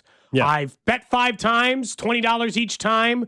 I won half my bets. I lost half my bets. So I should be at $100. I will really by 2% logic, be down to 90. Yeah, the tax again is going to be on the odds. It's not necessarily literally the tax that the money's not down. You won't see it that way, but you just won't win as much money on odds. your bet. Yeah, it's gonna frankly screw you over on the odds. So we'll see if it passes. I tweeted out earlier today because I don't think anybody is aware of this happening. Frankly, I wasn't until yesterday, and it's something that kind of got snuck through intentionally. I will point out the representative that put forward the amendment was also very anti the original sports wagering passing 4+ years ago to begin with. It's not something that he wanted to pass then. And so let's keep an eye on this one, I would say, for how it's going to impact bettors. Also remember with the sports prediction markets that are out there, you have a lot of states having bills introduced that are somewhat backed by these sports prediction markets that are not under the same tax stipulations. Remember, if you bet on like a Kalshi or whatever it's called, that they don't have the same, they're not paying the same tax rate at all to the state, period. And so that's the big advantage. And so a lot of those companies are trying to increase the tax rate. And you're like the downside for this, other than the tax implications, Cody, is you're going to have people that are going to say, all right, well, if I'm getting worse odds, I'll go back to betting offshore. I'll go back to betting with my bookie. So you drive people back to the unregulated market with this. It's a mess. We'll see how it plays out. I'll keep an eye on this now. The session wraps up here very soon. So there's a chance this bill that has this amendment on it gets to the floor here this week. I guess a lot of this is email your representatives, I guess, if you care. And look, Missouri's terms are not the same as Kansas's terms. Like somebody's pointing out that in Illinois, they charge 50 cents for everybody. Everybody markets and regulates it different. Like some don't allow bets on college players or some don't, like everything kind of changes depending on the state. But the terms were already negotiated. This would just be an additional tax because essentially that 10%, the book's not eating that either, right? They're banking on the idea that, you'll bet enough or they'll charge you enough in the odds. They factor that all into their price point, right? The amount you already pay. But the additional 2%, you're right, Gold. It is going to have like a. Yeah, it's. I think it's a factor. This one one just eat that cost. This one is Kansas, but as I think we alluded to a couple months back, with all these sports prediction markets that are out there now, which is different from they claim they're different from sports betting. Someone pointed out as well. Yeah, Arizona's attorney general is currently suing one of the providers. This is going to end up being a huge conversation for the next couple of years as regards to the sports prediction markets. But this very thing in Kansas, this could get passed this week, and nothing you can do about it if people don't speak up here pretty soon and try to inform why they care. Because I think we forget, like, we're in the sports world, we're in the betting world, and all this. A lot of the representatives, I don't care what state you're in, Missouri, Kansas, whatever, a lot of them you would think that they should be knowledgeable on every little detail for every bill. They're just not. They don't. A lot of them do not read every single page of every single bill of every single amendment. It just doesn't work that way. And so some of them may not even realize why this is a big deal. Because on the surface, you're like, 2% tax on all wagers. Oh, it's more money for the state? Sure. But there's consequences to that, including driving people out of the market that will then just go bet somewhere else where you get zero tax money and it's unregulated. Yeah. It just depends. So, we'll see. How far can you push it or how much will people notice? on the other side of it. But yeah, I mean, it's always the predictive market's crazy to me because it just seems like the Wild West. It's like the NIL in the early going there in college when they had no guardrails set up. I personally don't think you should be allowed to gamble on regime changes in foreign countries. That's the sports prediction market. You can bet on that's not sports anything. That's like world prediction market. Insane. No, I'm just saying they fall in the sports prediction market category. No, I mean, I think I've told you. I think that it's absolutely insane that those are not considered sports betting apps and betting apps. That's how they get away with it. It's kind of crazy. Doesn't make any sense to me. So, says, just tune in. What's going on? Go back and listen for the last 10 minutes. If you go to my Twitter account, I broke it down. It's at Alex Gold. Basically, Kansas is trying to adjust how they're going to tax. You're going to have to make hay while the sun shines, Gold. You're going to have to get some extra bets in over the next couple of days of the NCAA tournament, you know? We'll see what happens, man. We'll see what happens. You got some stuff in for tomorrow already? I do. I do. Anybody going to guess Hofstra to win now that Alabama's without their second best scorer? I don't have that. I've been saying that. So before Aiden Holloway. What? They're like a 10-point dog still, Hofstra. Yeah. Cruz Davis. Tomorrow. Cruz Davis for his name. For the first window of games, we'll give our picks, and I'm sure we'll follow it. You guys already know that I'm going to be on High Point to cover 10 against Wisconsin. And that's one of my bets. TCU plus 2.5 against Ohio State. I think they can win outright, actually, against the Buckeyes as well. Yeah, we'll see. We'll give you a couple of picks tomorrow, plus our Final Four picks. Mm-hmm. I'm just going to go all one seeds, just make it really boring. I mean, I'm not doing that. I don't think. I mean, it could be chalk, man. I know. It was last year. Could be pretty chalky. It seems to be the regular case, so I'll just plan on that. Up next, we'll get to what's trending. We'll talk more also about the tight end position for the Chiefs and what they haven't done yet at that position, and could it tell us something about the draft in April? You're listening to Cody and Gold. Tune in for the Chiefs Red Half Hour every day, starting at 11:30 right here on your home for Chiefs football, 96.5 The Fan. Brought to you by Heartland Men's Health, the leader in men's sexual health. Thousands of men have been successfully treated for low T, ED, and more, all with discretion and compassion. Make your appointment at heartlandmenshealth.com. Learning the skills over at Centric is only part of the journey. In fact, they are going to help you turn the skills into a career in as little as 4 months. Yeah, that's right. They can train you for that new career right there at Centric in IT and in so many different fields. I always tell you that if you want a career in IT, that can be working in a lot of different stuff. Maybe you want to stay in healthcare. Well, you can still do IT in that. You want to work in sports. We need IT people in the sports end as well. Centric provides you the technical skills employees expect, but that's only part of the journey, Gold. Obviously, we know they have a career services team. Yeah, they will work you through coach you through, I should say, the resume building, interview prep, guidance on landing that real entry-level IT job, and with local employers. It's not a situation where you have to move out of the region. We talk all the time about the job opportunities that Centric has because of the relationships they have built over the years. And if you're serious about making that career move, just call our friend Russ Montree. Schedule that free short career pathway call, and he'll help you decide if the path is the right fit over at Centric. That's centric.com, CENTRIQ.com. Over time, your home's exterior takes a beating. You might notice faded colors or peeling paint. You need to call my friends at CertaPro Painters, whether you're thinking about the inside or outside of your home. Their free estimates are detailed and easy to understand, and you'll get a quote right away. Ask about their spring sales event for 10% off qualifying projects through May 15th. And remember, each CertaPro Painters business is independently owned and operated right here in KC. Schedule your free estimate at CertaPro.com. That's Certa with a C. What if you could have the most reliable Wi-Fi? And get this, what if you could keep it at the same price for 5 years? That's the Xfinity 5-year price guarantee. Just 5 years of fiber-powered Wi-Fi that boosts speeds to the devices that need them most. That finds and fixes problems before you even notice them. Like super intelligent Wi-Fi with a sixth sense. And that keeps you gaming in the fast lane, even when the whole family's banking on bandwidth. And here's the best part. No annual contracts, no hidden fees, and our best equipment included. Plus, get online in minutes with same-day Wi-Fi. Hey, let's face it, a lot can change in 5 years. Kids grow taller, dreams grow bigger, but your Wi-Fi? It would stay reliable and the price would stay put. The Xfinity 5-year price guarantee. Lock in your price and unlock the possibilities.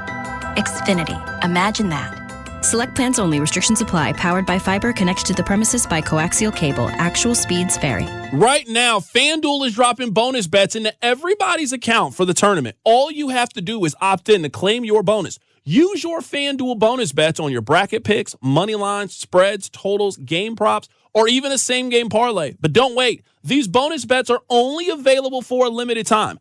March basketball is here, and what better way to celebrate it than with bonus bets with our friends at FanDuel?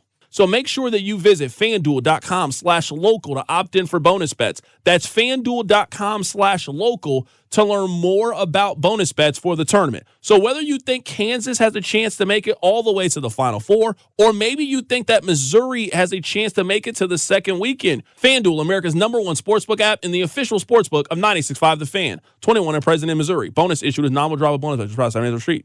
21 and present in Missouri. Bonus issued as non-withdrawable bonus bets expires 7 days after receipt. Max bonus $500 otherwise specified. Restrictions apply. See terms at sportsbook.fanduel.com. Gambling problem? Call 1-800-GAMBLER. Hi, I'm Carter. And I'm Charlie. We'd like to share a quick story about a homeowner named Jack. Jack had a home he needed to sell fast. And Jack thought he had it all figured out. So Jack talked to multiple cash buyers. Jack chose the highest offer. But the day before closing, guess what? The buyer backed out, leaving Jack with the moving truck all packed in the driveway and not sure what to do. Jack learned the hard way that the highest offer isn't always the right offer. Jack got suckered. Make sure you aren't hung out to dry. Call our dad at Rex Buys KC. Our dad is local, he knows Kansas City, and he actually closes deals. No repairs, no fees, no showings, no surprises. Just a fair cash offer and a smooth process. Now, don't be like Jack. Call 816-330-6000 or visit rexbuyskc.com. Rex Buys KC, helping people make smart choices one home at a time. JR and Company, the only roofing company offering a free lifetime warranty on workmanship and a free shingle upgrade that can save thousands in future insurance premiums. Locally owned, veteran owned, and family owned. Call JR today or visit jrstormcheck.com. Pump up the volume. Business moves fast. Orders roll in, deadlines close in. When you ship with USPS Ground Advantage, you can keep up with confidence. Every package stays in our secure network from dock to door. And with nationwide reach, dependable tracking, and upfront affordable pricing, you get built-in peace of mind. You run the business. We run the routes. Visit USPS.com/Ground Advantage to learn more. Coming to Kansas City, the NAIA Men's College Basketball Championship. 16 teams, 15 games, 6 days, 1 national champion. The NAIA Men's College Basketball Championship at Municipal Auditorium, March 19th through the 24th. Get your tickets now at NAIAHoops.com. Oh, how's that flu, babe? Did you take DayQuil Intense Flu yet? Nah, I got this. Ugh, okay, I don't got this. You stay on the couch, and I'll grab the DayQuil. Undo your flu symptoms with DayQuil Intense Flu. DayQuil Intense Flu provides powerful relief of your flu symptoms. I'm ready for that to-do list. Wow, you do got this. DayQuil Intense Flu. The daytime coughing, aching, fever, under your flu, medicine. Use as directed, keep out of reach of children. T-Mobile has an exclusive bundle for customers 55 and up. I'm Sarah Bowl. Yeah, I'm Frank Bowl. A reliable network is key for us. And with T-Mobile, it's been wonderful. And going to the 55 plus plan saved us so much money. A lot. And that's important. Trying to keep costs down. The home internet's been perfect. It's fast, it's quick. The setup was so easy, it took less than 15 minutes. It was like, if you want simplicity, coverage, reliability, you want the whole package, T-Mobile has it. Right now, T-Mobile customers 55 and up can get 2 phone lines on America's best network, plus America's fastest 5G home internet for just $30 each. $30 per month each line with autopay plus taxes and fees. Minimum age 55. Pricing for home internet rely on 2 lines of Essentials Choice 55. $35 connection charge per line required. Best mobile network and fastest 5G home internet based on analysis by Ookla of Speed Test Intelligence data 2H 2025. All rights reserved. Brought to you by Kalshi. Trade on anything. The March tournament is here, and Kalshi is giving away $1 billion for a perfect bracket. $1 million to the top bracket and $1 million to charity. Free to enter. Download the app and use code THEFAN when you sign up. Eligibility requirements and official rules apply. See Kalshi.com/billion-dollar-bracket for more info. You're listening to 96.5 The Fan from the DM Injury Law Studios. Mike's got this. Car, truck, or motorcycle wreck? Remember, Mike's got this.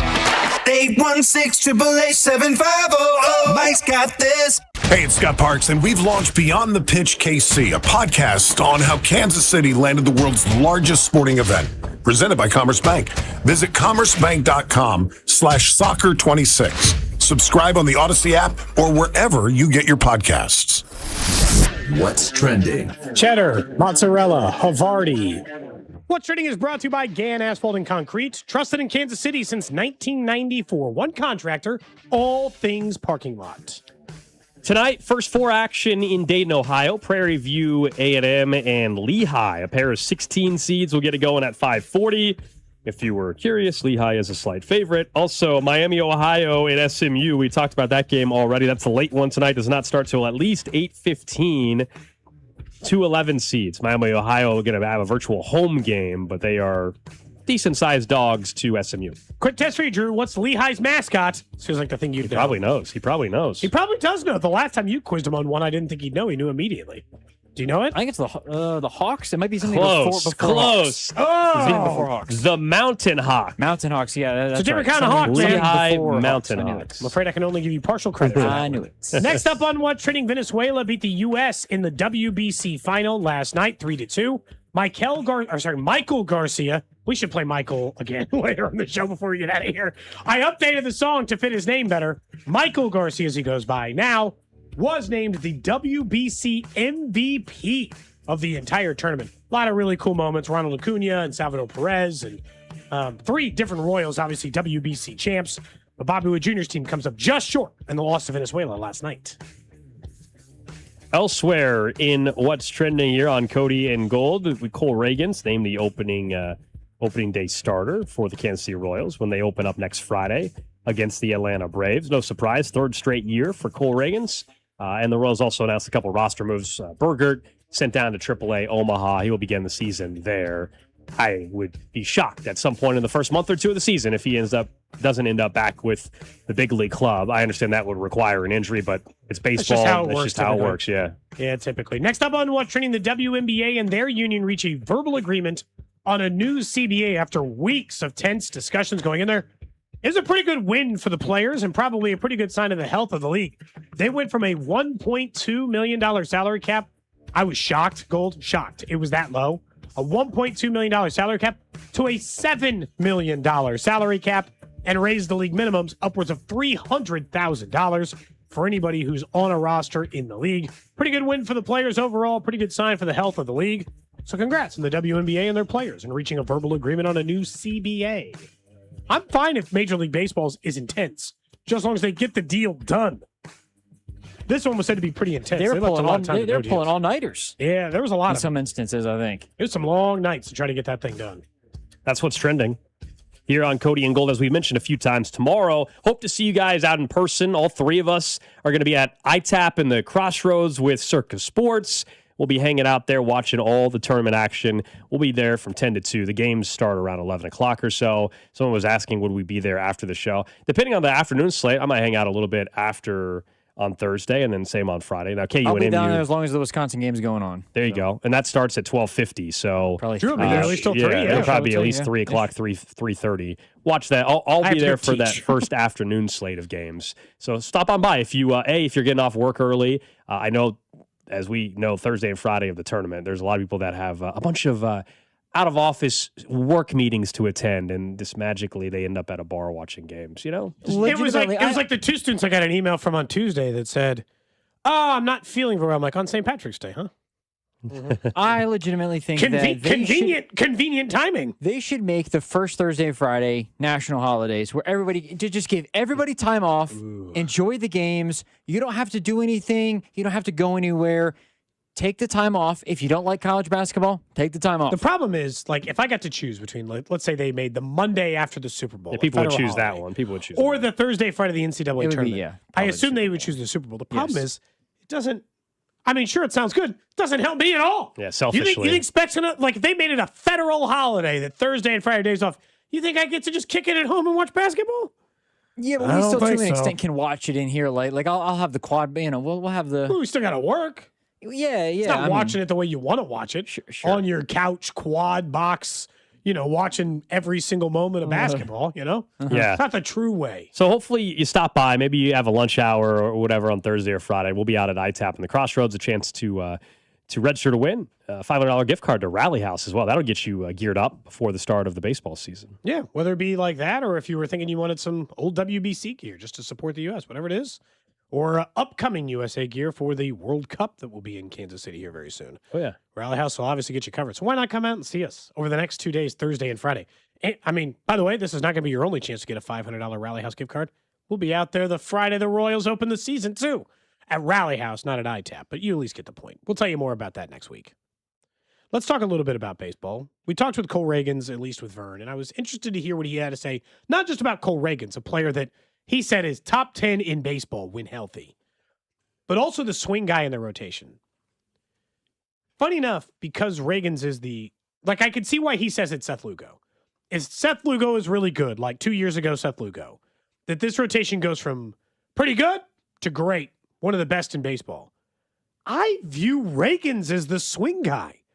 I feel like to this point, Lugo and Waka, and even in a weird way, Noah Cameron have proven a certain level of health and consistency.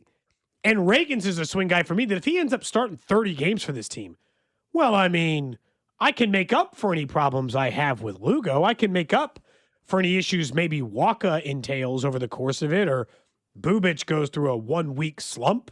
Yeah. Bubic would probably be my answer second. Lugo would probably be third on my list if I was rating out swing guys in the rotation, because for the same reason you mentioned with Noah Cameron, I think it's he's going to give you a chance to win. He's a fifth starter. He doesn't need to be the swing guy. Bubic or Lugo or Reagans, those guys need to matter more for the team in the long run.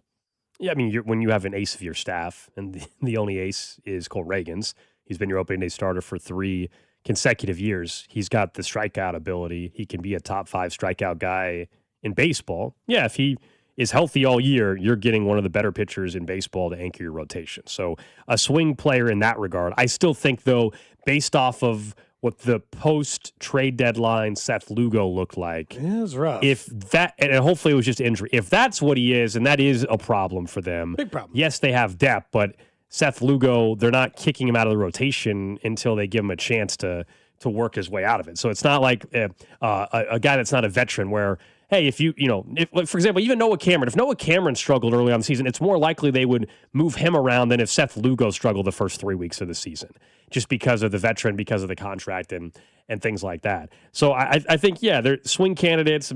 If you're able to get Seth Lugo back to what he was April, May, June of last year versus July or August, September, that to me is a big swing for the organization and for this rotation. Very much so. But I guess that's what's hard about it is Reagans in the end provided them the least amount. Out of all the guys we just mentioned last year, Bubic gave him more. Bubic pitched just as much and at a dominant level. Out of all the 5 guys who pitched in the rotation last year, Reagans gave him the least. Yeah. And so when I'm talking swing guys in the rotation, that doesn't mean he doesn't deserve to be the opening day starter. He is one of the 10 most talented guys, at the very least in the American League, maybe in all of baseball. He is one of the most talented pitchers in baseball, and when healthy, he dominates. He's a 200, 220 strikeout guy. There are very few. Gold, you had a bet on him to lead the league in strikeouts not that long ago, and he was close. Yeah, he finished 5 off of Skubal or whatever. Yeah, you weren't that far off. That was 80-1 too. Don't remind me. When all was, that was 80-1. Mm-hmm. What is he this year? Should we do it again? Yeah, not great odds. Not worth the value. The value's not. It's not 80-1 anymore. Nope. People have caught on. Unfortunately. We had the advantage because we were in Kansas City at least during that time. What kind of season are you expecting out of Cole Reagans? Well, I expect to compete for a Cy Young. I don't know. Maybe just to high in the team this year, but that's what he should do. He should compete for a Cy Young. I don't know why is that out of the question? Yeah, to your point, he's got the 5th best odds to do that, 12-1. If you think he's a Cy Young, I just think the pitchers and Skubal most notably, but Crochet, DeGrom, Hunter Brown. It would take a hell of a season from Cole Reagans. Now they win if they win the division or something like that, that puts them in play for it as well. But if you told me that his numbers were just about what Skubal's were and the Tigers won the division, people would probably give the Tigers a bit of the leg up, even though it's an individual award. But my issue is that Cole Reagans, he's in the conversation as one of the 5 best pitchers in the American League, and he should be. But from a betting end, Cody, at 12-1, I don't think I'm getting a good enough number for me to actually bet it right now. I would probably bet the other one. Based on multiple books, you can get Cole Reagans to lead the league in strikeouts somewhere between 16 or 20-1. So, I mean, look, it's no 80 next week but we'll it's talk. like that's more likely than winning a Yeah. Cy Young. Although, in fairness, if he leads the league in strikeouts, there's a chance he's competing for a Cy Young. Yeah, there's a chance. Next week we can talk more betting stuff. I told you off air. Matt Quatraro, Manager of the Year, is an intriguing bet I really like. You can shop around and find it at 22-1, just because the AL Central has won a lot of these Manager of the Year over the years. Yep. Because of just the market size and payroll. And if the Royals were to win the division, I think Matt Quatraro would have a great chance to win it. They usually don't give it to the big market East Coast guys. In fairness, I'm a little surprised Skubal and Skeens are the same odds to win the Cy Young. Definitely feels like just knowing the way it's gone for Skeens lately, I'm a little surprised he's not just like the prohibitive Oh, the competition. favorite. I mean, because Shohei. they divide it out into the league, so yes, it might be the same number, but Yeah, the I know. competition could still be like Yamamoto is his biggest challenger in the NL. And he's way down the list. You can get him at 60-1. No, No, plus 5,000. Sorry. 500 plus 500 for you talking about Cy Young? You looking at Cy Young?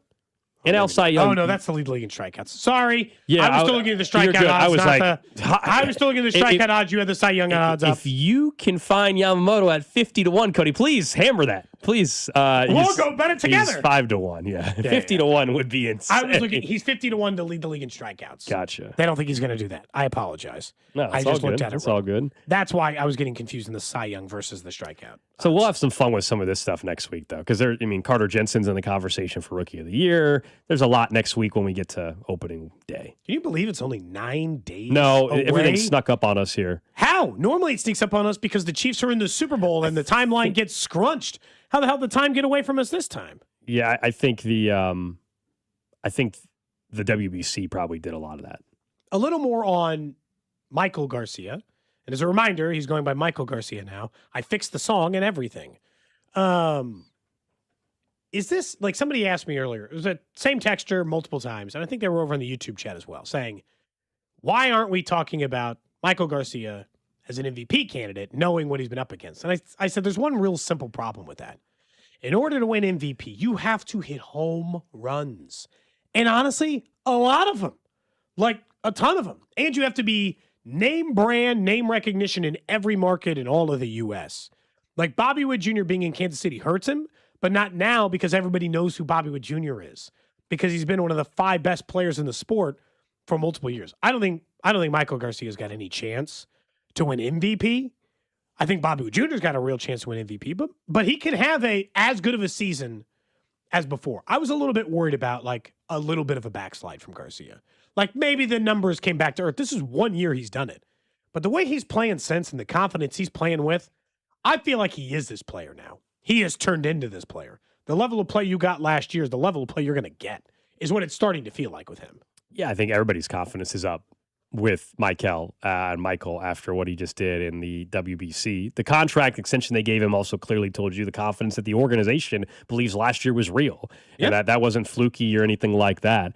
I'll be fascinated to see, what the numbers ultimately look like for him if, we think Bobby Witt Jr. also is going to, and Cags at the bottom of the order are also going to hit. What does that do if all of a sudden, I tell you the bottom of the order is hitting more? Does that lead to more RBI for, I know he's the leadoff hitter, but does it, in the roundabout way, does it lead to more RBI for Michael as well? It should. Or Michael, God, my goodness, it's going to drive me crazy. Did you hear the song again? I fixed it. Yeah, we can. Yeah, there's audio in the folder of Michael actually saying it's Michael. Right. Yes, we'll play it. So, no, I'm with you on the confidence that I think everybody has in Garcia heading into the season. We all know what the biggest question mark is offensively, and it's not Michael Garcia. It's Lane Thomas. It's Cags. Kyle Isbell. Yep. It's Cags. It's Cags probably number one, but it's the outfield. Like just lump them all in together. Who's ever going to play left, right, and center? It is that grouping. I don't care which order you play them in, which side of the plate they're playing in. The combination of Jack Caglione, Lane Thomas, Kyle Isbell. I need offense out of that grouping in some way. It's not Michael, it's Michael. It's not Michael, it's Michael. Man, how did we get it wrong this whole time? Why did you say something to us? We didn't get it wrong. He never told us everybody was saying it wrong. You know what I mean? Like if he never said everybody was saying his name wrong.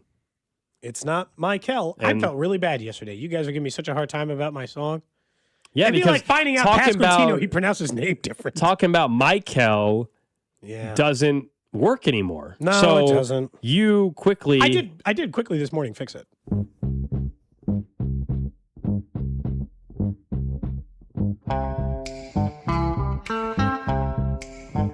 You make sunshine. Love to watch you play. You won the MVP. Still hit 300 in May. I knew you'd slay. I saw Salvi shout hooray. Michael. Talking about Michael. It sounds weirder. Can't get used to it. Michael Garcia lights him up, left field base hit. Jackson Chourio comes home for a third time in play. Everybody's safe. Venezuela's taken the lead. They've come back again. I know you'll slay. I saw Salvi shout hooray. Michael, talking about Michael. My goodness. Needed an update, Drew. It is updated. It Had is. to update it so it was The right. harmonizing is a little better in this one. I'm It's telling you. updated. It's now Michael. It doesn't, I feel like the song had a little more punch with Michael, but that's okay. Yeah. I mean, I think that version is really good. I just think that you harmonized. You thought the singing was better. Yes. Yeah, in the second one. Maybe it's just because I was used to it, you know? I did that in 15 minutes this morning. It was a quick turnaround. Yeah, that's impressive. I didn't have a bunch of extra free time last night. Last night, sitting in bed, watching him win the MVP for the WBC. And you're like, wow, you're really happy for him and for Salvi and Avila. And it's like, they're all just so emotional, excited about it. And you're like, man, it goes by Michael now. I wanted to share the song last night. I'm like, can I even share the song last night? It doesn't make sense. It did repopulate on my timeline. But it's like, that's not his. Correct. It's not the pronunciation of his name. Yes. So I just felt like, you know what? I'm going to come in the morning and I'm just going to get a quick little update. Give Michael Garcia the song he deserved. Did you end up, you said you went to a bar for the whole set? I did. Because that game didn't end until like after 11 o'clock. You were there kind of late last night. Yeah, it was the college basketball game. Yep. I don't normally go out and have drinks on a weeknight. I did. It was St. Patrick's Day, and we had a good time. The bar was packed. It was kind of cool, too. There was one table that was that we tried to at least talk to them a little bit about it as well. They were from Venezuela, so they were all in on the game last night, and they got emotional at the end of the game as well. And so it was kind of cool and different because most of the bar, of course, was rooting for the U.S., but that made it kind of fun because when Venezuela was doing some stuff, they were cheering and everybody's kind of having a good time joking back and forth about it. So that added to it. And then I needed the multi screens because you had college basketball on at the same time. So that was good. Tonight I'm probably just gonna stay in and watch the first four. I don't need to go out tonight. I'll just stay in in. And tomorrow's gonna be a long day, and Friday will be a long day of hoops and probably being out and about. We're gonna be at ITAP as we've told you. So I figured tonight I'll stay in. Tomorrow and Friday will be some bar days. A little bit different. Well, we'll be at the bar. So I'm saying. Each of the next 2 days. As a reminder, Circle will be handing out merch and I believe maybe some free bets and stuff. And we're registering you to win a $500 gift card Thursday and Friday out at the International Tap House in the Crossroads. So hope to see you out at ITAP. Should be a good time. Everyone's really excited. This whole show loves, as most people who work in sports do, the NCAA tournament time.